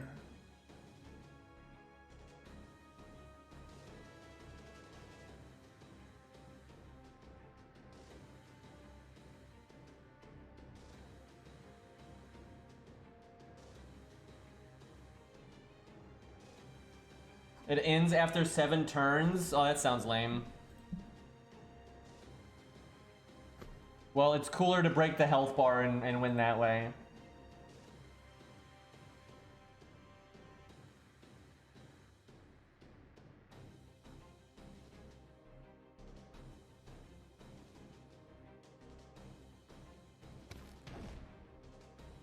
Are they gonna do the whole thing where they just try to show off how cool the new bad guys are? I have a feeling that's where we're going with this. I was soloing it with Fujino and it just ended. It feels bad. How far did you get?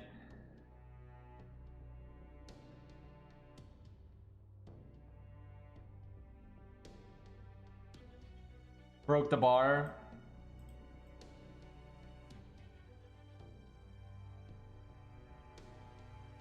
Are they gonna just kill Tristan here and be like, look how powerful than these characters are? I fucking hate when stories do that. It's such bad writing.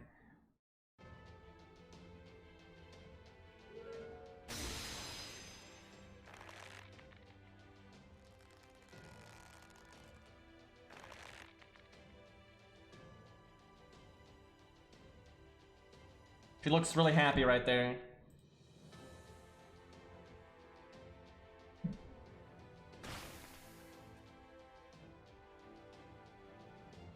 That's special art. Is Tristan seriously going to die this early in the story when he's like never been used in the main story before? Are you fucking kidding me right now?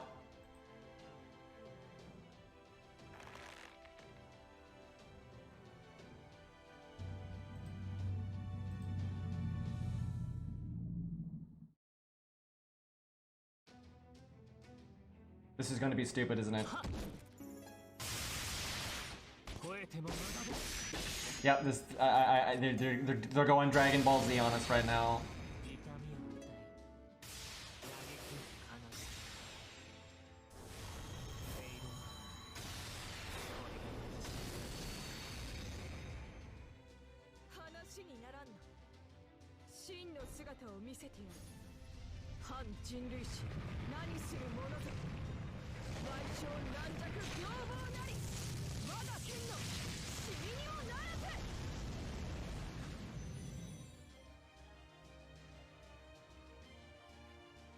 Did Tristan just die there? Like, really? Why didn't you dodge? That's so unceremonious, though. I don't know. Maybe he is pulling a Karna and he'll come back, but I don't know, man. Not gonna lie, I think I could make that look better than they did, but I don't think they put like a lot of time into that.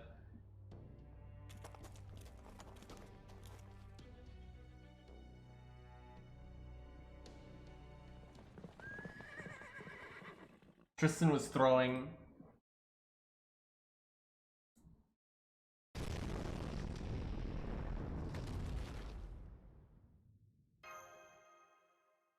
That was so unceremonious, though. I'm not sure he's actually dead, though. I guess we'll see. But it wouldn't shock me if he's just dead there.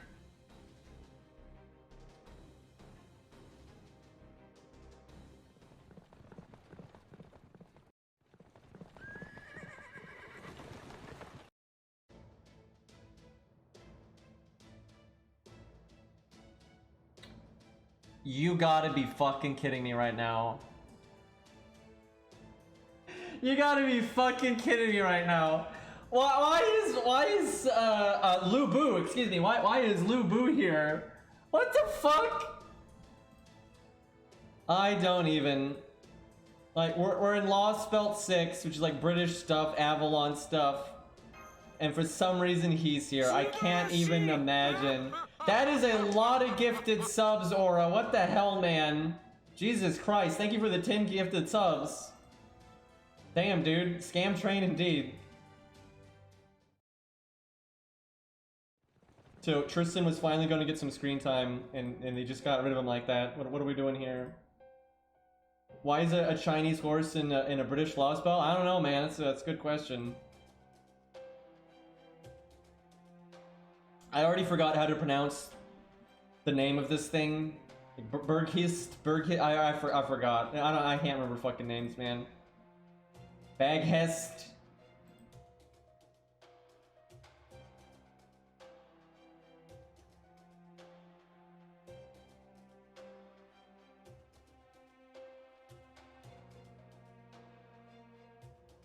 Baguette. Yeah, that's the one.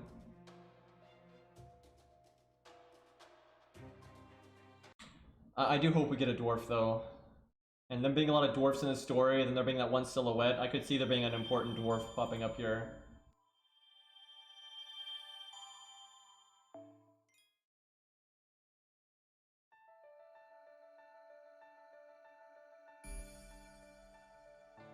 Man, Jesus Christ, if that's all they wrote for Tristan, man, I just, like, why did they even bother? Like, fuck.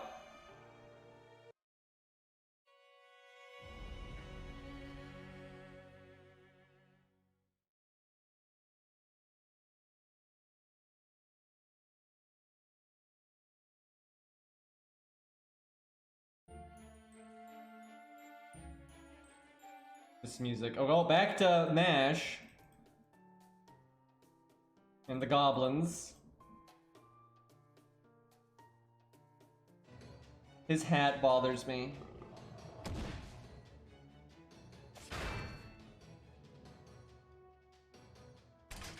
So is her name Galahad right now, or is it MASH?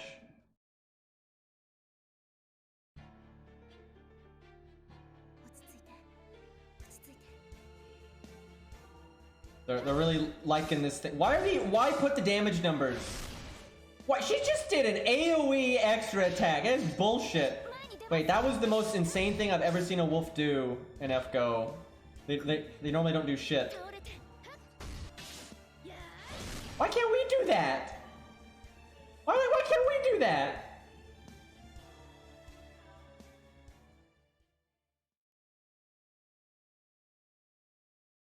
Fucking the wolves get to do a multi-hit attack, which they normally don't get to do, and then MASH is over here being AoE. So what's her name right now? Because people are saying it's Galahad, but I question that. AoE MASH for 5-star.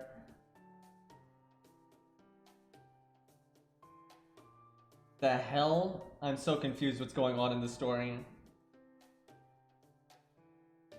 Everyone's memory's getting fucked up.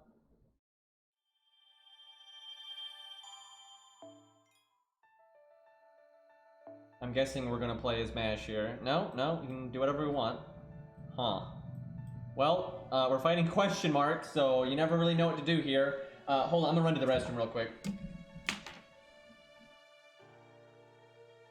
This story is weird, man!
Okay, I am back.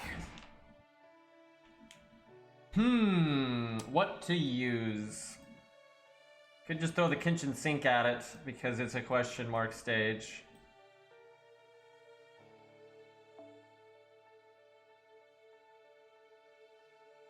Yeah, I agree. I'll take cutscenes over fake fights, and as long as the cutscenes don't replace actual good fights, I don't care. It's better than, wow, this sprite shakes, and then this sprite shakes, right? Like they do in the story bit, so I don't really mind. It's more about how you use them and why and stuff, right?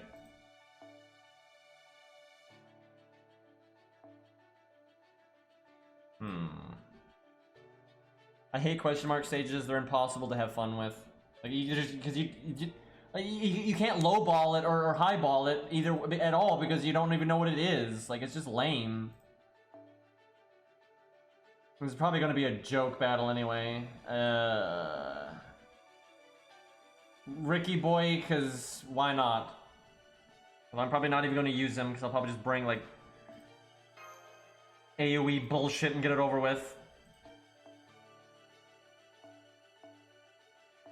Actual Gwen.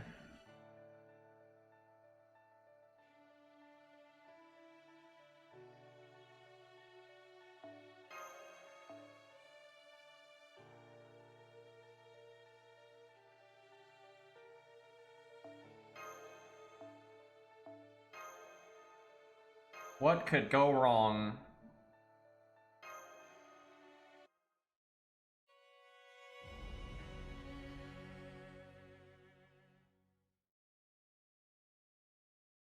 Yeah, I would have taken the numbers out. I think it would look better without the numbers. That was kind of weird.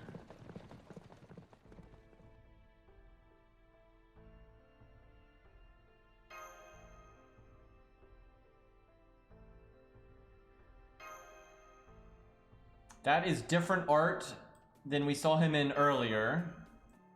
Like, he doesn't have the wings. I guess he's incognito.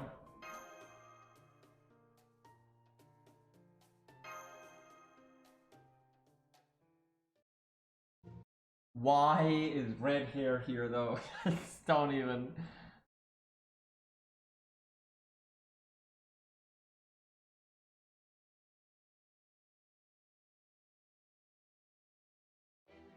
Oh, it's a boss fight. Well, kind of. Oh, it's red hair, apparently. Why make this a question mark?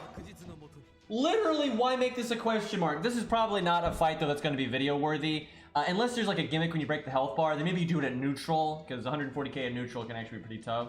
But if you did this at counter class, it'd be a joke, so... Unless there's a crazy gimmick here, I doubt I'd make a video for this.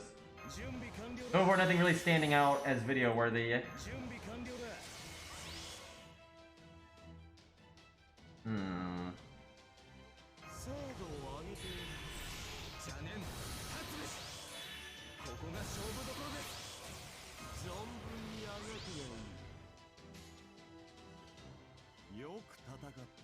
Really, no joke, the green horse stage was the best stage for a video so far anyway, and it wasn't amazing or anything, but it's certainly better than everything else we've had.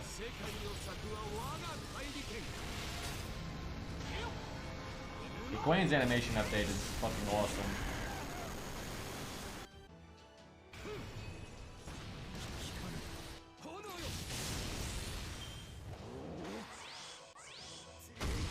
Got evade.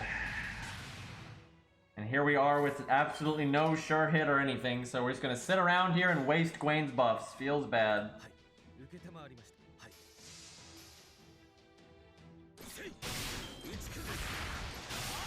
Don't worry though, we applied burn. That'll get him.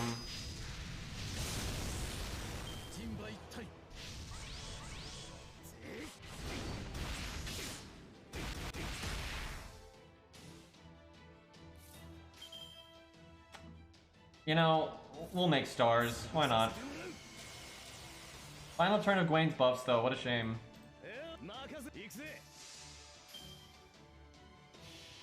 Did he walk from China? Yeah, I don't know what's going on right now. Gallop. Did he gallop from China? No, wait a minute. Chat, what are you talking about? Lubu is not a horse. So Lubu would obviously walk or run. And this is clearly Lubu, so I don't know what we're talking about over here. Huh. I don't know if this is video worthy or not. I'll cross that bridge when I get there on my main account and I'll see if I can... I don't know, that's a hard call right there. These debuffs though. What really sucks is Gwaine not having his buffs.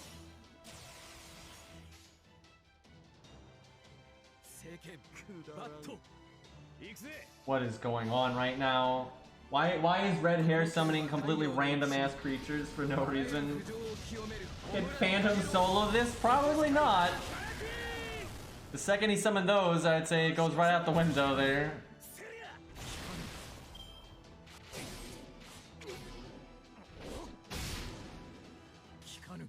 This might be video worthy though for someone at neutral, because you know there's a lot of debuffs and chunky boys. I probably should have saved my Star Bomb for when I had Gwaine's buffs coming up. That just makes sense.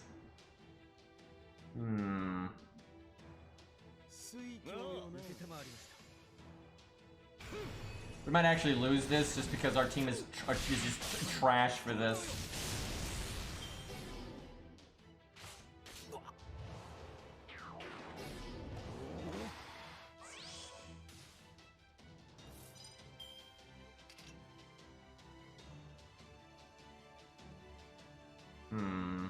Gwaine is terrible against the archer, but he actually has his skills back.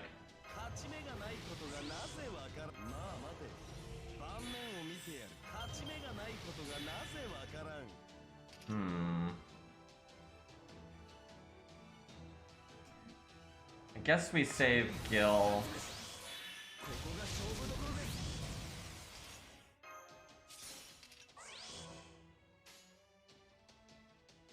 I don't know, there's really no way to get good value with the way like the health thresholds are here.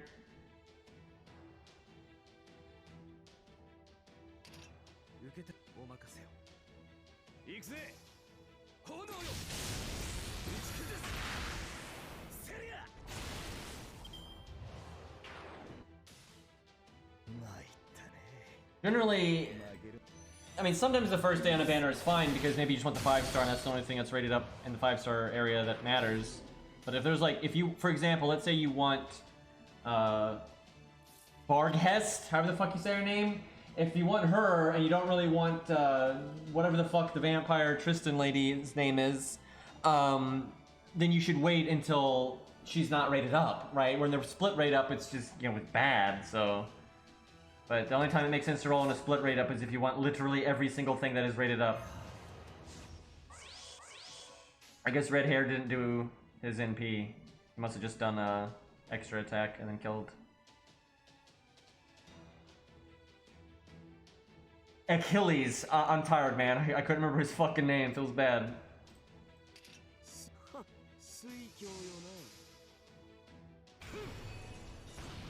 No, God Juna is solo rated up. Hot Wheels is not a 5-star, Einstein. Now, to be fair, Hot Wheels deserves to be a 5-star in terms of like how cool he is and how powerful he is lore-wise, and you know, all that. So you know, I can forgive someone for forgetting that he's not a 5-star because he really should be one, but he is a 4-star.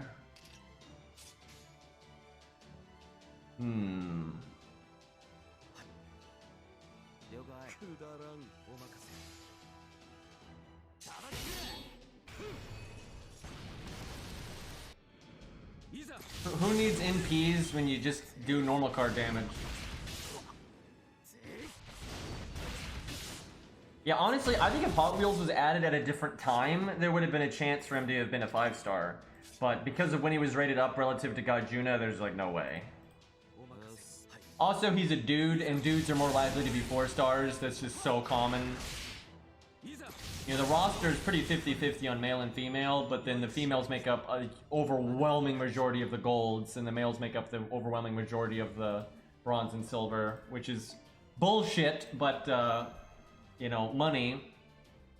Although a lot of the males have made them good money, so it's kind of just nonsense at this point.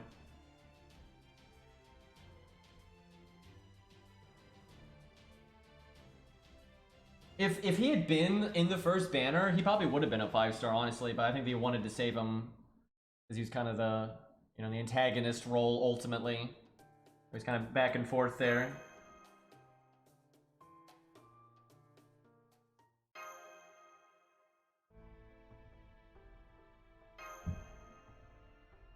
The thing is, ultimately, lore is not what makes things what rarity they are. It's just, look now, there's 2 of them. But yeah, a lot of really powerful things are low stars, and a lot of weak things are 5 stars. But they have tits, so there you go. Look, she has the veil. You just don't get it in a sprite. I'm so confused. Wait, who is that? Got fairies everywhere. We finally get a scene though from the antagonist standpoint.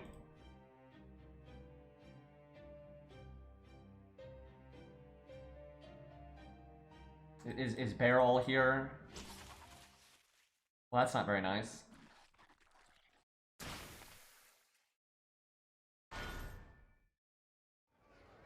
Is this like, oh my god, this minion said something I don't like, so I'm gonna kill them, because, you know, that's reasonable?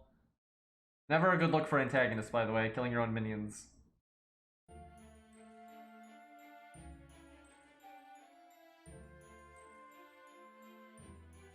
I don't know. Why is this guy shadowy? Isn't that just one of the generic guys? And that's like the elf lady. Why are these all shadowed out?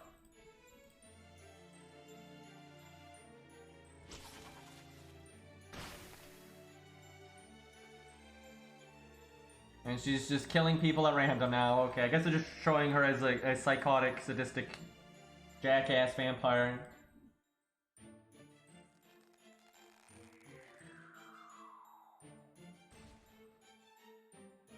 Yeah, it's some, like, folklore vampire that's masquerading as Tristan, but, what the hell is going on here?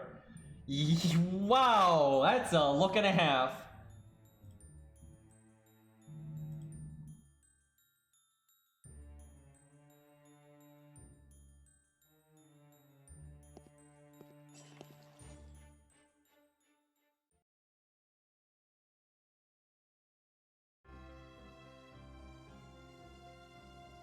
So I'm guessing Morgan somehow took these legends of like this vampire folklore and Berghest or whatever the fuck, and I'm guessing all of that has got to do why this Lostbelt is happening in the first place. Like I kind of wonder like what just happened in the past of this Lostbelt, because that's honestly the interesting part.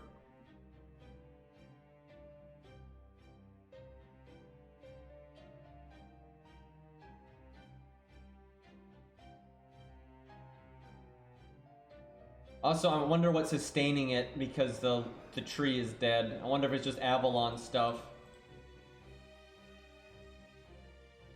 And I wonder what their plan is, because they've implied that the Lostbelt King here is like well aware of like the alien god and all this other nonsense, and they got their own plan going on. So I'm kind of curious what's their goal. That guy's definitely not going to be playable.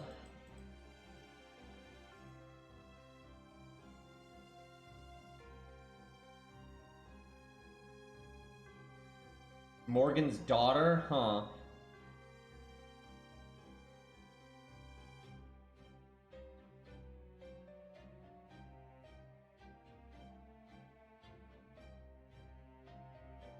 I just saw some blue crazy shit. This is getting weird, man.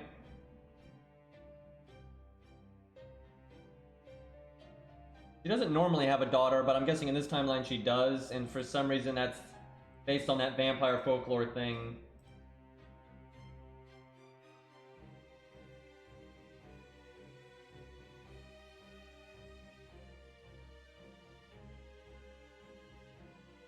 Considering Casterku got an animation update, I would expect him to be in this story, but maybe he's not going to be in it until the July half. Because we know he's going to be here because of the anime opening and all that. But yeah, maybe he's not in the first half here, maybe he's in the second half.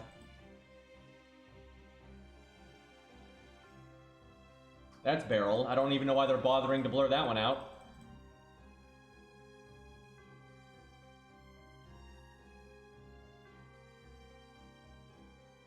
some interesting folks here.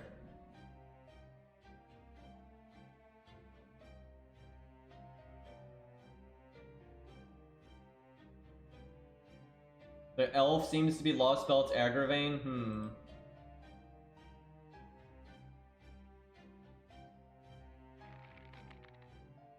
So what's this guy's name?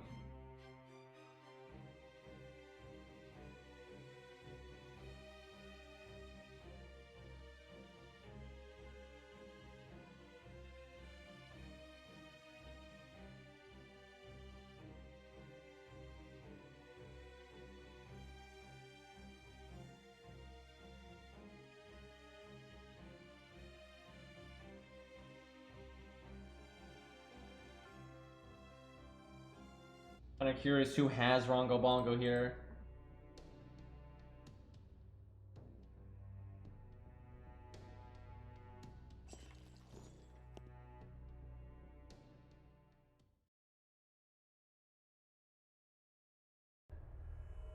Why are there shoes inside of like a crystal ball thing? What is the point of that?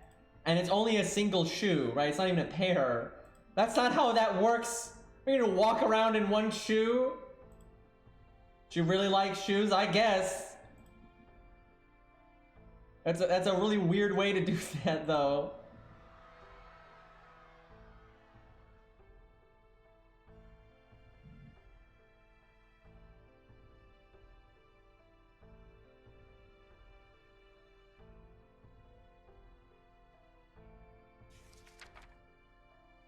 Yeah, the folklore she's based on, it literally, I don't know how to say it, but the second word is Sith.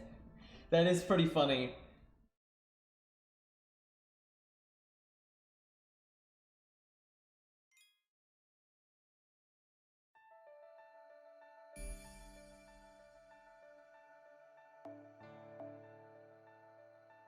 Can we have an actual boss fight now?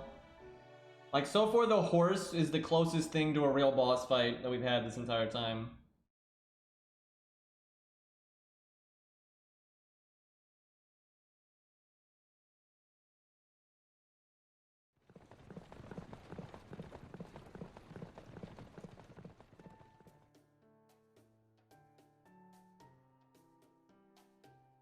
I don't know how you translate hooves into a shoe fetish. That's kind of bizarre, to be honest.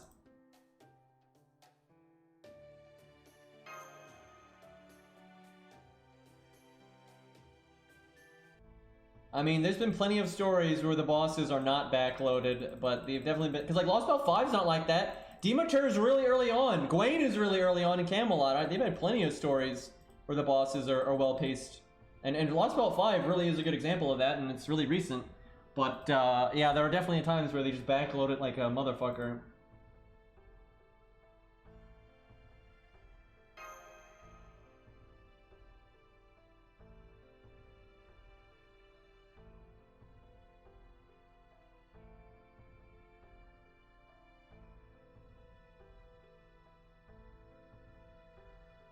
Wear long dresses to hide the deer hooves? I don't even. I guess that's why they gave her the really weird shoes in stage 2 there.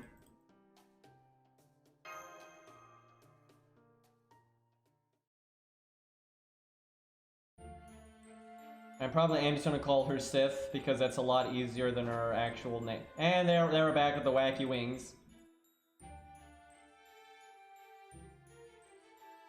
Like Baohan Sith?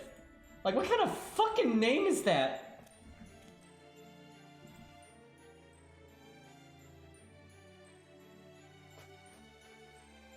She is absolutely not better than Tristan. I would actually say she's worse than Tristan.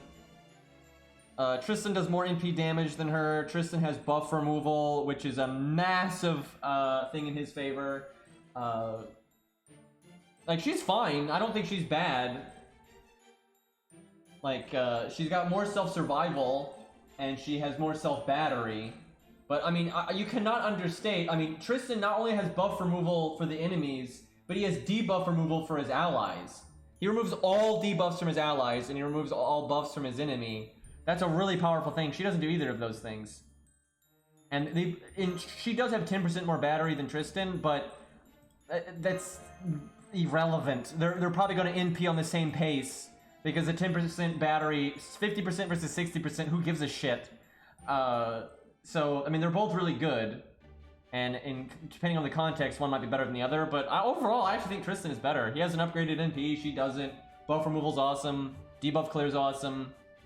So Tristan's in pretty good shape, to be honest. He's a really, really good 4-star. But I don't think she's shit either. I think some people are going to say Tristan is just way better than her and she sucks, but I don't think that's the case. They're both fine.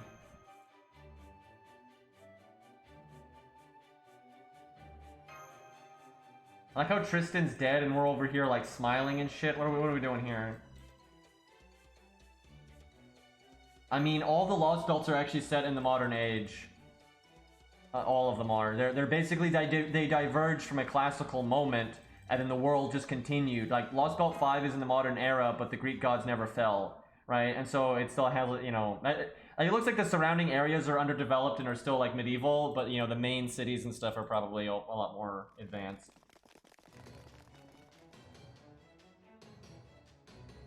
This one is in 2017. That's kind of weird that it's not in current time, that it's a few years behind, but yeah, all the Lost Belts are like that. They're all pretty modern. It's like that's their thing, which kind of sucks though. That's one of my least favorite things about the Lost Belts. I don't want to see a modern twist right on all these settings. I want to just see stories set in these places where they're, or you know, I want to see, like, you know, in Camelot stuff, right? In Camelot period, yeah, you can have a singularity happening, so things are, you know, going awry, you know, but I'm not really interested in all this modern shit. I haven't really cared for that.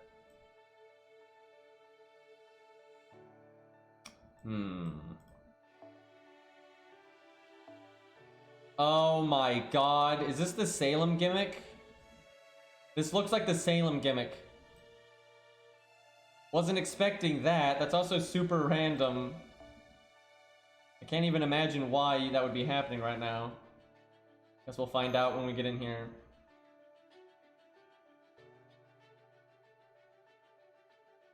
Yeah, I had a feeling it would have to do with the city, like a security thing in the city or something.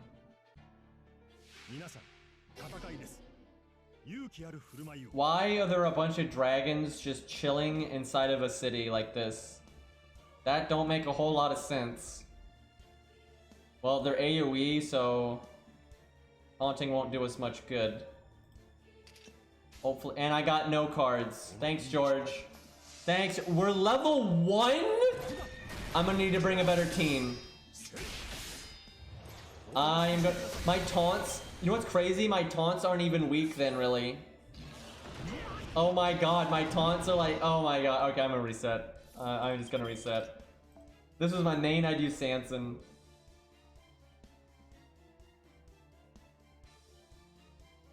That's really silly. So your CE is what can really carry you then.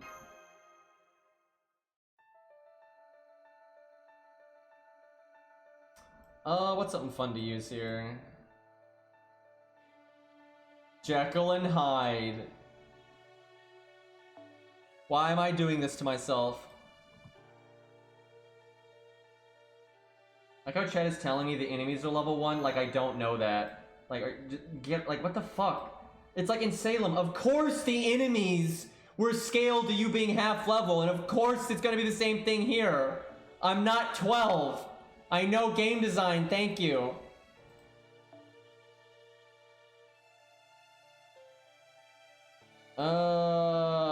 What's a fun thing to use? There's no synergy with these units if I do that. Let's try to make Jekyll and Hyde actually do something. Big bad level 1 Hyde.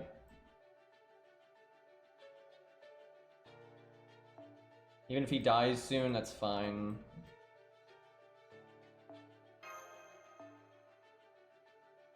Oh my god, King Potato Chips would be so broken here, because her health is based on her skill rank. So her health would get super high regardless. That would be so funny. Oh my god. Yeah, there's several abilities like that that kind of ignore what the unit's level is. Why does Jekyll and Hyde have to be such a bad unit, by the way? Why couldn't he be, like, good? Why couldn't that be a thing? But why couldn't he just be average? Like, I'd settle for just average, right? But he's like one of the worst units in the entire game. And it's kind of frustrating. There's nothing I can summon here that won't step on... It's either going to be useless or it's going to step on Jekyll and Hyde's toes. And because everything steps on his toes because he sucks. It'd be a lot easier if it wasn't a Rider stage, but that's the best time to use Jekyll and Hyde.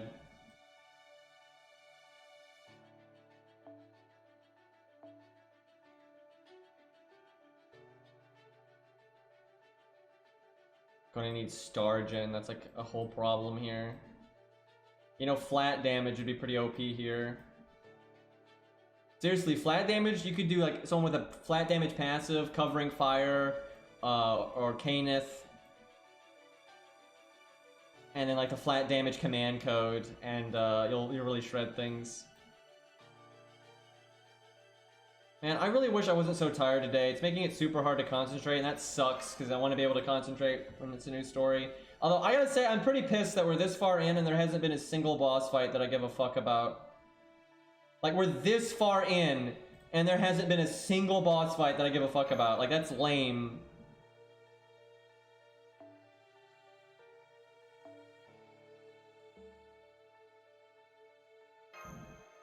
Like, what chapter are we even on? I haven't been paying attention, but we're pretty far in here.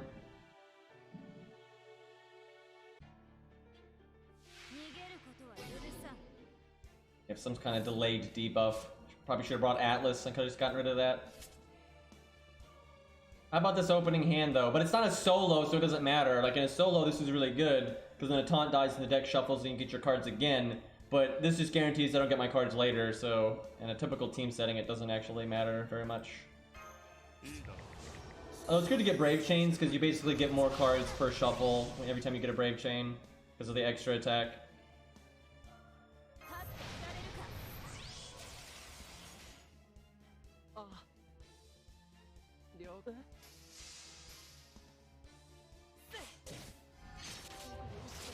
Not bad, considering.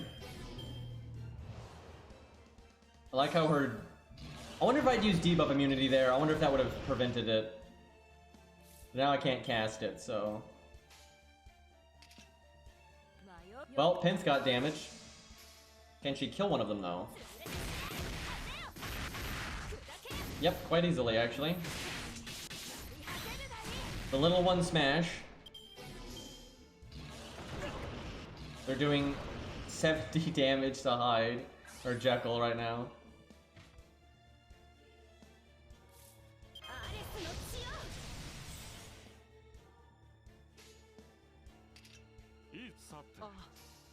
Hans got this.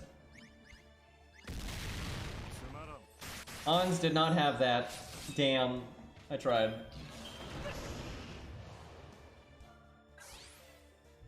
They're so glitchy. They are so glitchy, man. Look at this. Nonsense.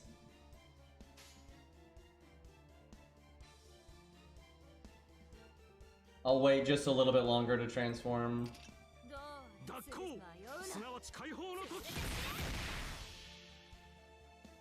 This is not the best stage they've ever made, I'm not gonna lie.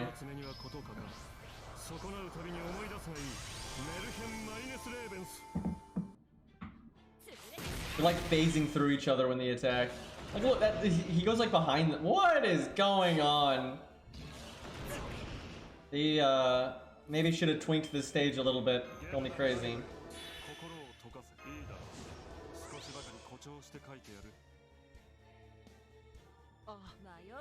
So interesting to note, NPs a lot of times are not based on your character level. So if you have Hans NP at low level, his healing really will be disproportionate like this during like Fuyuki and whatnot. Especially if you get multiple copies of him. But early on in the game, you don't have a lot of CEs and stuff, so it's hard to get your NP quickly most of the time.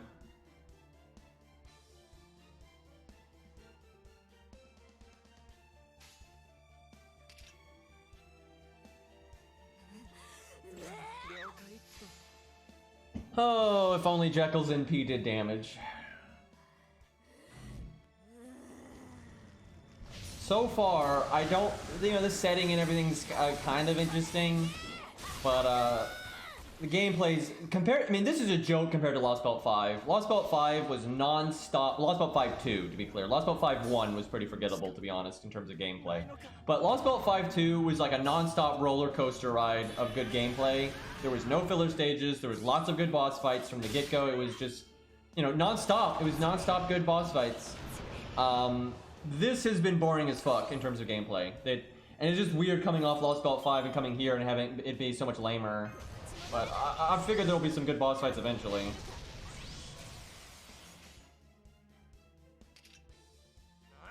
But I guess Lostbelt 5-2 spoiled me somewhat, but still, there hasn't been a single boss fight worth a damn so far.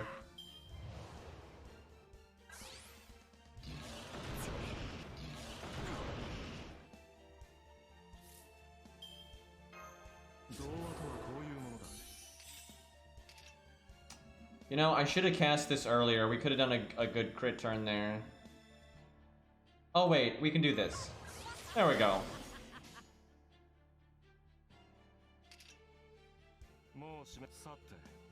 See if we can kill him next turn. I mean, I'm not saying it's bad yet. It's too soon to say, but it's certainly not. You know, even if every stage from this point on is fucking awesome, when I'm done and I actually have a former full opinion about it, I'd be like, yeah, but the beginning sucked and it was really slow and, you know, it took a long time to get to the good stuff, right? And, you know, for all we know, it's not going to get any better, but it might. It might. We'll see. Jury is still out. And all the major fights that are probably going to be a big boss fight just haven't happened yet. It's just, that's a mistake in my opinion. It's not good to just have people waiting around like that. Look at this level 1 damage. You know, 27k though. That's something.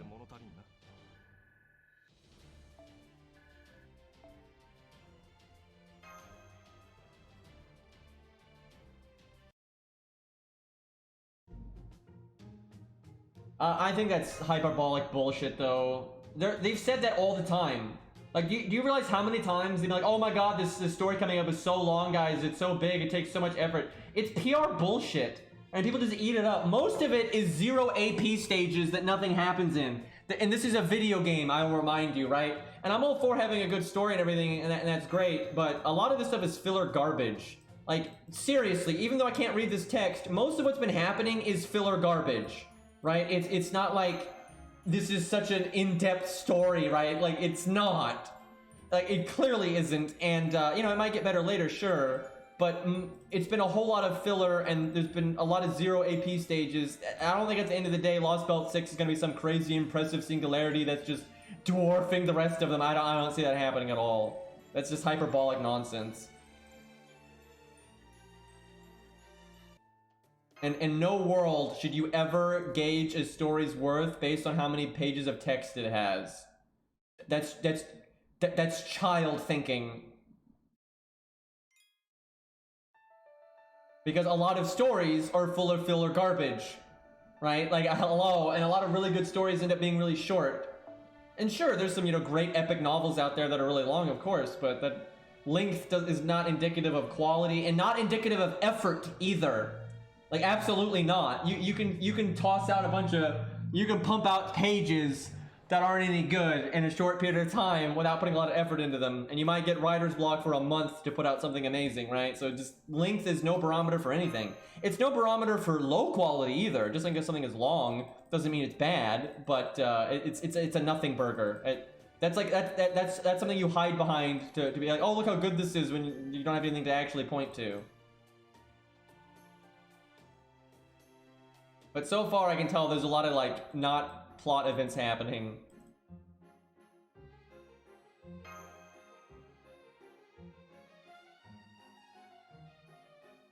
And this happens a lot in FGO, and I'm not trying to hate on FGO here, but, I mean, I've read a lot of the FGO stories. There is so much filler horseshit in FGO stories. where it's just character. It's not even character development. You know, it's fine. For example, in Fate Zero, right, the book and the anime, there's plenty of scenes that are not necessarily moving the plot forward, but they're moving the characters forward, which is tied to the plot, and it's important. A lot of the scenes where Waver, pretty much every scene where Waver and Alexander are talking to each other is meaningful, even if it is not tied to the main story, and it's just, you know. But every scene with them really develops their characters. It really shows the audience what their characters are about, and their characters really develop throughout it, and it's meaningful. And almost all scenes in Fate Zero are like that, even if those scenes are just like, you know, Alexander, you know, playing video games, right?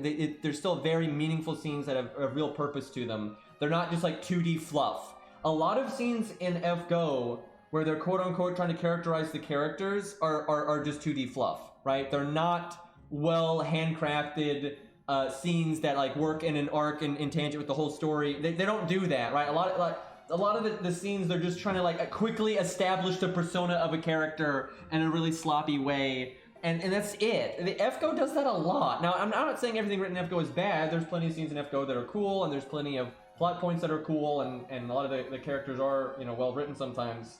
But there is a lot of just fucking garbage in FGO, where it's like, hey, let's try to just generically establish this character's persona, and you know, here's some memes, and that's that. And it's just trash, right? There's a lot of story in FGO that I really think is trash, right? And I don't mean that as in like it like, I'm not even trying to say it sucks. I'm trying to say it's like it's not well thought out. It's not something that the writer really sat down and planned out. It doesn't have, you know, it's just quick, you know, it's fast food, right? A lot of the story in FGO is like fast food, and you know, length, just because so much of it is fast food, you know, hyping up the length of a singularity in FGO is just nothing. Like, it's just nothing. Every once in a while they have meaningful scenes in FGO where they do have thought out dialogue and there is real character development and things like that. Like, hell, even in old FGO when the game was even more shit, you know, you had that scene with Mozart in MASH. That scene was pretty meaningful, right? And the dialogue meant something.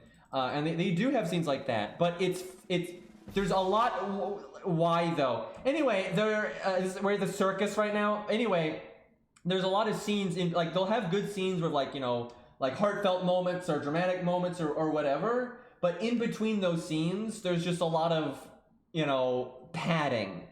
You know, like an example, Lostbelt 5-2, there were, you know, I've read every bit of that multiple times, and there are several scenes that, you know, are pretty meaningful for, like, the characters and stuff, but there's a lot of scenes that aren't, and it's just, again, it's fluff. I like how the music just died. Yeah, I know, I could tell, though, from the opening that, you know, the alien gods minions weren't gonna be on the side of the Lostbelt 6 people, so...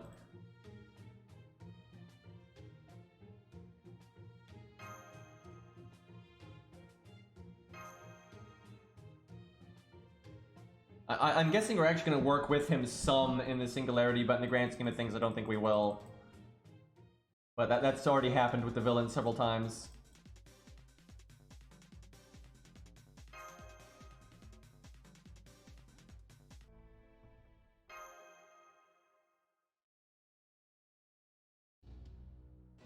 So I'm guessing we're not fighting what's-her-name because we're in this city and it's a mess.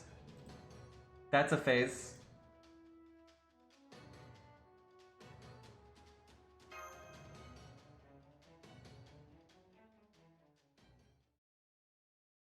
He's probably going to be on our side again, though, Fury. I suspect, like, quite a bit. I guess we'll see. Oh, joy. My Mystic Code probably won't even matter, but we'll see. Still 888, by the way.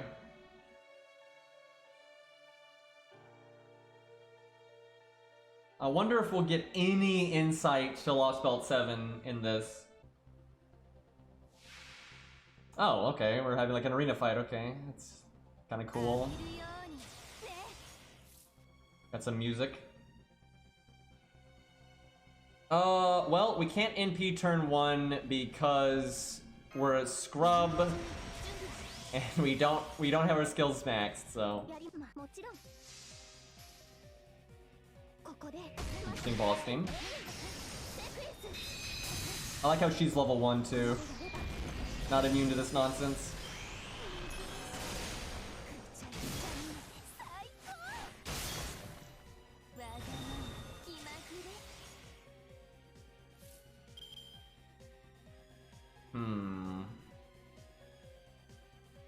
My battery, we can get a second charge, but I'm probably going to need to have something to defend against the NP, but we got our Mystic Code, so.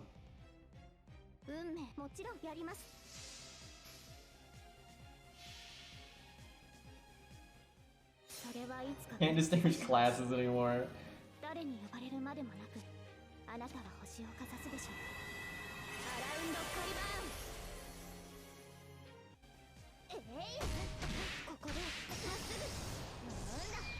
Get the feeling we're not going to see Barrel much in part 1.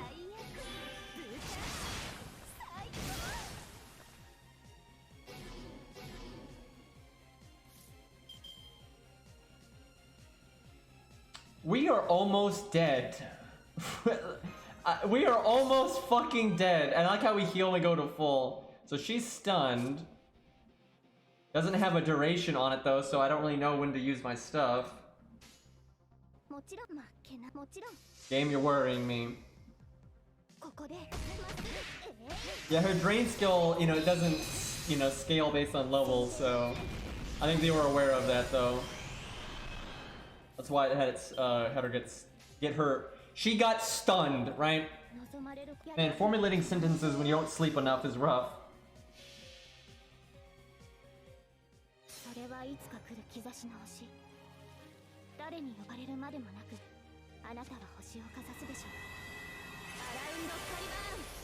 We have debuff clear, so even if we get the dot on us, we'll be alright.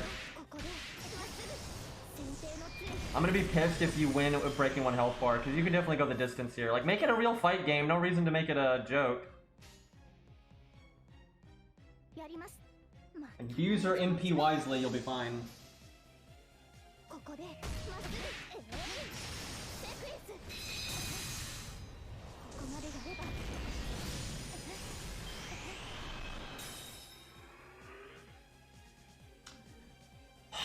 We could have had a fun thing there where we had to like use our NP at smart times. But no. Gotta be casual about fucking everything.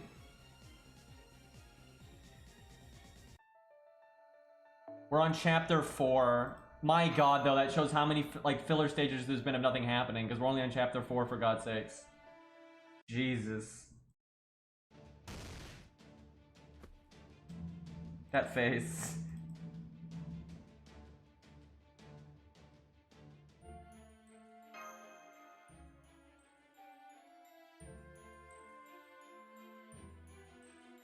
Oh my god.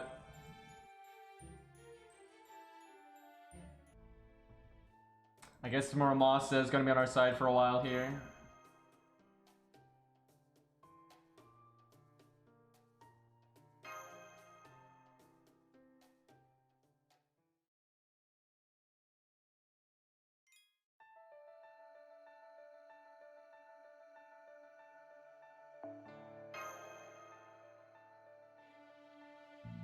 I don't understand why they're babying us so much.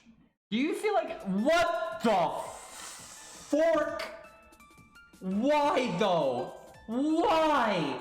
Why? You gotta be fucking kidding me. We do not need more of the Sakura 5 right now. Jesus Christ. Jesus Christ, why though? Like, why in Lostbelt 5? Why, I mean 6, excuse me. Why in Lostbelt 6 are we doing Sakura 5 stuff? Are you kidding me? Every 3 fucking seconds, dude. Jesus Christ. I don't approve of this. I do not approve of this. This is stupid. This is so stupid. Why is this in Lostbelt 6? I'm not a fan of this, I'm not a fan of this story so far. Oh, fuck off with this.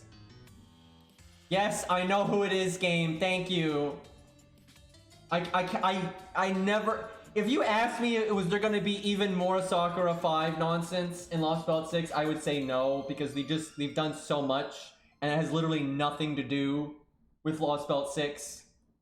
You gotta be kidding me here. I can't even remember her name. It's like Kazuka Drop or some horse shit. It's stupid. This is probably the dumbest one, by the way. I don't even. Why? Like, why? Some people are speculating she's Barrel's servant. Oh, God.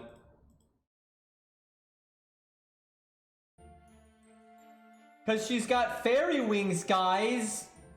You're killing me right now. It's so stupid. How could they possibly justify something from the extra universe that doesn't even have a normal, like, universe counterpart being in Lostbelt 6? How do you possibly justify that? There's gonna be so much, like, horse shit. I don't even want to know what the lore is. I don't even want to know! It's gonna be so stupid.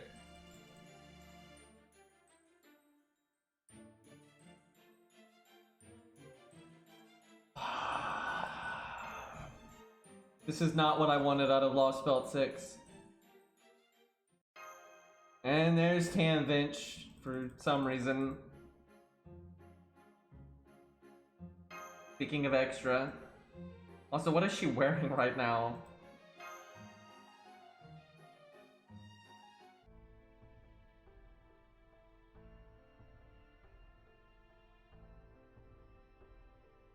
I am so... so Lostbelt 5 really lived up to expectations. I would actually say it exceeded them, right? Lostbelt 5, especially 5.2, was killer, man. 5.1 was kind of filler nonsense that didn't really need to be there, but 5.2 was a great story. It, you know, it characterized everyone really well. It built up really well. It had great pacing. It was like non-stop action. It had amazing boss fights, and the build up to Zeus was just incredible. It was so good, right? And I was like, man, you know, Lostbelt's getting good, man. And I thought 6 was going to be like, you know, more of that. Nope. Just fairy nonsense and just a lot of filler. And a lot of not fighting. And then what fighting has been here has been crap. Also, shoutouts to an insanely warped version of Artoria being in the same story as an insanely warped version of Shiro, by the way.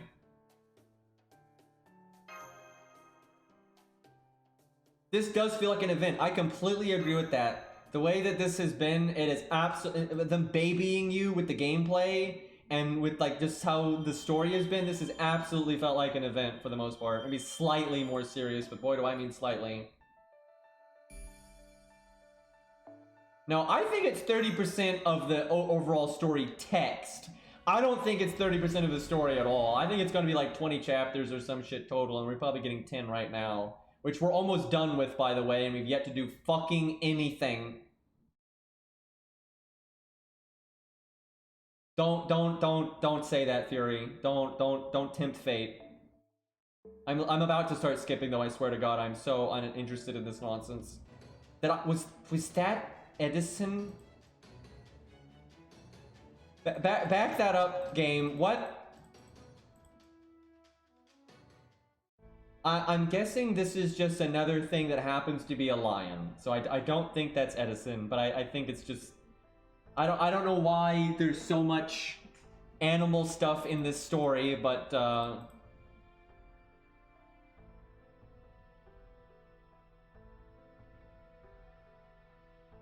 just happens to be a white lion as well.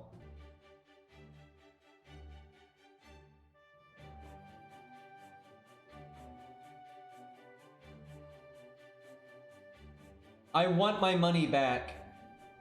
I haven't spent any money on this right now, but I still want my money back.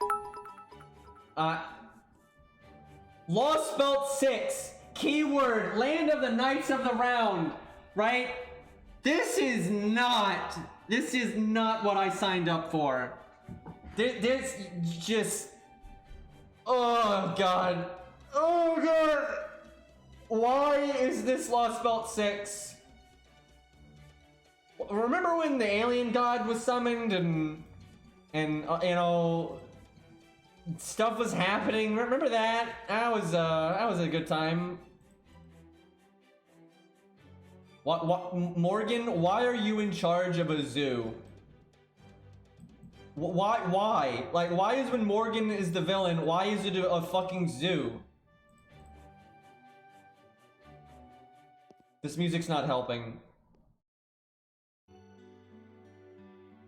Everyone knew it was gonna be fairy folklore. I called that a mile away. That doesn't mean... Nothing about having fairies as the villains means it has to be horseshit. Like, I'm sorry, but these things are not... Just because something has to do with fairies doesn't mean literally everything in your story is going to be nonsense, right? That's not how this works. There are plenty of fairy-related stories that are going to be completely serious. A lot of ones they're basing this off of are, for God's sakes. And, you know, Morgan, very serious. You know, Camelot stuff should be serious. There's no reason that everything has to be, like, why? Yeah, fairy folklore, therefore Sakura 5. Excuse me, this is not, these things do not connect, right? This is so nonsense. Oh my god, this fucking sucks. This is like my least favorite Lostbelt so far. The gameplay is crap so far, and that's the biggest sin, let's be honest. I can put up with a terrible story if the gameplay is good. But so far, the gameplay has been a complete nothing burger. It's been the biggest nothing burger out of all the Lostbelts so far. And then this story is nonsense, and the characters are nonsense, and there ain't no Sir Kay, there ain't no Percival, there ain't no Agravain. They could easily do it. You can do your fairy stuff and still use those characters, because they're using plenty of normal characters. They're just stupid. And then Tristan died in 7 fucking seconds. The only cool thing here died. Like, that's fucking great, right? And you've got all these, like, non-fairy things in the Morgan court, and ain't none of that shit playable. And you could just have Agravain there instead of the other Agravain, right? We don't need that, right? And for some reason, the roster is tiny for what's summonable, right? Remember Camelot? Remember the Camelot singularity, right? Like, many years ago, when they had less money, right? Remember that? And remember when they added like 1 billion fucking servants at once? And you actually got variety? Instead, we only got the fucking fairies. Like, that's all we got. You know, imagine if Camelot only gave us the Egyptian stuff, and that was it. Right? But no, it gave us the Egyptian stuff, and it gave us a bunch of Knights of the Round Table, right? You mean Jerusalem? I know, right? But let's not go there. That's arcade, technically. Honestly, arcade looking really good right now. You know, they got Jacques Demoli. I'd take that over fucking Kazu's, whatever the fuck, drop, like, Sakura 5. I can't believe we're doing more Sakura 5 stuff right now. I cannot even fathom that that's happening right now. That Lion asked Mash to marry him, and she accepted since her memories are fucked up? I mean, I'm all for memories being, you know, like, fucked up, changing what you decide to do, but why would that mean you marry the first guy that asks you? Wait, how is that NTR? That's literally not NTR. That's literally not NTR, because it's not like you were betrothed to Mash to begin with. Right? It's more like she just lost her memories, and for some reason she has terrible judgment and wants to marry the first thing that asks her out, but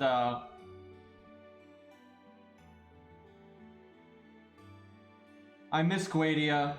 I miss Guadia. And before that's a costume, by the way.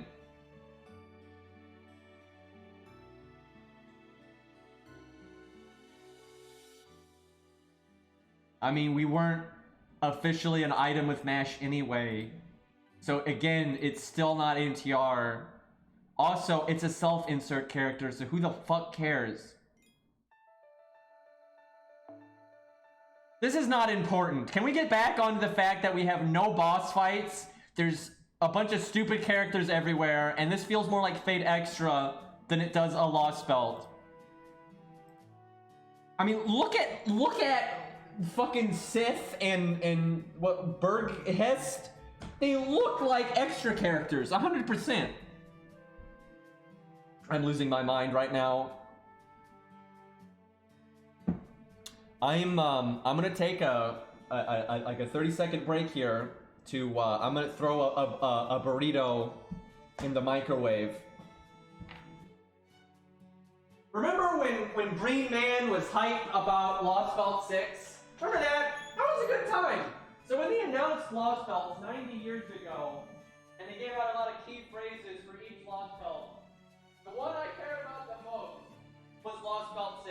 90 years ago, out of all the Lostbelts, I was like, oh man, Lostbelt 6. That looks like the good one. We might get more like Camelot stuff, with knights and lore, and maybe more Lion King. Who knows? There's so many possibilities. Maybe Order, right? All kinds of ideas here. I'm looking forward to Lostbelt 6, right? And here we are 90 years later, I'm not looking forward to Lostbelt 6. I saved up so much SQ for this. I'm on an alt account right now, so I don't have a lot of SQ, but on my main account, I have a fuckload. And it's wasted. Just throw it in the garbage. And it's all buried.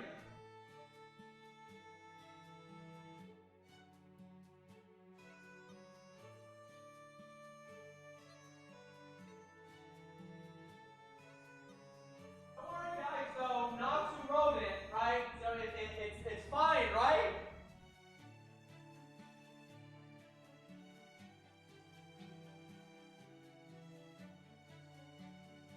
Waited all this time, and the added Gwen with tits. I mean, what else do I need to say here? Like, that's what you do for a joke event. Remember those other main stories with all the cool characters in them? Remember that? That was a good time. I miss Odysseus. I can't believe I'm saying this. I miss Odysseus. We can bring that back.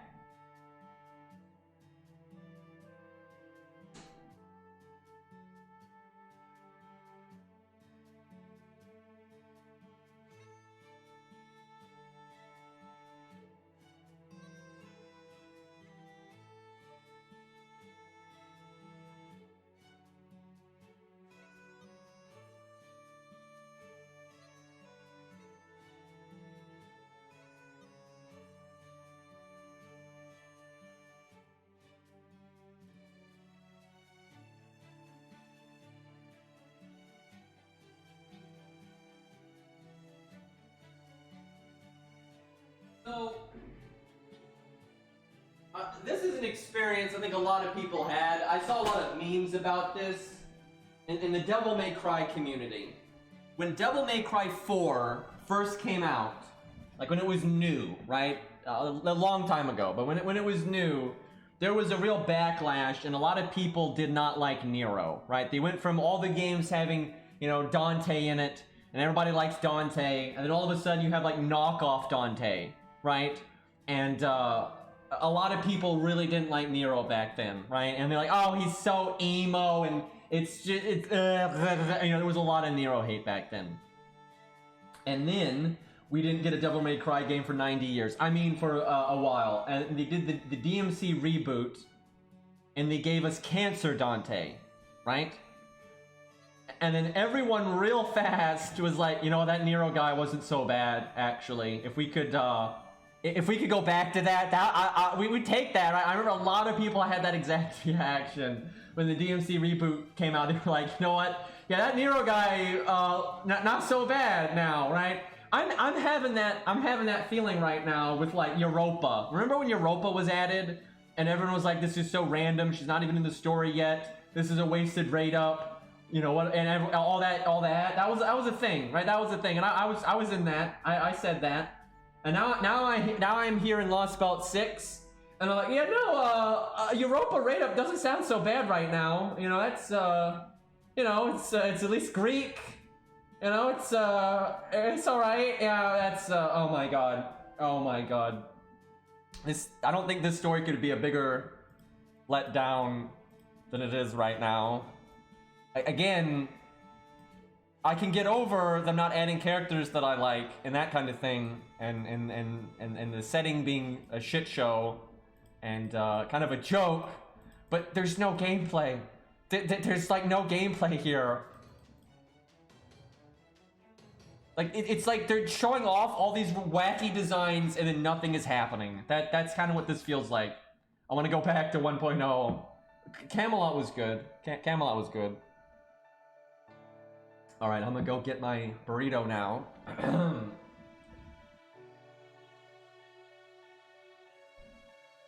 I guess we're playing MASH right now because it didn't let me pick servants.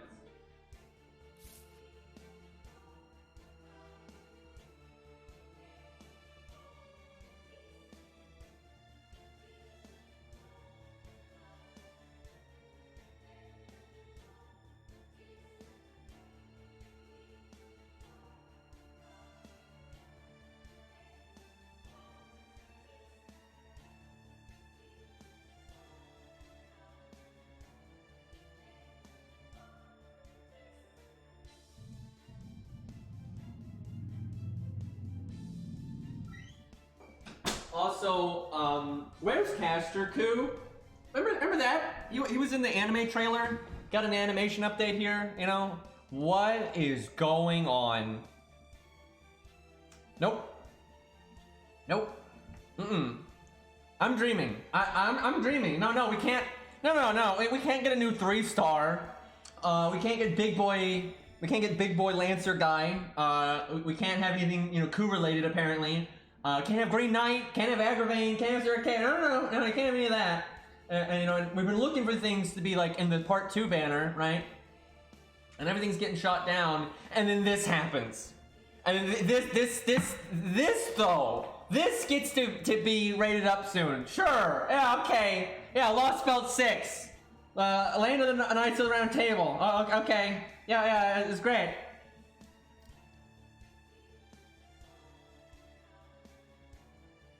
MASH is level 100. Shame that, wow, this is 3-star MASH. This is 3-star MASH. Somehow we have a grailed 3-star MASH. What is even happening right now? I bet you there's a lore reason why she's like her, you know, really old 1.0 self right now. Okay, let's see what these skills do.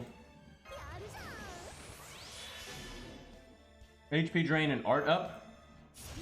That better be a massive art up if it does an HP drain like that. And she has a battery. Why is this the first potential new unit? Out of all, just fucking Christ, man.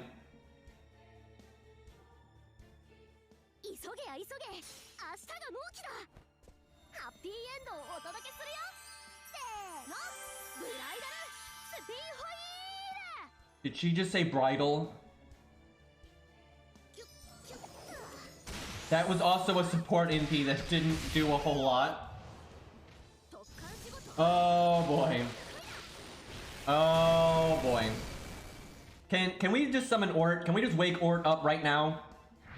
Fuck it. Just wake him up now. Just get to the end game now. I don't even care anymore. Yeah, then they turn Ort into a lolly. I wouldn't put it past him at this point. I do not understand this unit. I have a feeling their third skill will probably change a lot of stuff.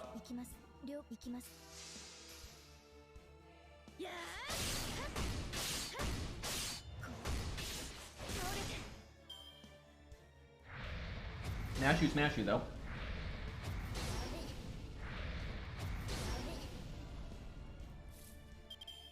Yeah, it's Silver Mash. You can see it. See, she's silver down here. That's her 3-star version, I think. Let's see if she does Lord Chaldea.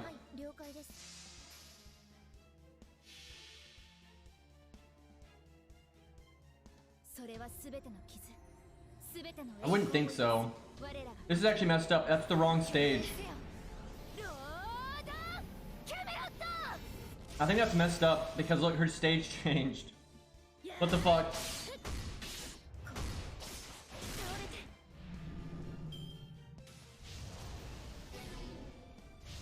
This is getting weird, man. Okay, she's gonna die to dots.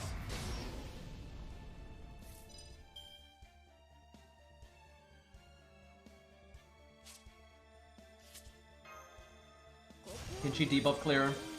Nope, but she does debuff immunity. A little late for that.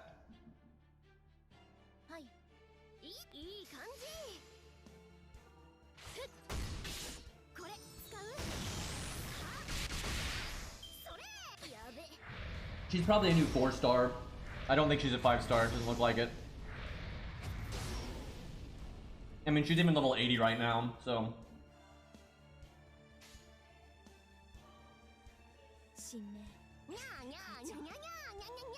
Shut the fuck up. Oh my god. Nope, not rolling on that one.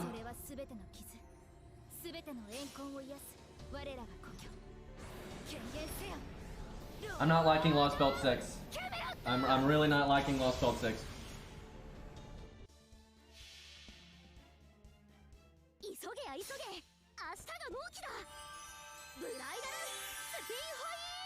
I want to go home.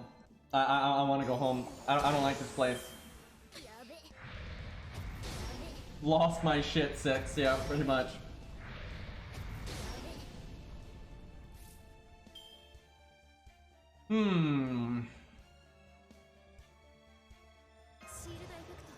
I swear, he's gonna kill us with just dots.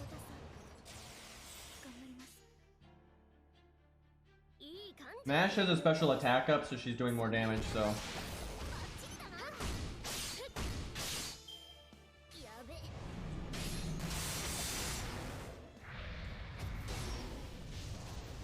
Mom, I don't want to restore humanity anymore, indeed.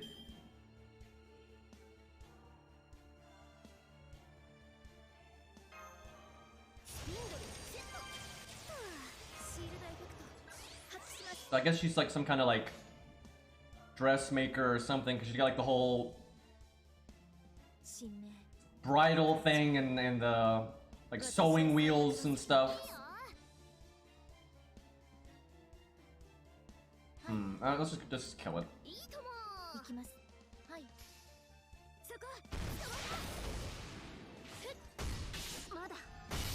Damn.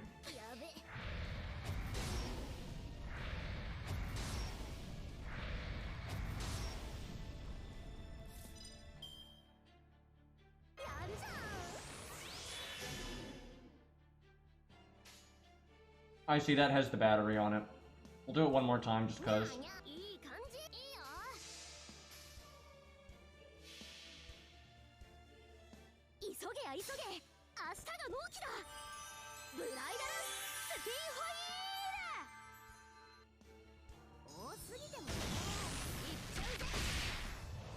I tell you, never mind the fact that I don't really care about this character. That MP just seems shit.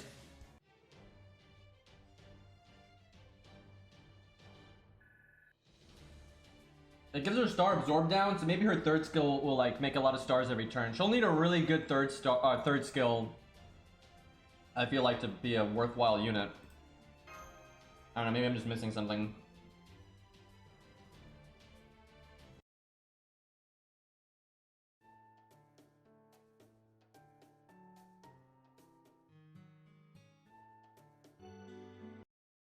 I can't believe we waited all this time. And it's a shit show. We're only on chapter 5.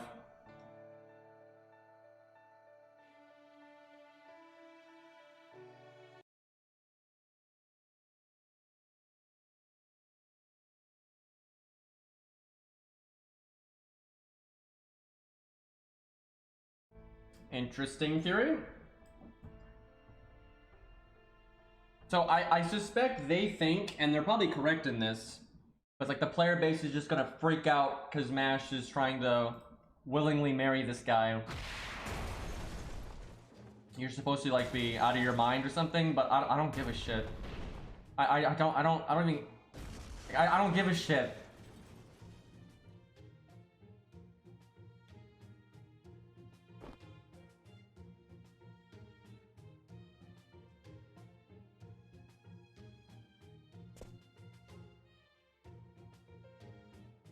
She punched him out a wall.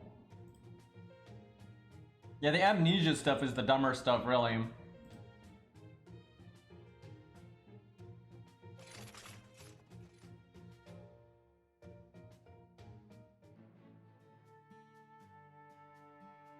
Literally nothing that's happening right now has anything to do with the greater plot. It's kind of obvious.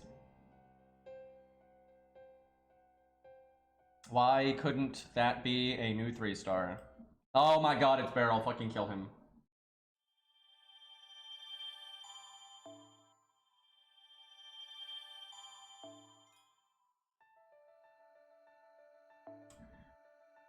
Okay, are we ever going to have a real boss fight? That is the question.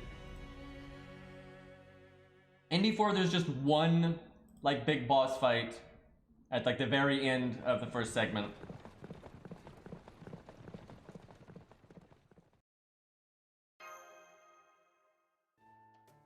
Doorman died for this. Why is there black bars, by the way? And I like how their character, like, portraits are going outside of it. Yikes. Widescreen update, by the way.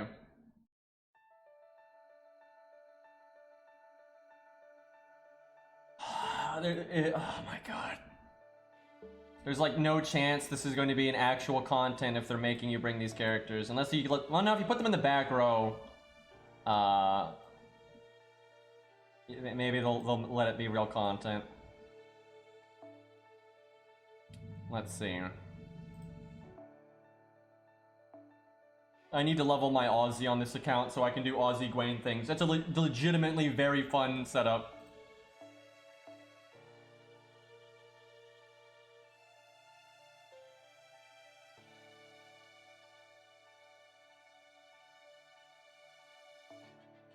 I haven't done a VC Bronze NP upgrade on this account. For shame.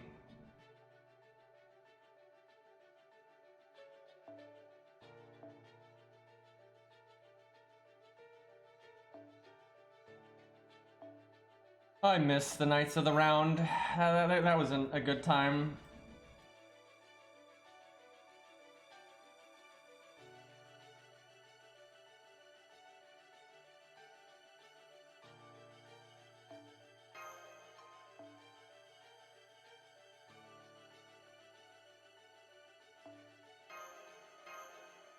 Man, I'm not gonna lie though, you know, memes aside, it is really disappointing that the story I was the most looking forward to so far, and that could change, but so far, it is my least favorite Lostbelt, which, I mean, that sucks. Like, I mean, this gameplay is trash. Like, nothing is happening.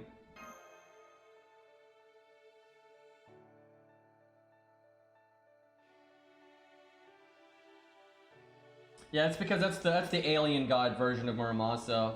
But that's going to be story only. Like, they're not... You're not going to get that version as a playable unit. Oh, that's the Tam Vinch organization people. Which haven't mattered in a really long time. In FF or whatever. It's only these three. Huh. More pointless gameplay, although this guy has some kind of damage resist, I think.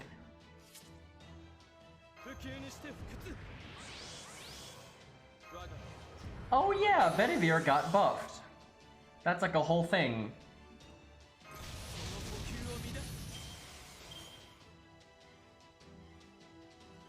You know what? We'll use it. We'll see if that gives Gwen his NP right away.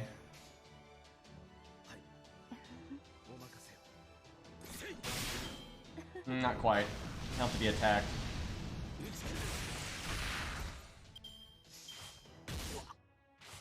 Nah, I needed that one to hit him.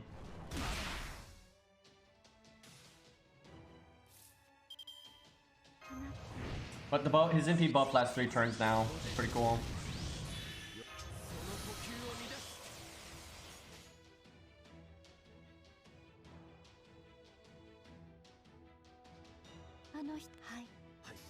I might actually miss it though on Bedivere.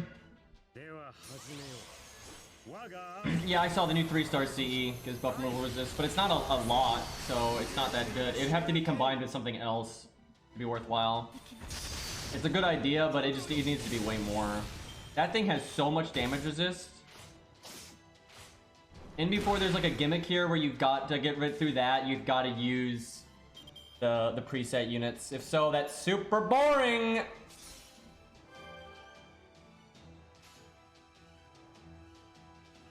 That does look like what it's gonna be, though.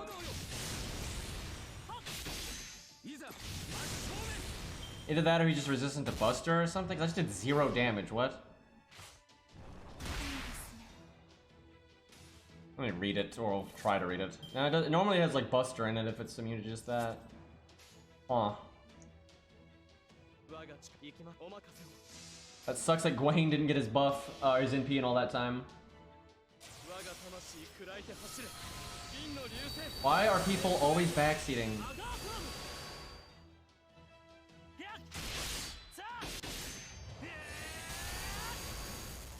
Like, way to run the fun.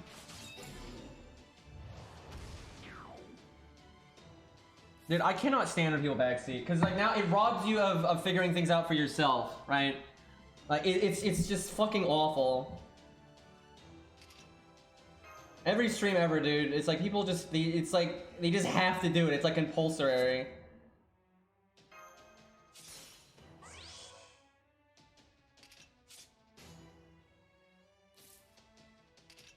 Like nothing kills my motivation to play a game like when people do that.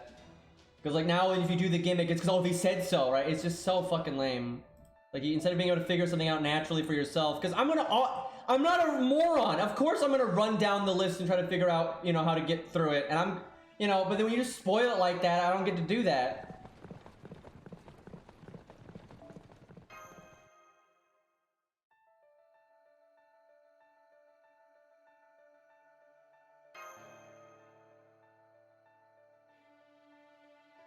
By the way, when you kill a mob, it triggers their gimmick known as death that permanently takes them out of the battle, unless they have guts. Buster cards do more damage than quick cards. And then you double scatty's like, what?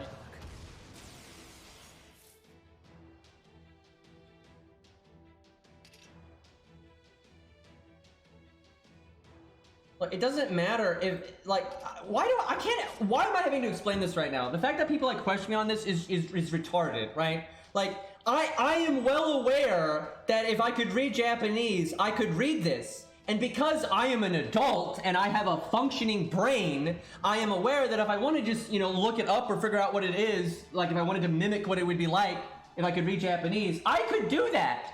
And I could just ask chat what the gimmick is. But I don't, because I'd rather figure it out, work with me here, follow me, myself. Wow, what a concept. That's the thing, I get the choice, right? I can choose to make it harder on myself and try to figure it out because I like doing that. So my regulars will realize that we have had this conversation, I think, you know, basically every time there's new boss fights ever, I have to explain the same shit over and over again, and there's always that guy that's just like, well, you could've figured.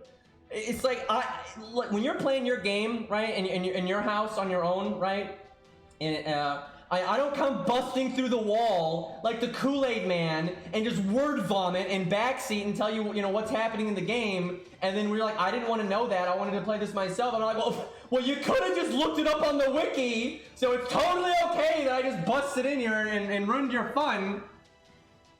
It's like, for example, right, a lot of times when I play this game, I use only 1 to 3 stars, right?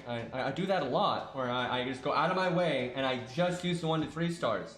Even though I have an army of 4 and 5 stars. And yeah, I could just use the 5 stars, forehead, but I have the option not to do that because I want to do it with the 1 to 3 stars. Jesus fucking Christ. Anyway, now we get to just like generically murder these guys.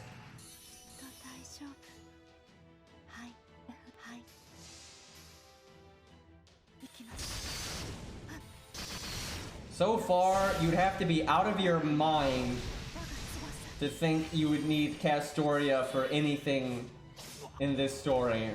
I am confident, I'm sure before the time gate, I'm sure they'll throw a boss fight at you, right? Like, there will be at least one good boss fight, but that's pathetic. I mean, like, in Lostbelt 5-2, it was good boss fight after good boss fight after good boss fight. I mean, Demeter was super early in the story, and it's not the only good boss fight. There's loads of good boss fights there, where so far there hasn't even been a boss fight yet. You know, there's been, like, events where, you know, you just, like, waste time against, I can never say that, Barghest or whatever the I'm never gonna remember that name one of these days.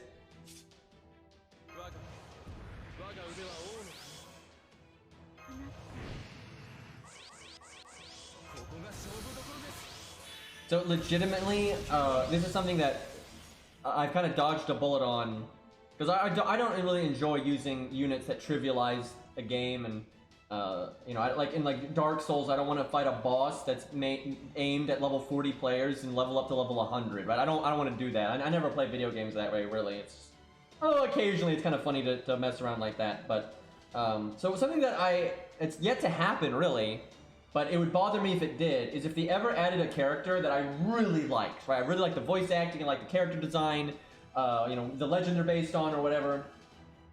But then they were like super crazy broken and like Merlin or Castoria, where it was almost impossible to use them without it making the game way easier. That would actually bother me.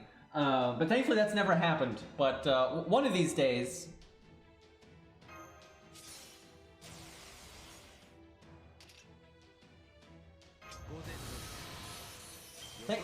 most units though, like when a DPS is really strong, they don't really carry you though. Like they still really rely on supports. So for example, someone as powerful as like God Juna or something, when you just use him with like Hans and David and all that, he's still really good, sure, but he's not going to completely trivialize the game. Like, absolutely not. Might make certain fights a lot easier for sure, but it's nothing like having a really powerful support like Castoria or Scatty or whatever, right? It's just nothing like that. And most of the units that I generally really like are DPS. So even if they are a really powerful DPS, I can just not use them with really powerful supports, and it will still generally, you can have some pretty interesting gameplay and mess around with teams and you know, figuring out boss mechanics and that kind of thing. Because most of the supports, I like Merlin's character and I like Waver's character. I really do. Like, I like them, but I don't like them so much that, like, you know, I want to absolutely put them in videos all the time, right? Like I can pass, and it's just not a big deal.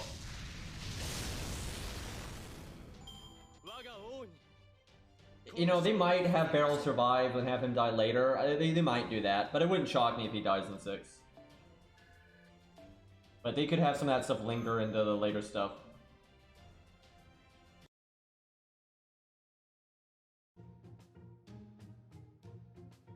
I'm just so sad, because normally when a new story comes out, you know, not everything that's going to be playable is available day one, and as you play through the story, you can kind of get peeks at what's going to be playable later. And there really hasn't been any of that, except for the midget. Like, holy shit.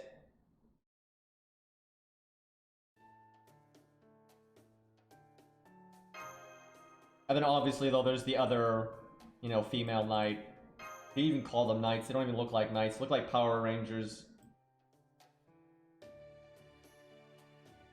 And yeah, the lack of a new 3-star is crazy. I really hope there's one in July, because, I mean, it's ridiculous.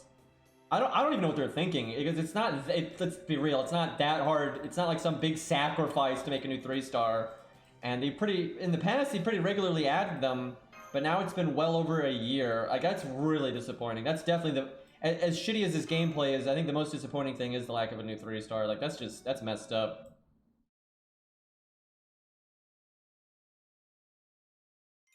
Space Knights of the Fairy Table, pretty much.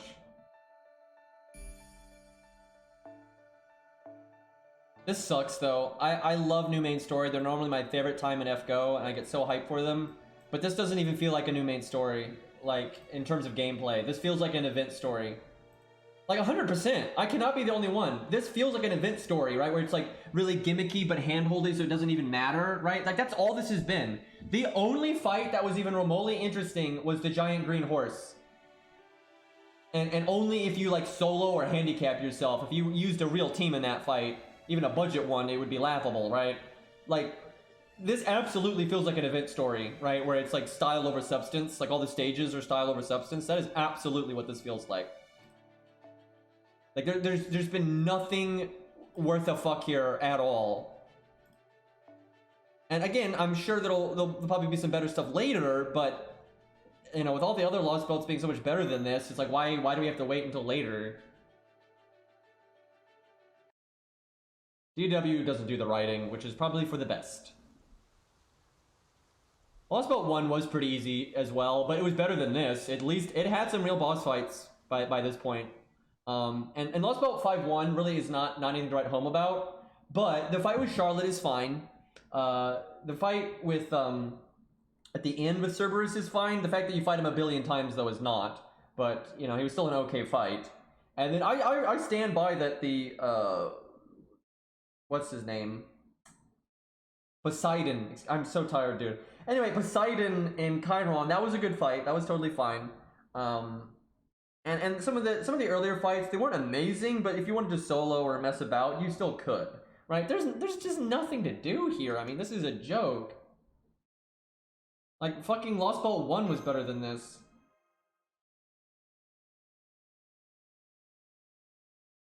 I think Nasu is a good character writer. I'm not trying to hate on the man. I have no hate for the man, and he has every right to make whatever story he wants, right? And these things are subjective. But I don't think Nasu is some god-tier writer at all. I think he's a very good character writer. He knows how to write a character and, like, you know, design their pros and cons and their goals in life and all that and make them pretty three-dimensional. He is very good at that. And I think you're crazy if you don't see that, right? He's very good at that. But I don't think he's ever been a good story writer. Like, Fate Stay Night's story is trash. I mean, it's not, like, it's character-driven. And he said that. He has talked about that in interviews. Like, most of the story is contrived to highlight the characters, right? He's not a particularly good story writer. And, like, he wrote Last Encore. I don't think that's a good story at all, right? It's not. Like, some of the characters in it are good, right? And that's pretty much how I feel about most Nasu stories. Generally, I think, yeah, the characters in these are well written, or well designed, right? They're three-dimensional. They're not just 2D archetypes. But I don't really ever feel like Nasu's writing is that amazing. Like that either. Like I'm not trying to. I'm serious. I'm not trying to hate. And I think he's got a great imagination. And a lot of the characters he's made I like to death. But like when I just read the quality of his writing, I've never seen Nasu as some great writer. I just don't. I'm sorry. I just don't think he's that good. And that's not an insult. I mean, I'm not a good writer either. Like most people aren't. But I don't hold him up on even the slightest pedestal. Like I hold him up on a pedestal for being a good character writer, but like really, I just don't think he writes good stories. I don't, and I never have. And people are always like, how can you say that? Fate Stay Night is so good. I don't think Fate Stay Night's that good. Like it's got plot holes everywhere. It's got plot armor everywhere, and it's got plot devices everywhere. You know, and then like a lot of the dialogue feels pretty stilted. Like a lot of the conversations that happen in Fate Stay Night do not feel very real. They feel kind of whack, right? I think that happens a lot, and same for Last Encore. A lot of the dialogue I think is pretty shit.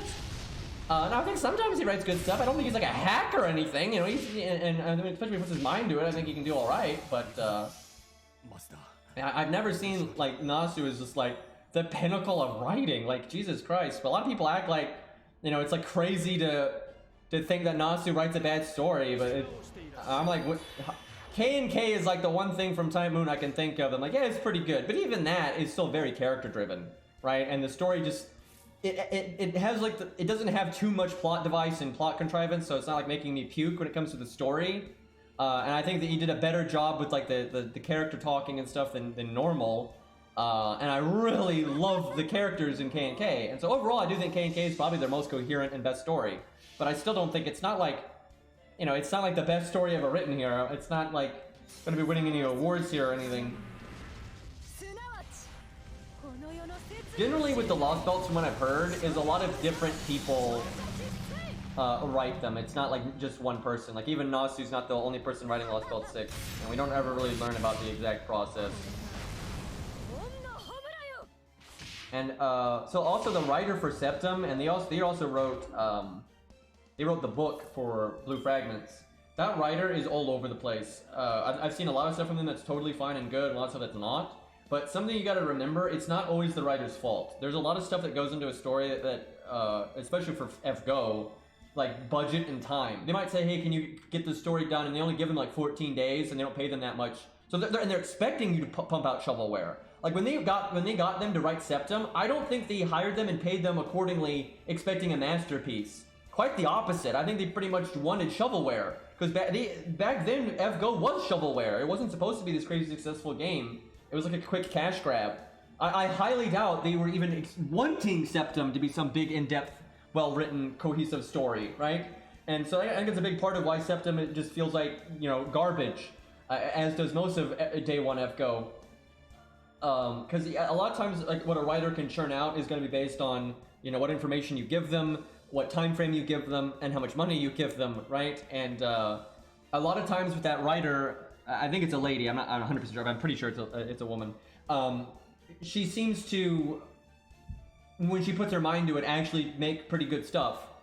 But when she works on projects that she doesn't really care about or more, you know, just phoned in, it's a lot of like pandering and just like bullshit, right? Because there's a lot of that in Septum and stuff, right? And that's like an ongoing thing I've seen with that writer is when they put their mind to it, they actually do really good stuff, and it's totally fine and pretty fleshed out. And then when they don't put their mind to it, it's crap. But that's what you would expect out of literally anyone, right? It's like if it's phoned in, it's phoned in, right? That's how it goes.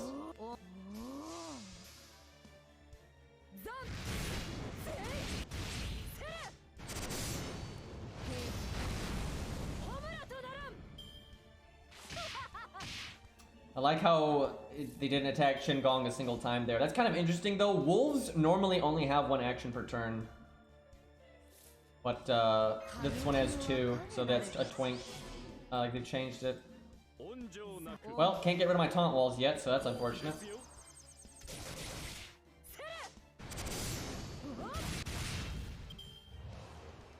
I mean, the majority don't like Septum.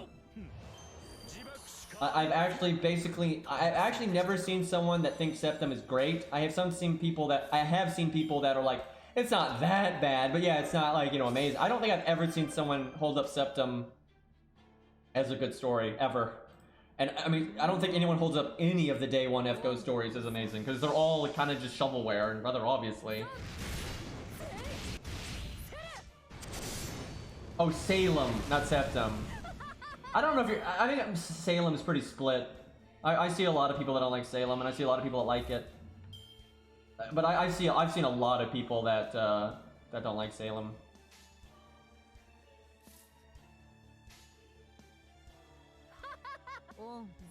We're in the woods fighting shadow wolves. I don't even know.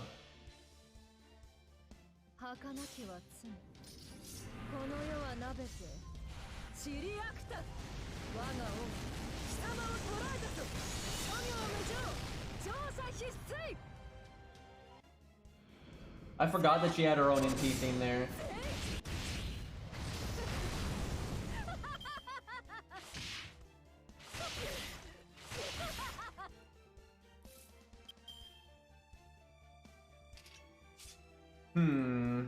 Might be a little soon for Guts, we'll see.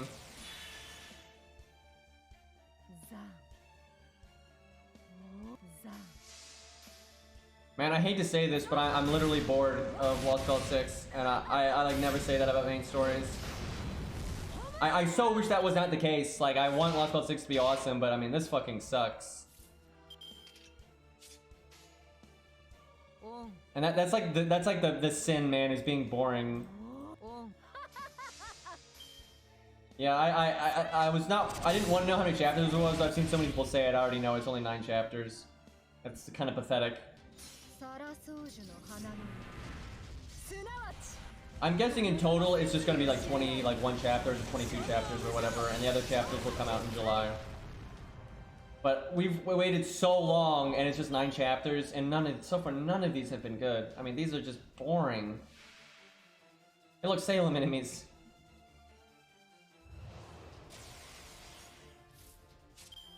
Looks like he has 2 guts.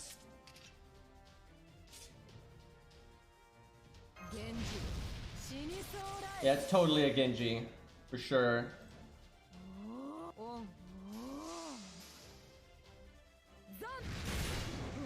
Actually, I think the reason they're splitting it up is just to like maintain hype longer. I'm almost positive. I don't think there's because it comes out in just July. I don't think they're like finishing it up, right? That doesn't make any sense. I think it's like a hype thing. Also, if we don't win right now, we are going to die because all those dots are going to kill us. So that's a thing. So if it comes back with 81,000 health again, we're kind of in a bad way. Oh, I already got the evade. Let's see. Most damage after the NP. It's either the 3 of a kind bonus on the extra or art buster. I'll do 3 of a kind bonus. Will I? Let's take the 40% crits, because if we get a crit, that'll really help.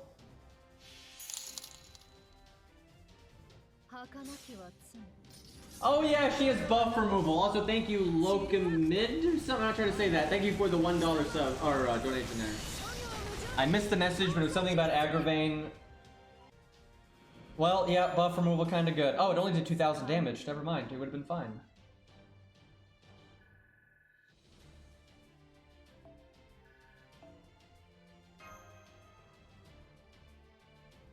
But I'm pretty sure Lostbelt 6 is completely done, and they're just waiting to put it out for, like, it's a timing thing. Which, that doesn't really bother me, but I would have made the first part more than 9 chapters, and I think they're justifying that because there's so much text in it, but, you know, that's only one part of it, right? The actual gameplay is a giant nothing burger.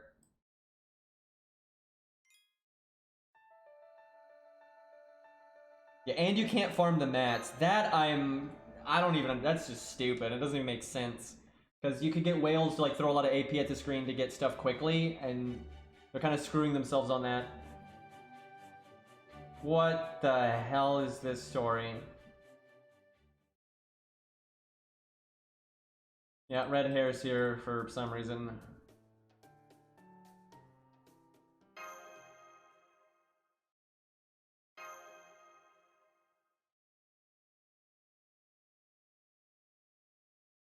I've never been more disappointed with a main story.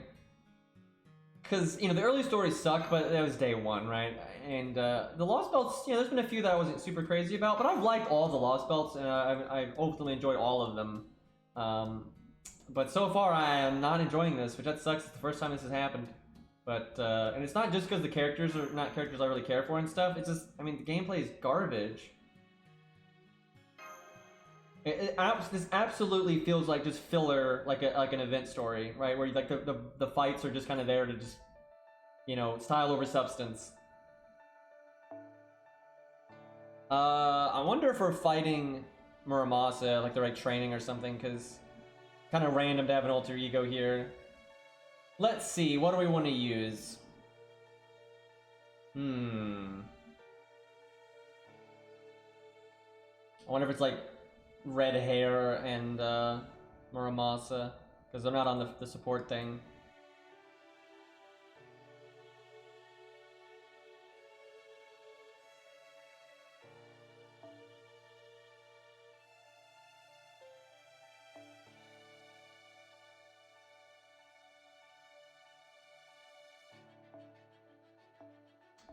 Let's try Gwaine. Let's see. Maybe this will be a real fight. I'm hoping. Maybe this is a real one. So I'm gonna go give him command codes. We'll take it seriously, and we'll see if it's worth the effort. Yeah, いらっしゃいだね、マスター君。地道にコツコツやる？それとも盛大にリソースを使うのかな？ Let's see.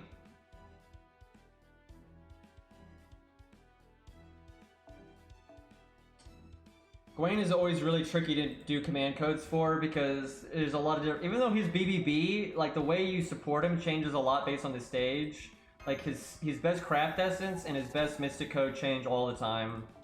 And so sometimes you don't even go for crits with him. You just use Atlas and you keep his buffs up for 6 turns and you just do consistent BBB damage with no crits constantly. And then you obviously aren't going to bring like Star Bomb or crit command codes, right? But sometimes you need to go for crits.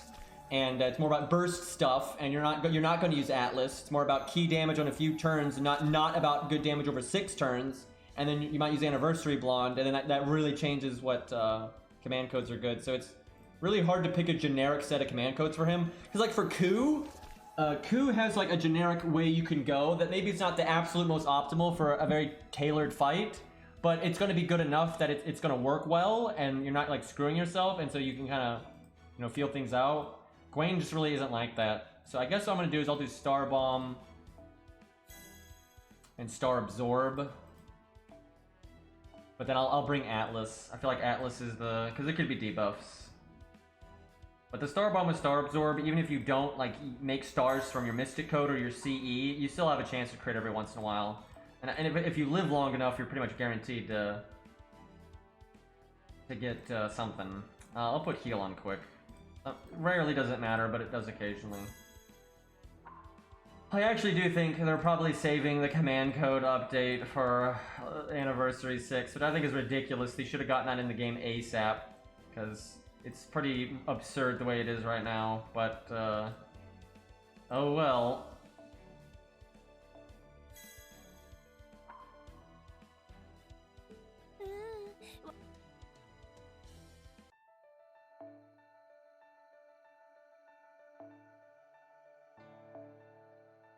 I'll go Guts. I really need to put some effort into this ult account to get my Gut CE to 100. Because I like doing Gwen stuff on this account, and it's not always his best CE, but it's a good option a lot of the time.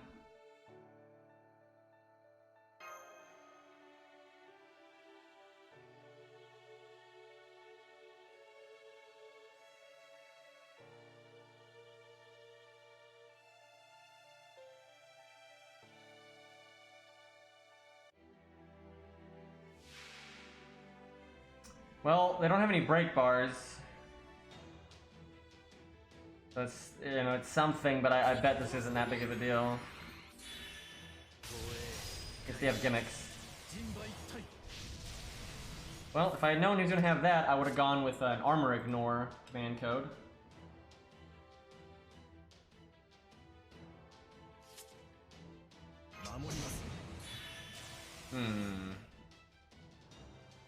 He NPs really quickly. Might be a mistake using this right away, but it might come back by the time I need it. We'll see.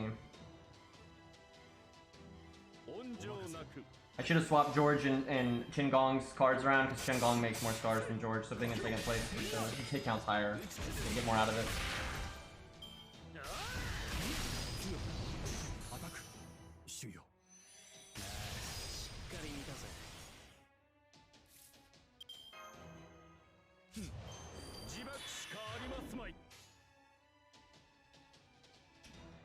%70 crit, but I should probably just Art Chain. A reliable NP gain.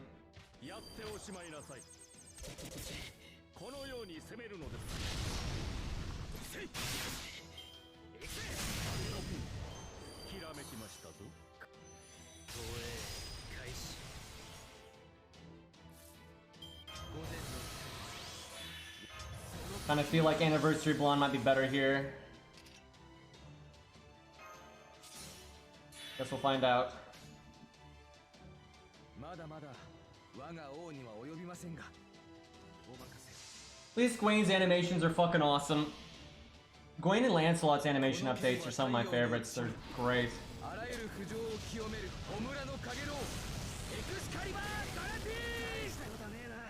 Man, they like guarded so much of that. We are not doing much damage to him. He's got double crit.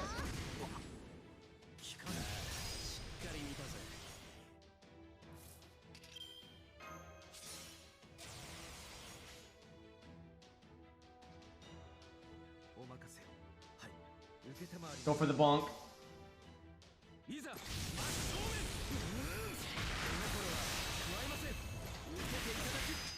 Yeah, I'm probably, if I'm going to use Gwen for this, I might need an Armor Ignore command code, because holy shit. And go for crits. Because we're doing so little damage to him. Wonder if he gets to the Pearson vulnerability nonsense. Yep. No, he didn't. I guess he just removed my offensive buffs. Which, that sucks too, though.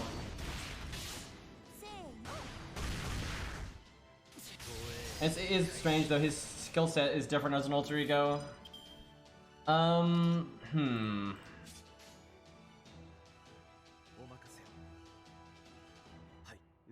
issue is going to be Da Vinci. I think we're going to run out of gas before we can kill. My god, we're only hitting him for like 8k? That's crazy.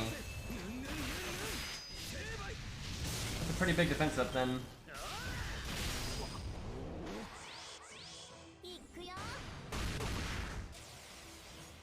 If I could have lived there, that'd have been good.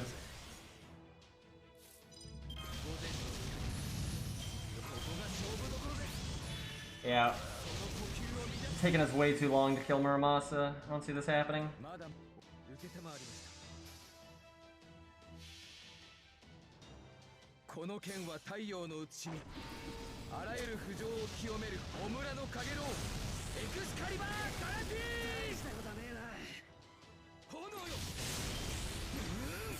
Well, we got him. But we have like no gas left now. We're pretty close to winning though, because I can kill Red Hair right now, and it wouldn't take long to kill Da Vinci. Like, we're close. He's one turn off here. Yeah, look, we do so much more damage to them. His defense up is really big.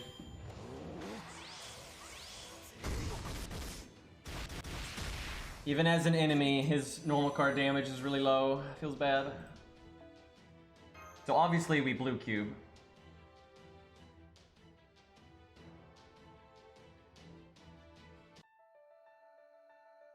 Okay. Make a few twinks here. I'm not sure if I want to go gas or not.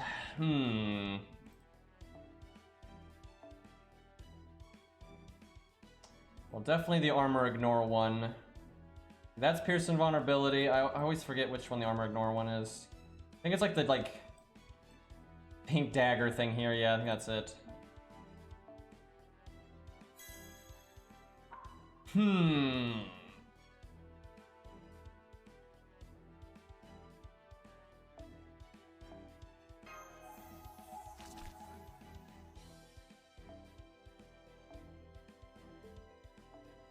Flat damage will also ignore armor, but it's only so helpful. Might go with this then, in case we have a evade at a bad time, like on Lubu. I'm sorry, Red Hair. No, it's Lubu. I got it right the first time. Excuse me.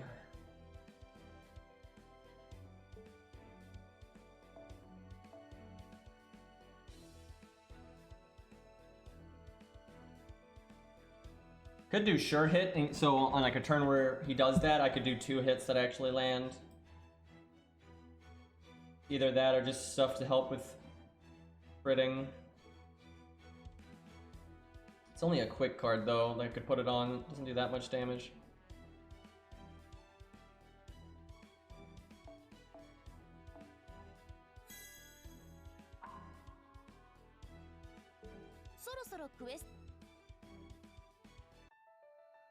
I'm trying to decide if I want to use Anniversary Blonde or not.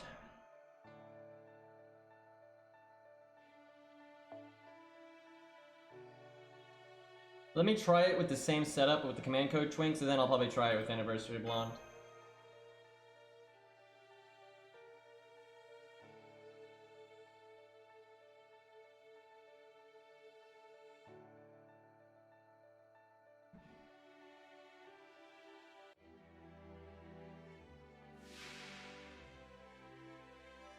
No, you're not. There's no way you're soloing this with an assassin. Like these might seem like really simple, right? But in a solo, some simple things can beat your ass. And assassin versus. Oh wait, no. I'm thinking backwards. I'm thinking backwards. With an assassin, it's not that bad. I'm thinking caster. Excuse me. The only issue would just be the alter ego thing. You could probably do it with Kama. Kama could probably do it. But I don't think Lee could do it. Lee's not that good of a solo unit, unfortunately. He's not terrible, but there's nothing special, really. We're gonna need a better opening hand than that. I could see, I think Kama could definitely do it. Kama is just such a good solo unit. And maybe Gramps. I could see Gramps or Kama doing it. And maybe even 100 Face, but that might be a bit out of her range.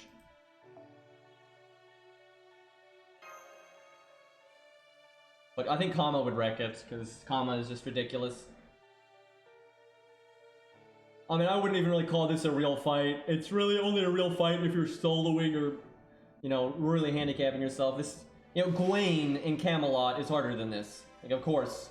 So, I mean, this isn't really that much of a fight. It's slightly better, though, than what we've had up to this point. Certainly not video-worthy, though. Unless you do something really memey in a solo. If you find a fun, you know, to solo with, then, you know, a lot of content can be interesting when you do that.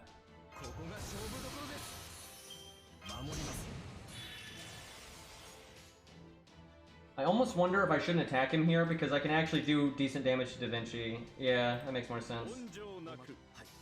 I don't have my armor ignore there, so put the damage where it'll actually matter. Okay, there's the Pearson Ron ability. That can be a problem. Makes me want to use Anniversary Blonde even more, though. I think Bursty just makes sense here.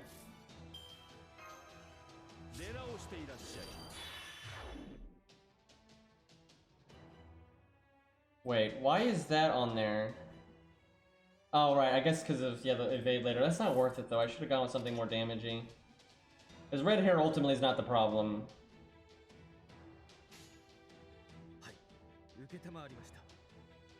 I should go with, like, Star Absorb crit damage, or, like, the Ishtar one, or the Gilgamesh one, you know, something like that. And these are all servants, except for, Lubu, apparently. Lubu's not a servant, but these two are. So go with the Gilgamesh one would be fine.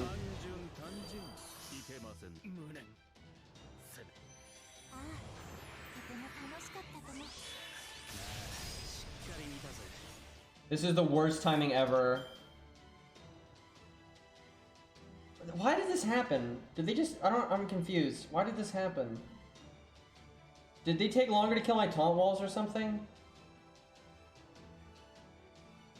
Because he's already got his NP, so he'd remove my offensive buffs literally the turn I cast them, which is terrible. I really am leaning towards Anniversary Blonde then. Why?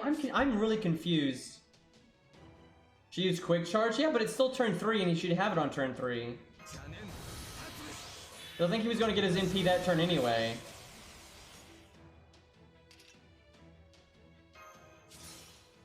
We are super fucked right now.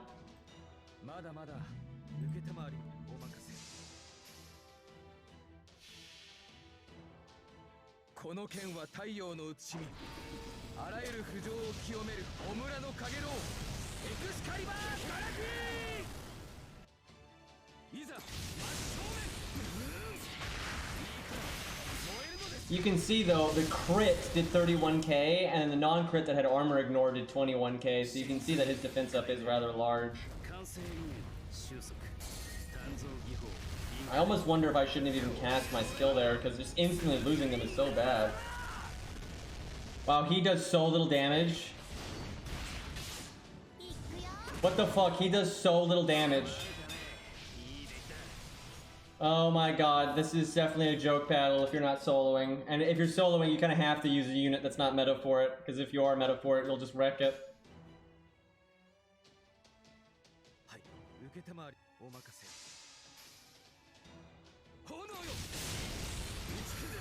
Yeah, it's true, we are a knight class, but still, normally big bosses they give a really, you know, big extra boost to for like their attack stat.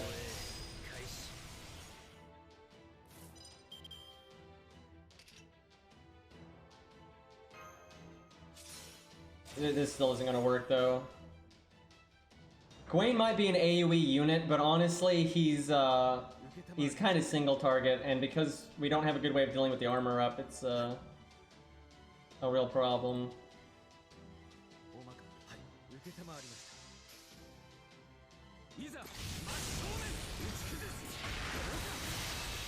Yeah, I think he has a 50% defense up. I'm pretty sure that's what it is.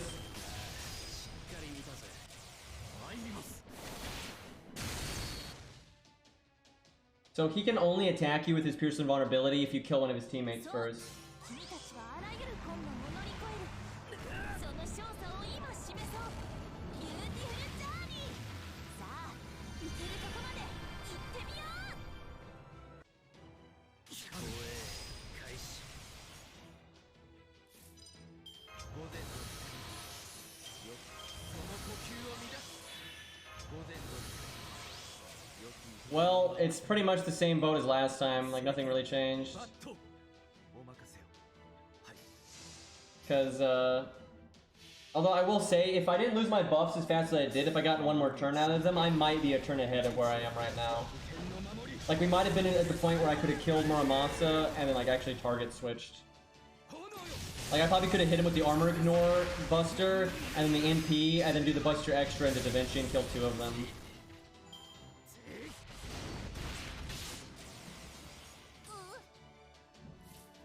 But we're pretty much in the exact same boat as last time. You know, maybe I could change my command codes, though, on Quick and Art, and heal, and maybe live another turn.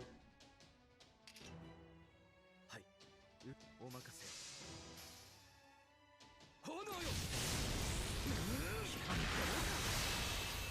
いいから燃えるのです光る行くよ When you're that close. But yeah, that was the exact same performance as last time.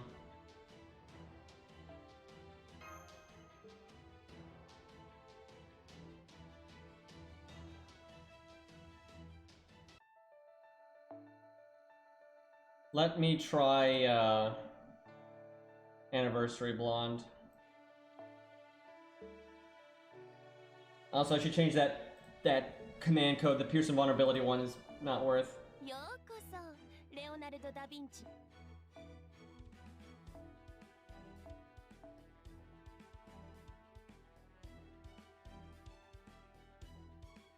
So this one will work on Muramasa and Da Vinci. The anti-male one would work on Red Hair and Muramasa. I think the anti-male one is better. Da Vinci is really not that big of a issue.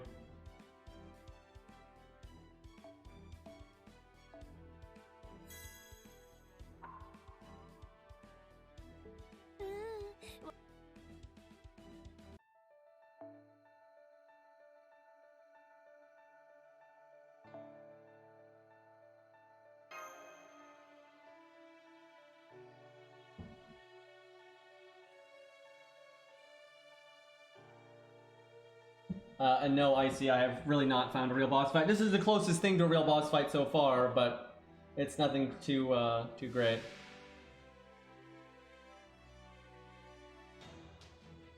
It's just weird because you can't even do this story unless you've done Lostbelt 5.2 and 5.5. I mean, 5.5 is not a pushover. It's not the best, but it had Ibuki and Tuna Can and all that. That's a good opening hand. Alright, no Atlas, so we can't use our third skill right away. お任せをはい Tuna Can was actually a pretty fun boss, to be honest. A little wonky. Not the fairest thing I've ever seen for budget, but it was a pretty good fight. I liked it. しっかり見たぜまだ強く叩くああとても楽しかったとね Yeah, there's the quick charge.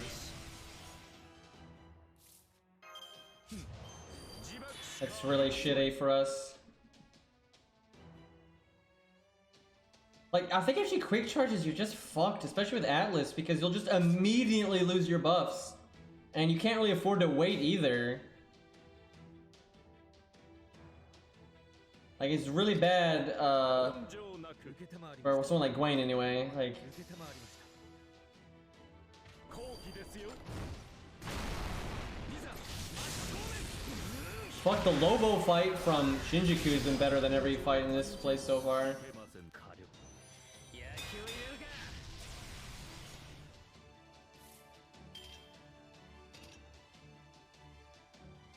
Like, man, this sucks. I don't know what to do. I think I have to wait a turn. Like, it's just so bad.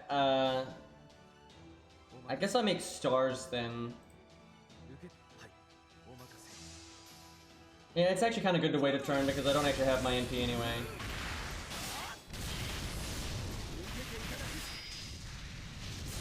I actually should have focused on NP gain then. 真髄解明完成流収束鍛造技法臨界これが俺のつむかり無駄 Yeah, see, you can't remove my buffs if I don't have any. Outplayed. Okay, we definitely buff now. Oh my god, he landed the fucking stun. I like how we brought Atlas all those times and we never needed it. That's so lame. You son of a bitch. Okay, you know what? I'm gonna change units. What do I want to use though? I'm gonna look at my main. Who do I want to use here?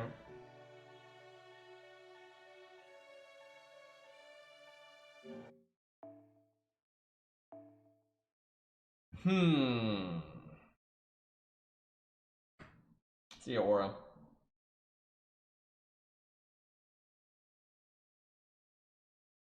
Canis would be kind of interesting here because she's also AoE like Gwen and such. That's kind of a fun one. There's always Ku because you know Ku's my boy, and he may be a single target, but he's so good that'd probably be all right. Yang CE Canis. I probably wouldn't use the Yang CE because that's not really necessary, but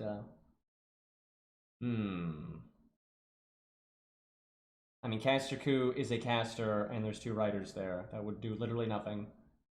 Jinkai will also get fucking destroyed. That wouldn't even get close to working. Either Ku or Canis, and I'm trying to think which one I want to use. I want to use Ku. I feel like we use Canis a lot recently, and, you know, Ku is my favorite fucking character, right? And I feel like I don't use them a lot anymore, so, we'll go with that. Let's probably armor ignore again, just because seriously that defense buff of his is ridiculous. I'm pretty sure it is 50%. So I don't have the music on this account. Mordred's an interesting one. Because she's actually AoE and she has big crits too, but not much survivability, so that'd be an interesting one. Yeah, I'm sure a certain someone could solo this, because she has ignore defense, also buff block and all that other nonsense. But yeah, I'm quite sure she would be able to do this.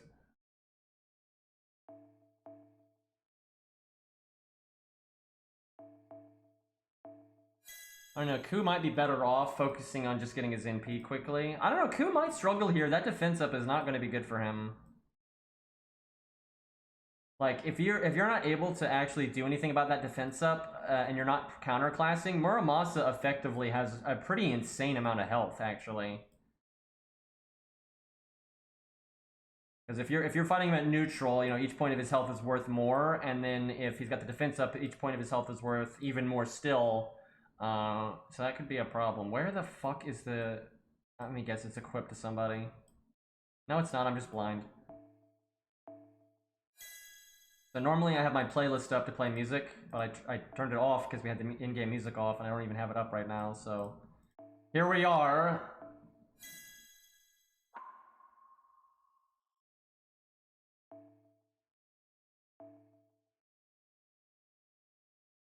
You use up protection from arrows before he NPs, and then you just use guts. But,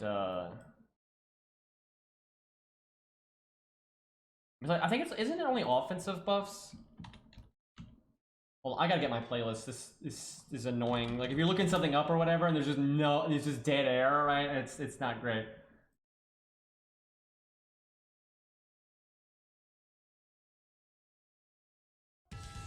Okay, let's see here. Yeah, it's just offensive buffs.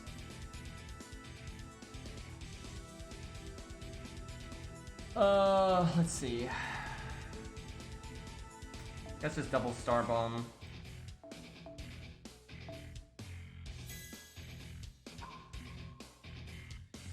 Because he has sure hit, I don't care about the evade as much, so I'll go with Gilgamesh on this one.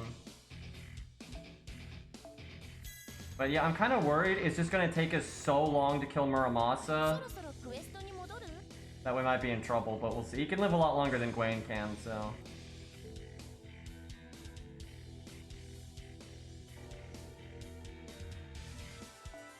well, I already backed it over here, so... Whoops! AoE that has really big normal card damage is definitely good here, though, because you can pretty much have the other two dead to rights, or even dead if you're doing a lot of damage to them with AoE, so... I don't know, even though Ku's a great solo unit and done all kinds of crazy shit with him, I wouldn't be shocked if he can't do this, just because... Like, I think people really underestimate... If you're at pure neutral, and you don't have armor ignore, like, how tanky Muramasa is going to be here. Like, his effective health pool is actually pretty fucking massive here. Also, Proto-Ku would definitely fail here. There's no way. The only way Proto-Ku would have a chance here is if, like, regular Ku just completely destroys this and it's not even close.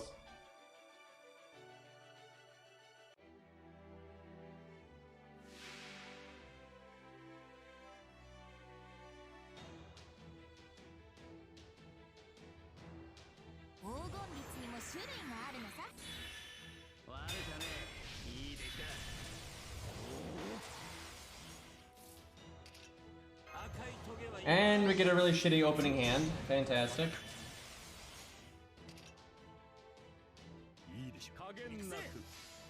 Should buff Ku again, clearly.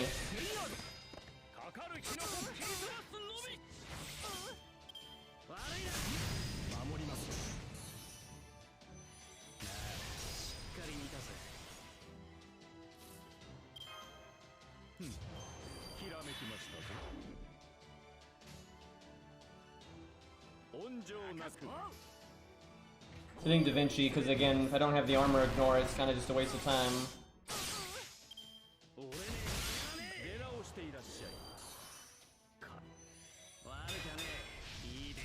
I almost wonder if I should kill Muramasa last, because he'll do the least normal card damage to me.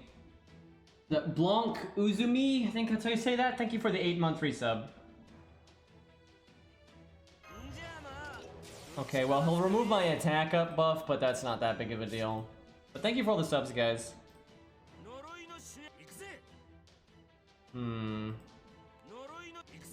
But yeah, I'm telling you, we're gonna do just fuck all damage here with that defense up. Yeah, 47k? Like, jeez. That's nothing.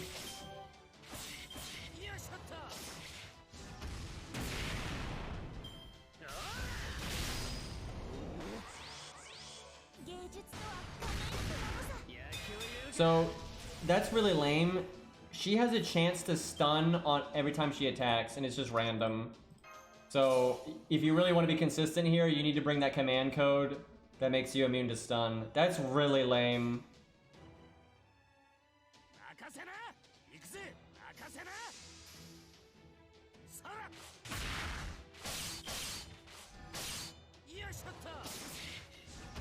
$28k on a crit, oh boy. At least that, better than all the other cards.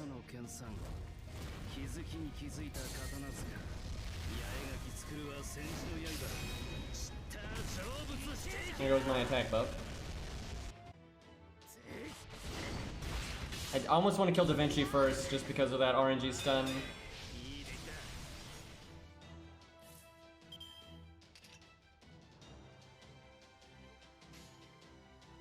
It's either that or you bring the anti-stun command code. I'm thinking we're going to need the anti-stun command code, though. I mean, that is super bad.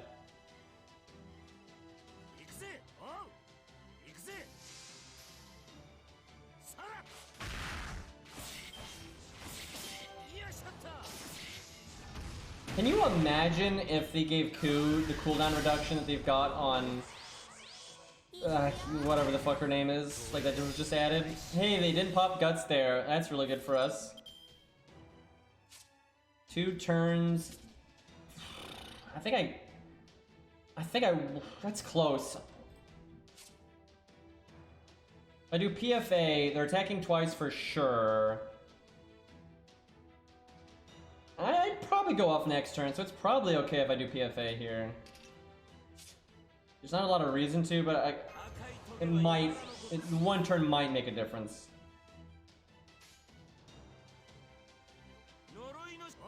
I almost wonder, because of the massive defense up, if it's better to do Buster, NP Buster, and put the Armor Ignore Buster last, instead of going quick.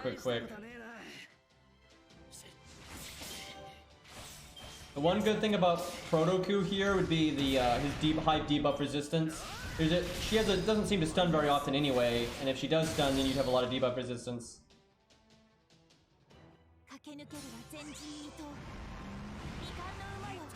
Yeah, I know, they always find a way to have Holmes not really do anything, except for the moments that they specifically want him to do something, right? Like, it's kind of lame.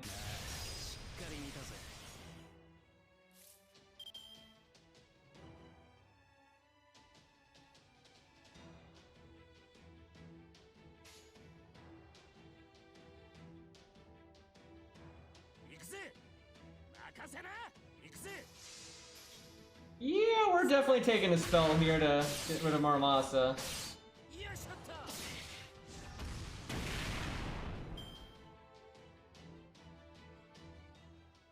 I don't think red hair is a beast. Let me look. I don't think he is. No, he is. Wow. Yeah, I guess Protoku does have some stuff in his favor then. But he would really struggle to kill Muramasa, though. Like, that would just be painful. Muramasa's not really a threat until he's going to NP again.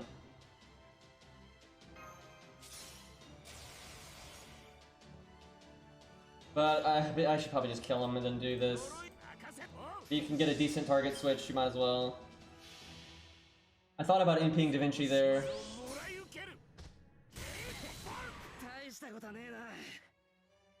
Lupu's a manly man, he's no animal. But he's a beast on the battlefield. That's why he's got the trait.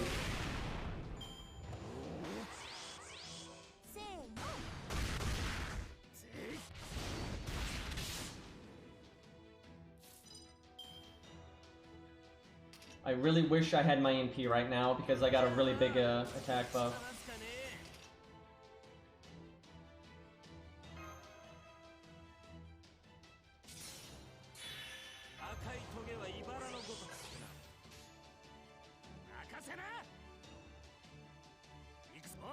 I don't know, maybe I should have gone for NP gain there. I don't think we're gonna win though. We don't have enough gas left. It took so long to kill Muramasa. I mean, he's super fucking tanky. You wanna do this with a Knight class? I really think you're gonna need Armor Ignore or just like an insane kit. Or be AoE actually. Being a really good AoE unit would help. A good normal card damage and then a good AoE. That's like the way to go there. This might be possible though because it's not like we're min-maxing like the craft essence or anything. And you could definitely do it with the Yang CE because the Yang CE basically... Yeah, I could see Choco Jana doing it, yeah, because she's AoE but has good crits. And she also lives about as long as Ku does. So I could definitely see that working. That's actually a fun one to try. But I think Canis might be able to do it. This is kind of up Canis' alley. And I think almost anyone could do it with the Yang CE because the Yang CE basically...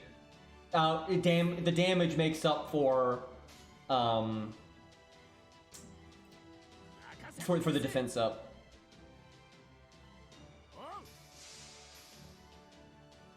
Also, if red hair does his evade at a bad time, you don't care. So.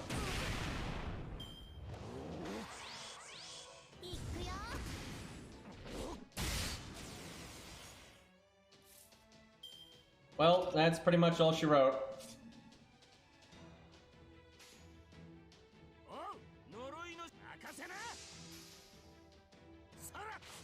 Oh my god. Well, you could have gotten a big hit on, wow, that does a lot of damage though when they don't have a massive defense up.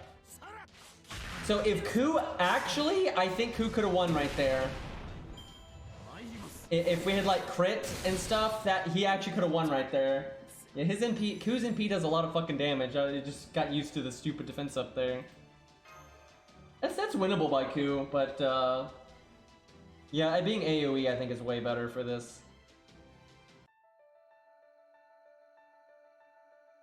Let's try Choco Jana. We don't use her loads. I think that's a fun one here. I do think though Fujino can do this even though she's single target, just because she has armor ignore. So you'll kill Muramasa many turns faster than normal. And she's all, she lives a really long time and has good straight value. So what account is she on, Beastly?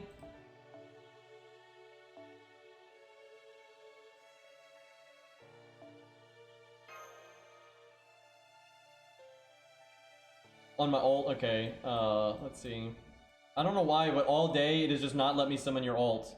Like, I'm pretty sure you've been logging into your ult more than your main, and I'm just never seeing your ult. Oh, I guess we have to wait for it to go up, so let's give it a second here.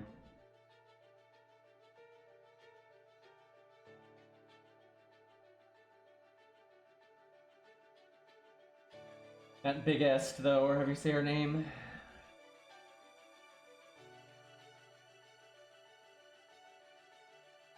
It's gonna be a minute. All my CCs are off. Okay, well, let's see.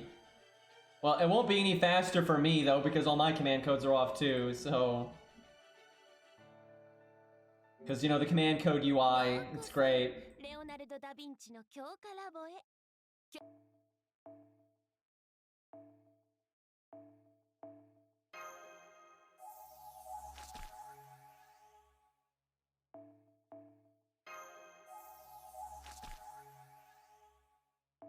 I mean, 2 ADSQ is not exactly a lot, so your odds aren't amazing there, but still, my condolences. Yang CE is good if it's level 20, but it's not really that good. If it's like that, it's only good if you need Pierce Invulnerability, because the Yang CE is great and all, but it still has the hit of no starting NP, and that's bad. But it makes up for that for just giving you so much damage up. But if it's level 20, it only gives you like 700 attack and then 35% damage up. So it's really only good. It's good in two situations at level 20. If you need Pierce Invulnerability, then it's great. Or if like the fight just doesn't really reward starting NP that much. For some fights are like that. But yeah, at level 20, it's a little meh.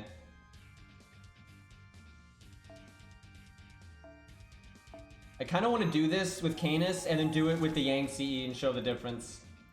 Because this is definitely a fight where it would be pretty applicable, I think. Not as applicable as it could be, though, just because of there's not much invulnerability or evade or anything going on.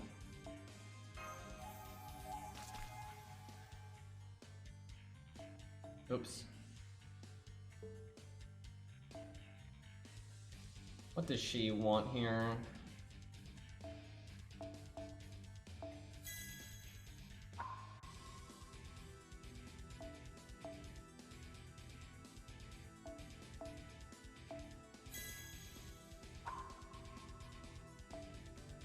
It's just kind of frustrating though, because the defense up is just so large. If you're trying to do it at neutral, which is what we're doing, a lot of units, there's just no way. Because even the really, really good units, they're going to have to get really lucky. Now, again, you can slap the Yang CE on, but that's kind of every fight ever. But 50% defense up is just so much at neutral.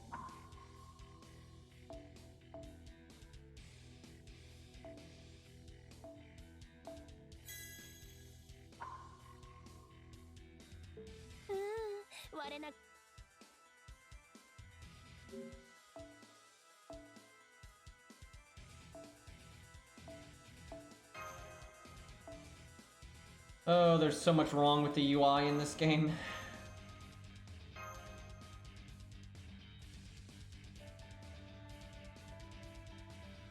Alright, we'll do Choco Jono first, because we use Canis pretty often, so...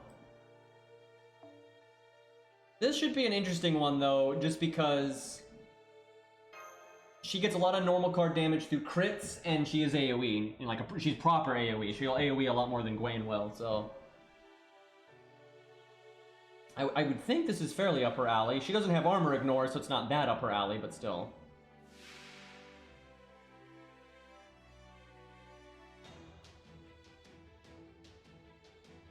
Dude, if you skip the story, you'll be done with this Lostbelt in just like 5 minutes. Like, it's 9 chapters. I mean, that's fucking nothing. I like how it wasn't even Chin Gong and George.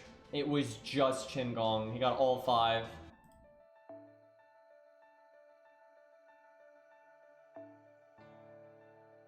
Why couldn't have our solo unit gotten all 5?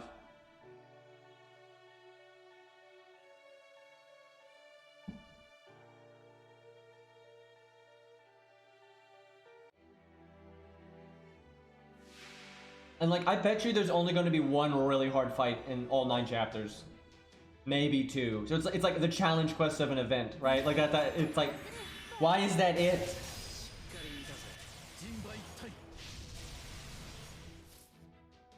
This hand is barely better than the other one.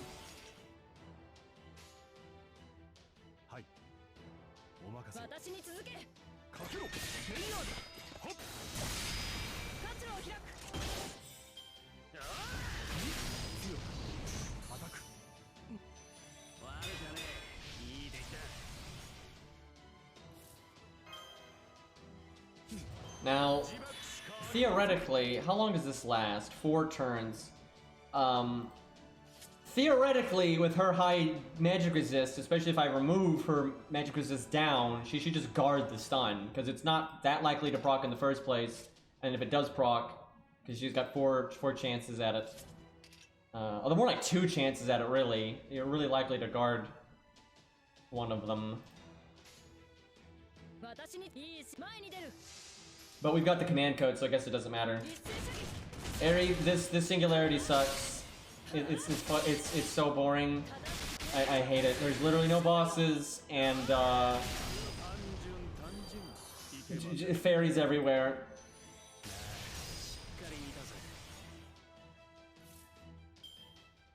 Like, we finally saw a unit that is probably a new unit, and it's just like this midget fairy lady. I'm like, oh, okay. And there's not a single, so far there hasn't been a single good stage. This stage is kind of okay, but I mean, you basically have to use it with the wrong units to make it interesting. I always forget how to play Choco Jana. I can never remember when to cast her guts, like ever. I think we cast it now when you don't invulnerability.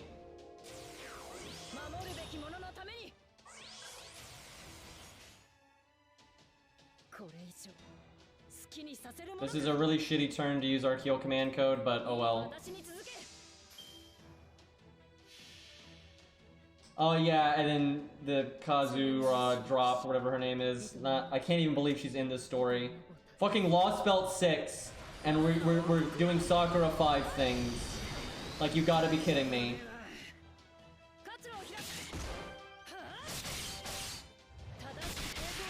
I have no idea why. I can't even fathom how they explain the lore of a Fate Extra Servant being that, not even a Fate Extra Servant, but a Fate Extra Servant that only exists in like very specific timelines, right? How that is in a Lostbelt. It makes no sense. Oh fuck, he's gonna remove my crit buff, isn't he? I think I face tank this NP though.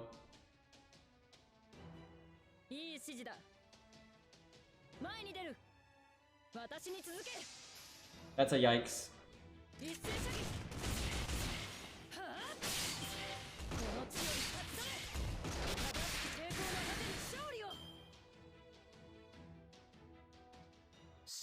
I think Percival still might be in the next part, but... Oh man, this has been the most disappointing main story, I think, ever for me. I need to not die this turn.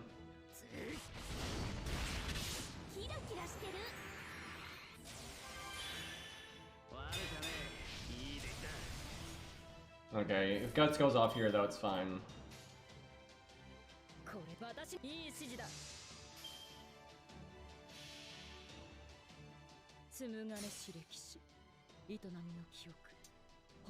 I mean, I think it's totally possible it's Galahunt too, because... Or Gale Hunt, whatever the fuck you say his name, because he is said to be like half giant, and the dude's huge, and he also had a famous spear. So it makes sense if it was him too. However, they've definitely talked and hinted at Percival more throughout just FGO period. And Gwen has kind of implied that Percival's a pretty beefy boy, so it definitely makes sense if it's Percival. 私たちの課題なのさボンビアージョまた会おう諸君 Yeah, it's getting kind of out of control, Ari. I honestly cannot believe she's here. I just, with how much like focus they've had on that recently, I'm like, why though? Sadly, I don't have my buff success chance up. Well, we at least landed the heal.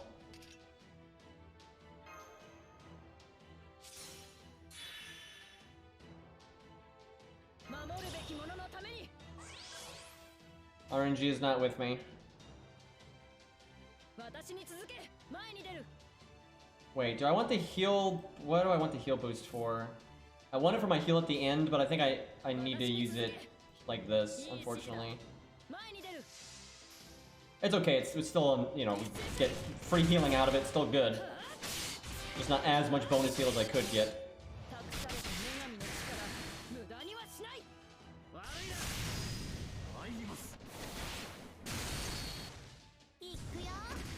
The issue is Muramasa is gonna potentially NP again. That's bad. Also, Da Vinci might NP again, and that's even worse.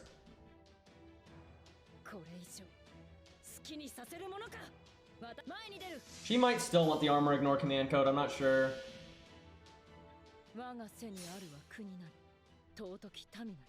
I'm just worried that, I don't think I'm gonna dislike the Tall Knight, but I'm kind of worried he's gonna just be, yeah, he's alright. Nothing that I'd really be super hyped for, because then there was no reason for me to be saving up all this time. But I guess, you know, maybe later down the road they'll add something else and I'll have the SQ for that, so. I liked that trash mob. If it was playable, I'd have been happy. But, nope.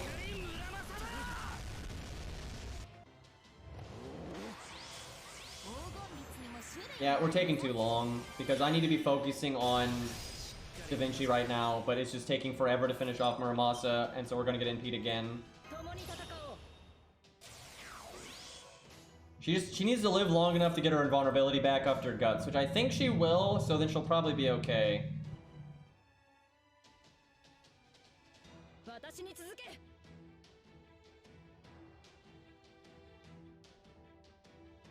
I don't want to waste my heal boost, so I think I do that. And if Muramasa is still alive, which he may not be, we'll see. Well, he removed my attack buff, so he probably will be. But he's hopefully low enough that my MP will kill him. 13k. Why you gotta crit me, bro?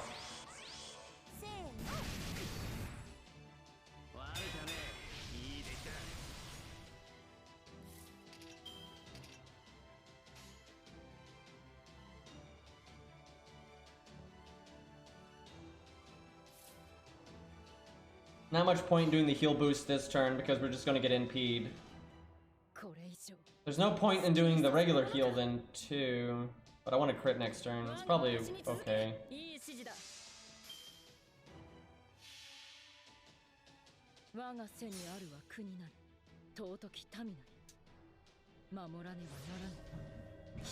Yeah, I think the second banner is probably going to be the other fairy knight and the midget.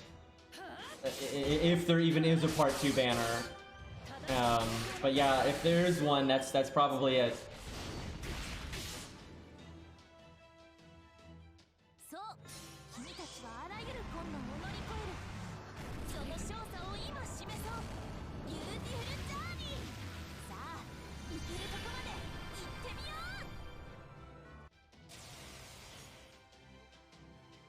So I like how we almost killed everything, but we didn't. She's fine though. So you would kill Red here first here because he's gonna NP sooner, and the NP is what can get you. But we're gonna heal back up to like a full before we'd be at threat dying again. So she's actually got some wiggle room here. She was really good for this stage. It's pretty much exactly what you wanted.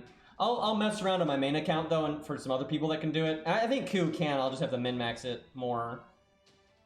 前に出る私に続け前に出る What my attacks don't matter this turn, so 一斉射撃 I'm trying to not mess up the healing.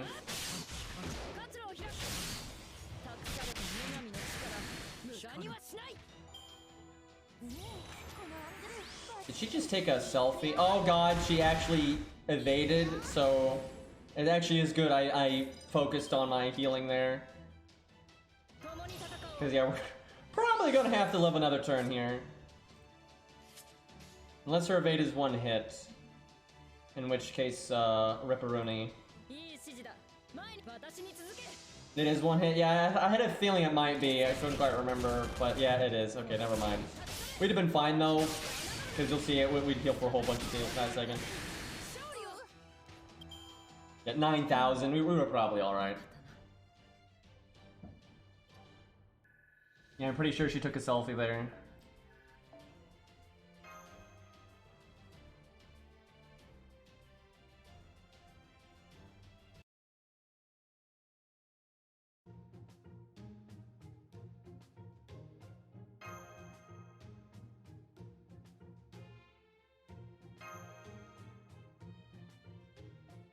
This story, man.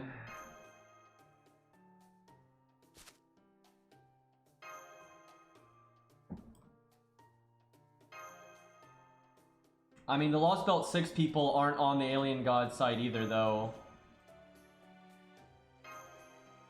You know what's sad, Lonely? I really do feel that way. This has so little impact on the overall story that in a lot of ways, it does feel like a filler Lostbelt. Like, it feels like an event story, right? Like a 4.5, right? Like, how it's not really connected to stuff. And it'll have some overarching stuff because of Barrel and everything, but my god, this has been so lame.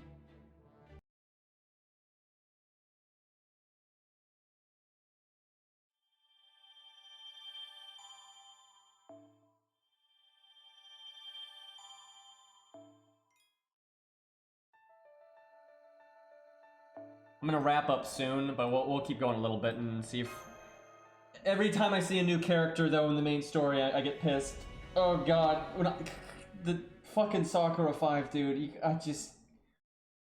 Why? Like... Avalon LaFay, Land of the Knights of the Round Table, Sakura 5. What?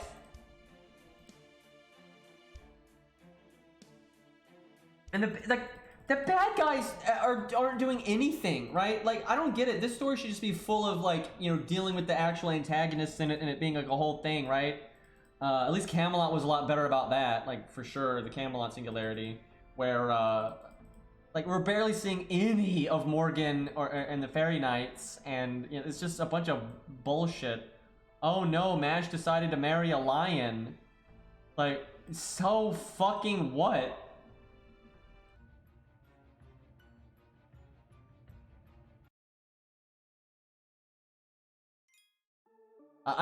You can tell from that cutscene right there that, like, behind the scenes, he's working with, like, you know, Morgan or whatever, and it's all a plot and blah, blah, blah, blah, because, you know, of course it is. Kind of cool music.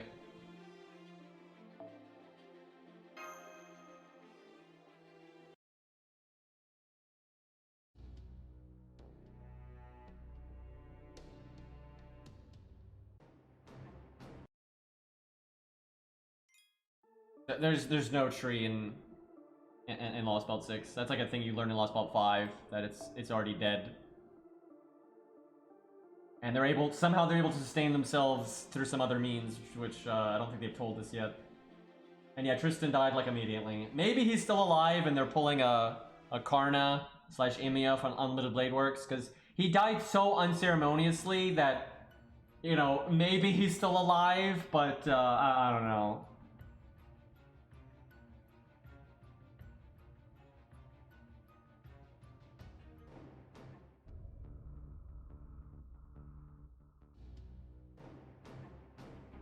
Yes, yes, of course the lion guy is evil.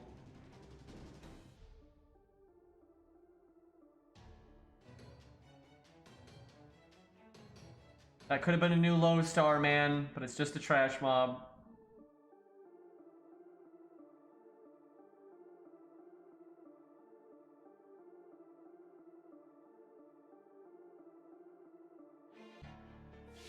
Oh, we're gold. We're gold, not silver mash anymore. Okay, can anybody read the name down there? That definitely looks like more than just mash.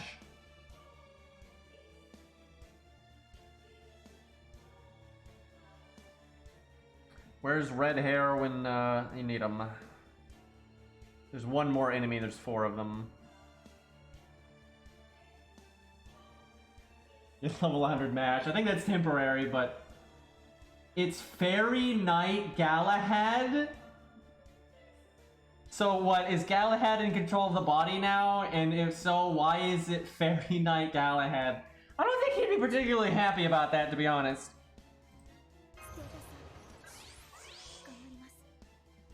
It's something something Galahad? Well, everyone agrees on that at least. Jesus Christ. What is happening?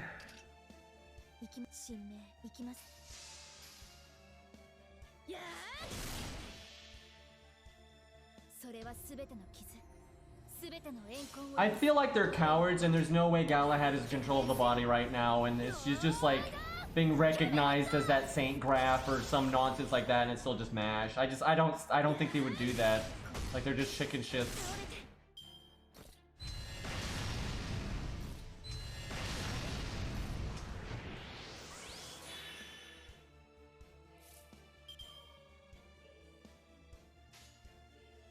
Although I do expect that Galahad is, like, his abilities are back or something, at least temporarily, because I don't get why she'd have her old skills otherwise. But I feel like it's right after this Lostbelt, it's gonna go back to how she was, but we'll see.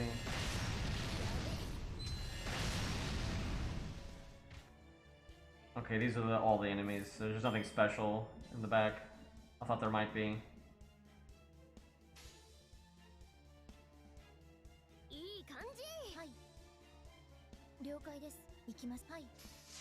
Yeah, she has the old mash animations. Earlier, they gave you silver mash, like when she was a 3-star.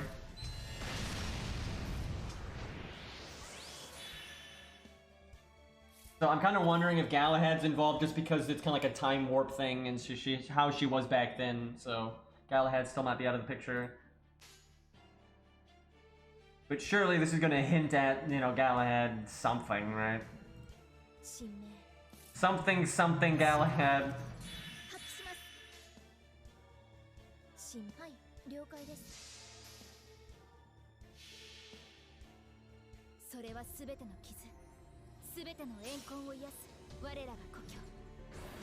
I was memeing when I said they'd add lollies instead of knights, but here we are indeed.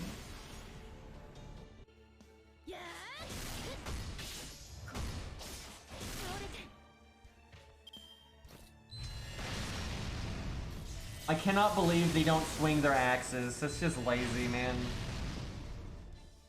Got a giant halberd, don't even use it. Use it as like a fucking wand. They use it like a magic wand.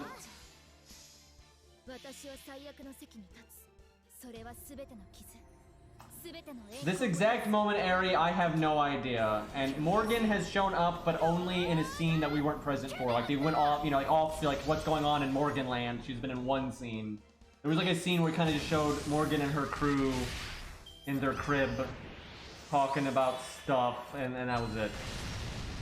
The only interaction you've had with the major antagonist is you fought, you know, Fairy Gwaine. I keep forgetting her actual name, but anyway, you fought her once, but you break 1 health bar and the fight ends, and then Tristan like holds her off and just dies for some reason, and that's it. And Beryl was talking to Morgan, and that's it. That's all we've seen of Beryl Boy. Look at all these defense buffs, though.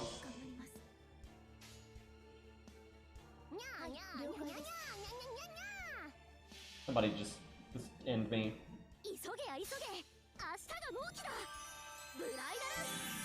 You were in a, for some reason there was a city where everyone was way weaker, everyone was level 1, including the enemies. and you had like an arena fight over buying Muramasa, and you have a 1v1 with Barry Tristan, which is like some vampire named something Sith.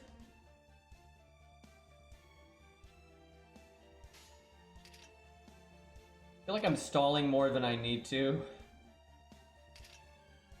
Surely we can just face tank this, right?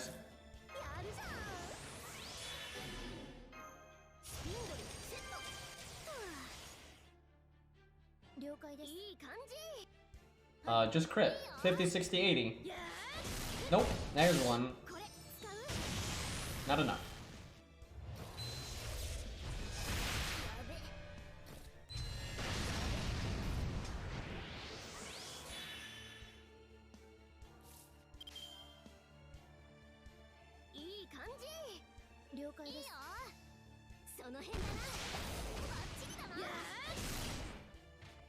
Ari, you know that like really famous meme where like the guy's putting on the clown makeup and it just gets more ridiculous as it goes, you know? That's pretty much how I feel about Lostbelt 6, and we're the clown, right? So it's not great.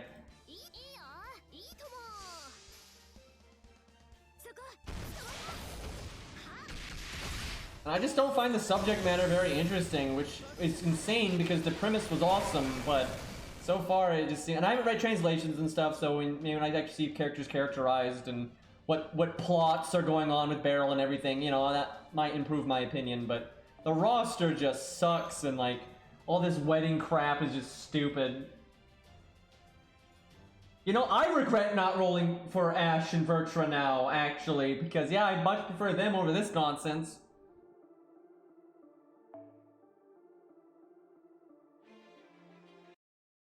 And Hot Wheels is just awesome, dude. Like, what a guy.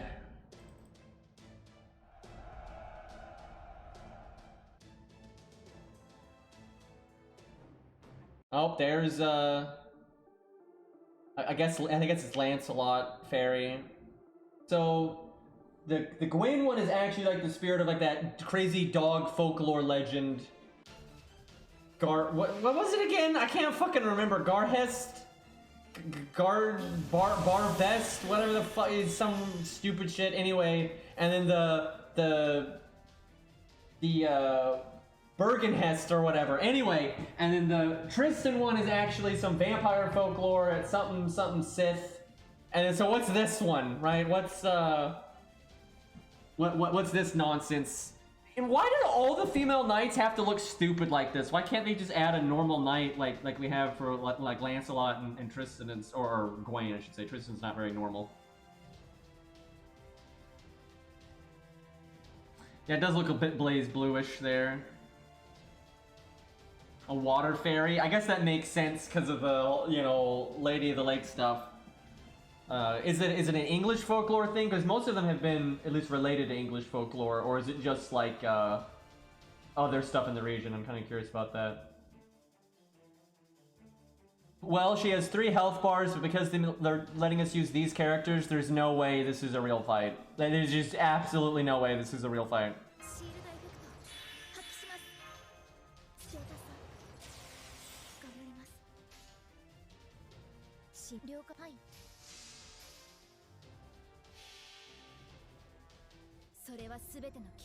It's kind of like concepts. I mean, to be fair, it's kind of weird, but it's not that weird. We literally have Pale Rider, which is the concept of death and disease, not any individual specific version of it, right? So it's nothing new, right? Like, you know, representing like that fucked up hound dog thing, you know, that's not really any crazier than the stuff that they've done before, so. And yeah, we have nursery rhyme, right? It's fine.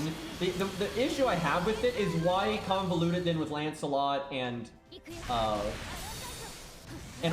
them, right? Like why? I don't even get why they have like the basic abilities of the knights. Like I guess Morgan has somehow fused these folklore legends with the Saint Grafs, right? Or something. I don't really get why. Why not? Well, I would much rather see a servant representation of like these folklore legends, like how Pale Rider is just the representation of his legend, you know, of like this whole concept, right? So you could make Berghest or whatever the fuck her name is, Burgerfest, new fast food joint. If her whole concept was about this, crazy dog monster thing, you have some crazy dog, lady, claw, punch, and you already got like some beast stuff with like Atalante altar. You can make that work, right? That is better than being, because she has that beast stuff. That's why she has the dogs. That's why you see like the hound when she does her Buster attack and stuff. But then it's also mixed in with like Sun Gwaine stuff, just cause. It's stupid, right? Why not just do the hound stuff, and why not just do the vampire stuff? Why does the vampire need to have Tristan's heart? Like, why? Like, I feel like Fate does this a lot. They're trying to leech off the popularity of something else. They want that shock value of, oh man, it's female Gwaine, but actually no, it's this other OC character. Right? They do that like all the time, where instead of just making the original thing or just doing this thing and having it stand on its own, they gotta leech off of something else. I feel like they do that a lot, and I don't think they need to, and I think it actually makes them worse a lot of the time. Yeah, we can never have normal things. We do every once in a while, right? At least Achilles was normal. But I feel like they're getting wackier and wackier just to be different, right? They're just trying to push the envelope. They're trying to be constantly... That's bad, because it makes your universe become ridiculous as time goes on. If you keep trying to add new things that you claim have existed this whole time, and you just keep adding things that are more and more wacky, like Dragon Ball Z, where they have like a child be the creator of the universe. Like, oh no, it's been that way the whole time, guys. You just get to the point where your universe becomes stupid. Right? You literally turn your universe into a joke, and you don't need to do that.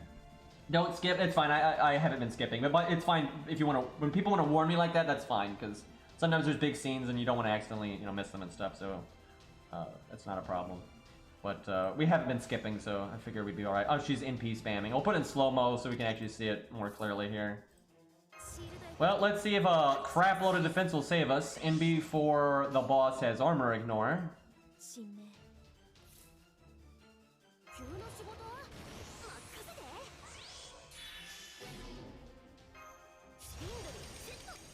I'm doing this because if she overcharges MASH, we get more defense up. Oh god, we have to watch these NPs in slow-mo. That's a good question. We'll see what NP rank she is. Probably still 3, that's what people are saying. That's what Sei is saying anyway. Sei, you're now people.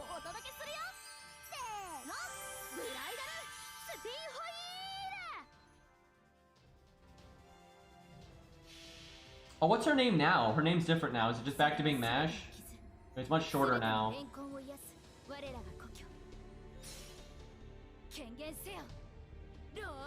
It's just MASH? Okay. That's slightly better than Leonidas' NP animation, to be honest. Leonidas literally just stands still in his default pose and then does his skill animation, which is basically a no animation. She at least jumps off the thing and stuff. Her design does look a lot like Blaze Blue stuff. Honestly, it's probably the best of the lot, though. But Lancelot, huh? You get it? She is small, though.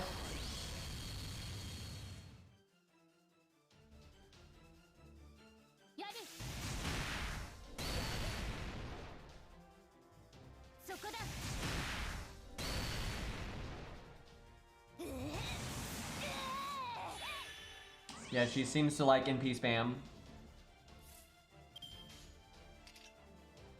Well, this one might hurt a little more.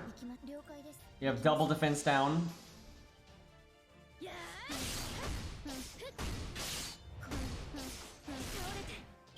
This feels like Prism Ilya, where they just like use the class cards with something else. Like that's kind of how it feels with all this.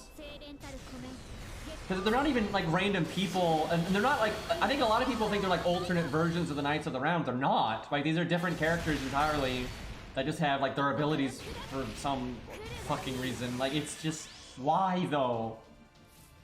Like it just, if you're gonna do Camelot, more Knights of the Round, I want more Knights of the Round. If I want to do Camelot stuff, I want to see an actual story based on the things that happened in Camelot, because we've never seen that, ever. Right? So I want to see, you know, like the Knights of the Round in a more normal setting with them, and then see the other knights like Boris and, you know, Percival and everything, and then the other villains like Vortigern and Morgan. That would be an awesome story, right? Like I don't need space Burger Fest Queen. I don't need that. I really don't need that, right? Like I don't need vampire, you know, Tristan waifu, right? Like, and if you want to add waifus, you can do that easy. Like that's not a problem. You can make a setting where it's more, you know, Camelot, more Knights of the Round, and more Vortigern and all that. You got your Morgan for one, and you can add other new characters, and you can add other female knights, and that's fine. You can even add these knights. You can literally have these characters, right? So here's what you do. Here's what you do. You know, I'm making this up in like 9 seconds, right? So you got your Singularity based in Camelot, okay? And so you're more normal Camelot, and you've got your Knights of the Round, you got your Artoria or whatever. Maybe you want to use Castor Artoria though instead of Artoria, whatever the fuck, right? And then this, you know, Morgan's plans, you know, she's made these servants somehow like just like she has here, but and they can look pretty much like this and act like this, and they can still be based on like the water fairy and the vampire folklore and the dog folklore, but then they're just not randomly fused with the Knights of the Round's abilities or whatever, you know, and they're just their own characters based on that folklore that literally they're not making that folklore up. It actually exists. So you can have all these waifus, you make all these waifus based on all this folklore, and have them be the villains, and have them be like the big focus of the story and everything, just like now. But you know, a lot of the good guy roster can be the regular Knights of the Round. Why not, right? And you can have Vortigern running around and other, you know, stuff like, we've already got other factions here, right? Like that sounds so much better to me, right? And then, you know, maybe you have some of the Knights of the Round, you know, join Morgan, like Agravain and stuff, and you can have it be more complicated than that with Beryl and the Lostbelt tree. And you can add in all kinds of, you know, bullshit to this, but it's like a basic premise. You can still easily work in these waifus and not delete everything even remotely interesting about Camelot. This isn't Camelot. This has nothing to do with Camelot. This is some made-up space fairyland with laser waifus that are based on, you know, a kind of obscure, really old British folklore, which is fine. That's okay. You can do that, right? There's nothing wrong with making waifus based on, you know, wacky British folklore, but, you know, don't call it Knights of the Round if it's not gonna have anything to do with that, right? Because it doesn't. It doesn't have anything to do with that. It's jabate. I'm surprised we've done as much damage as we have, considering how not good this fight is for us. I want my expectations reverted, thanks.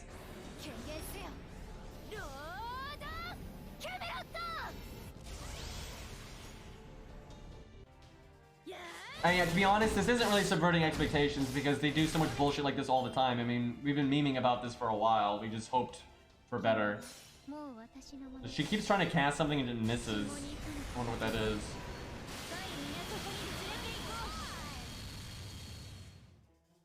Okay, chat. I get it, it's anime and it's fantasy and everything, and things don't need to be realistic or sensible. It's fine. But why would you wear giant socks that only cover the sides? Like, but like, why though? Like, I don't think that's even a fashion thing, right? There's all kinds of weird fashion trends out there. I don't think that's one of them. I don't get the point. You know, that's just kind of weird now. But space, I guess.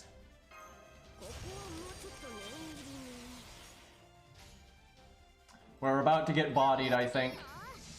I really hope they don't expect you to break the first health bar, because we're really running out of gas here.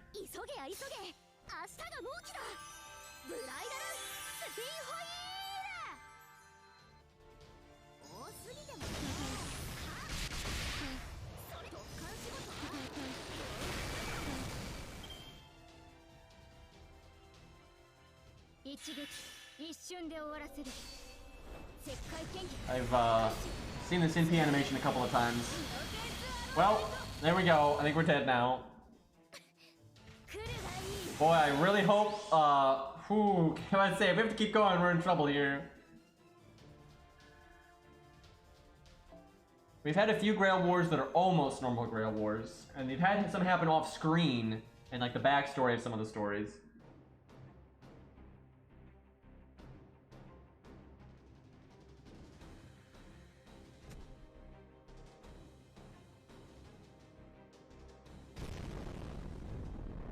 Honestly, like, I think the premise is completely fine. I do not, and they don't have to be waifus specifically, but I don't care if you make them waifus. Making these, you know, characters that are based off these more obscure and older folklore legends and having like servants conceptualize that. That's fine. That's cool. That can work. You know, that can work. And that you want to use that in a Camelot setting, that's fine. But you know, the Camelot stuff is like window dressing for like flavor for the waifus instead of it meaning literally anything, right? And that's cheap. Yeah, Zero's probably is the most normal Grail War. Flame, by the way. Oh, there he is. Okay, at least he actually is in the story. I was kind of wondering if he was going to be here at all. There's something cool. I can get behind that, at least. Finally, you know, something. Doesn't have anything to do with Camelot either, but, I can't believe Tristan did so little, though. Like, you gotta be kidding me.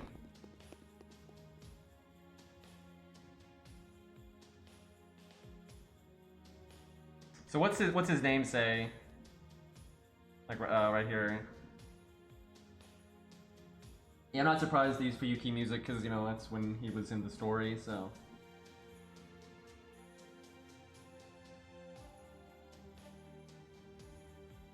But does she have her memories back?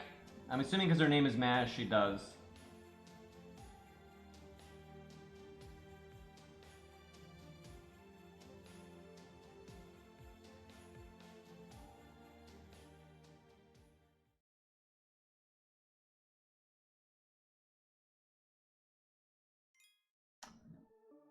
I can't believe we're almost done with the story.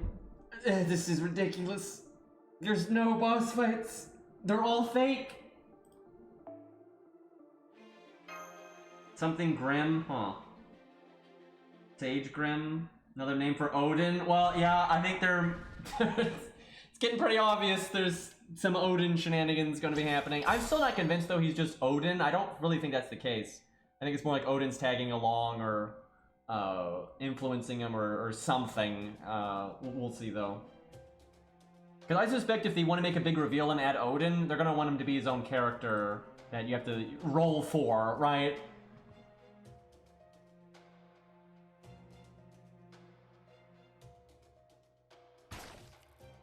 So is he just gonna die here and do nothing? What was the point of any of that?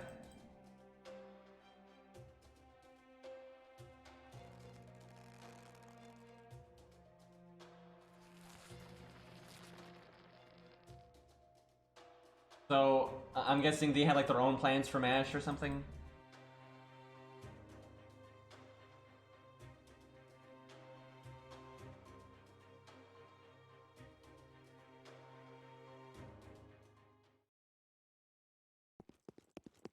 Well, there's Beryl.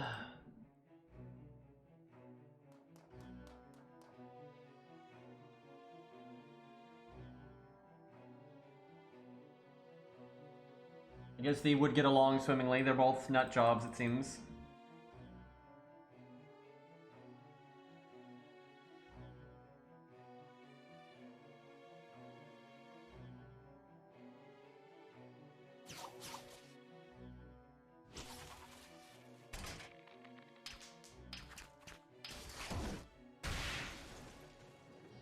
By the way, how would he still be alive?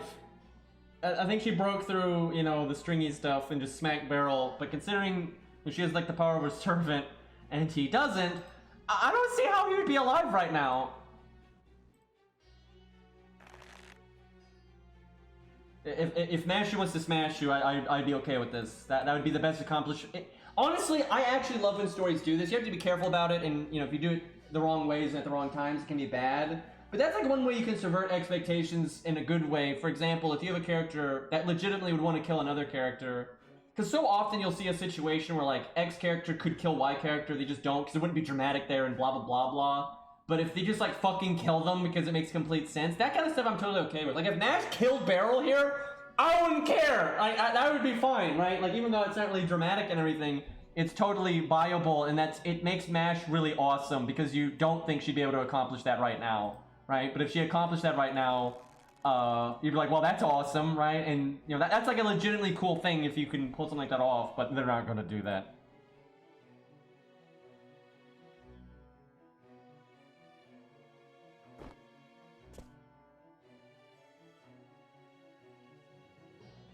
So I wonder if he's got like some like support, you know, it's making him stronger right now or something. That's why he's still alive. I don't know.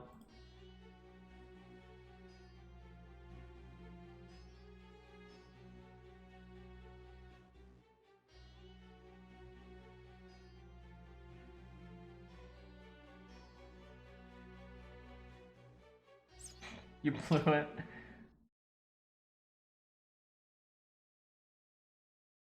I don't know what that was supposed to represent.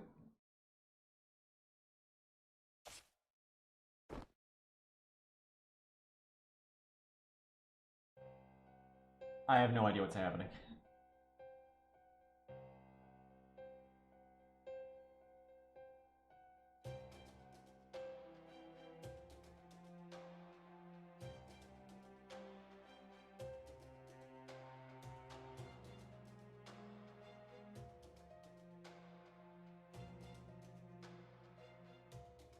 I don't know what's going on with Galahad, to be honest.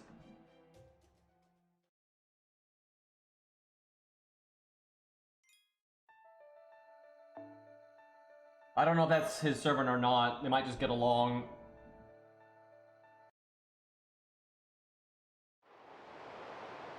He seemed to be more connected to Morgan, so I don't think so.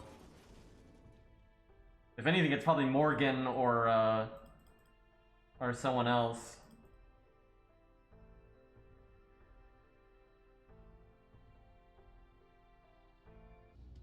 Guess he gonna die.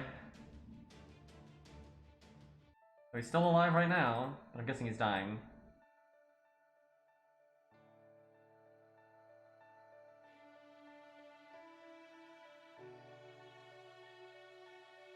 I don't think they've really said anything about Rongo Bongo yet. We certainly haven't seen it yet.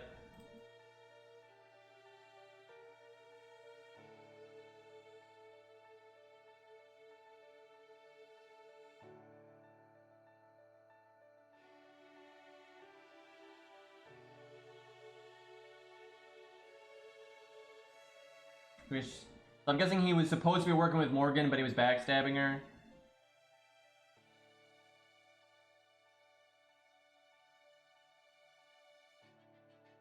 I'm not sure Morgan is the king. I'm not sure.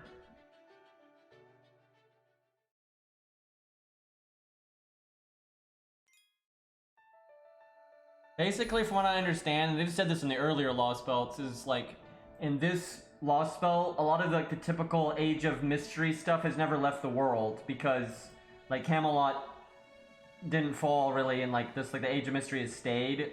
So like all the things like goblins and fairies and elves and all that nonsense that's supposed to be on the reverse side of the world just isn't anymore. Like, or it never left in this place. So the exact details though, I have no idea because I don't read moon runes. I'm guessing that's what's left of the Lostbelt tree right there.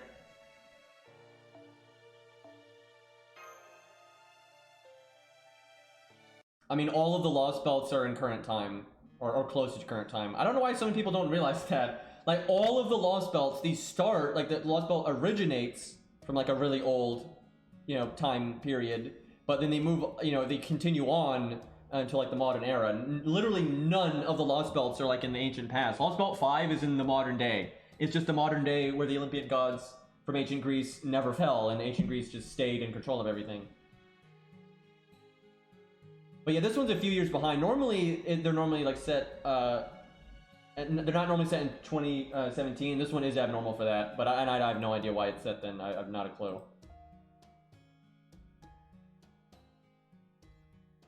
I think it's like something, because when I think about like, if the divergence point was in 2017, instead of that's not the current year they're in, I'm guessing then, because they talked about like how something was messed up with like the barrier between the reverse side of the world and the normal world. So I guess actually all that Age of the Gods stuff is coming back. And that's why. Then like something with Rongo Bongo happened or whatever, because it's supposed to be like the thing that keeps the world together. And so all the stuff that's supposed to be in the reverse side of the world is back. Then that would be my guess. Because that's something they have just talked about, is something's like up with like the reverse side of the world and like the barrier that's supposed to stop it and whatnot. So I guess that is what's going on then. But I don't know. I don't read the moon runes here, so. Yeah, Rongabone Go is supposed to keep those apart, but like, you know, Morgan's not normally the one in charge of it, or, you know, whoever the fuck, so that's the point. Something is amiss, right? I doubt they've actually told us the because they just certainly didn't tell us back in Lostbelt 5, so.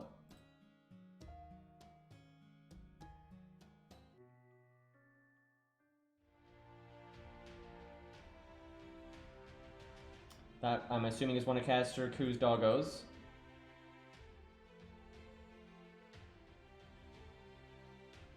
I should have looked at what the name was.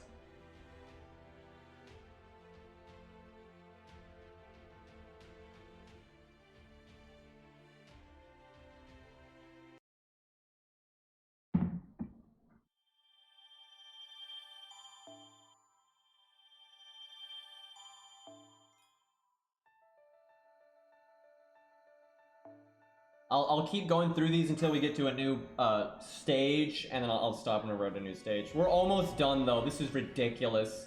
There has been no content here. I was looking forward to making a bunch of videos, guys. I thought I was going to be super busy this week and just make loads of FGO videos. But, I don't think I'm going to be able to do that. I can think of 2 videos I can make so far, and that's about it. What is this, dude? God damn it.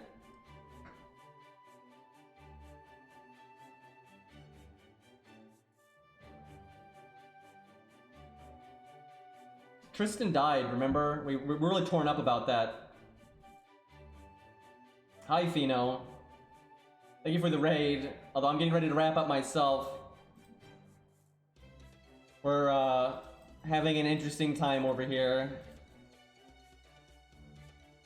Why did he look like that?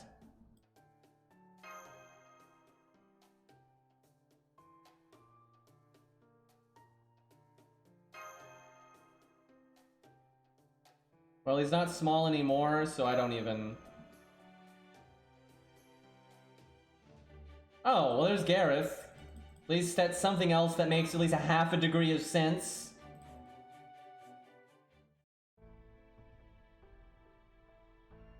Look about popping in out of nowhere there.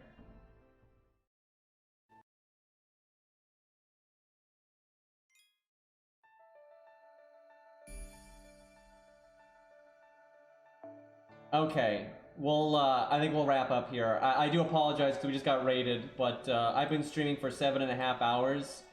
And boy, did we not really do any gameplay in that 7.5 hours. Holy shit. But yeah, we'll continue this tomorrow. Thank you all for hanging out. I'm gonna go record Red Hair versus the other horse, and that'll be a good time. But yeah, so far I have not been super impressed with Lostbelt 6, but we'll see. And I expect the meat of the gameplay will hopefully be in July, but like I don't want, we waited all this time. The last thing you want to hear is, oh hey, we're not really adding that much right now, and now you get to wait another month, right? That kind of sucks. And actually it's over a month. We have to wait over a month. Anyways, thank you for hanging out, everybody. We will raid somebody. We'll see what maybe see what else is going on in the FGO sphere here. Any chance Cairo is streaming? No. Okay, well...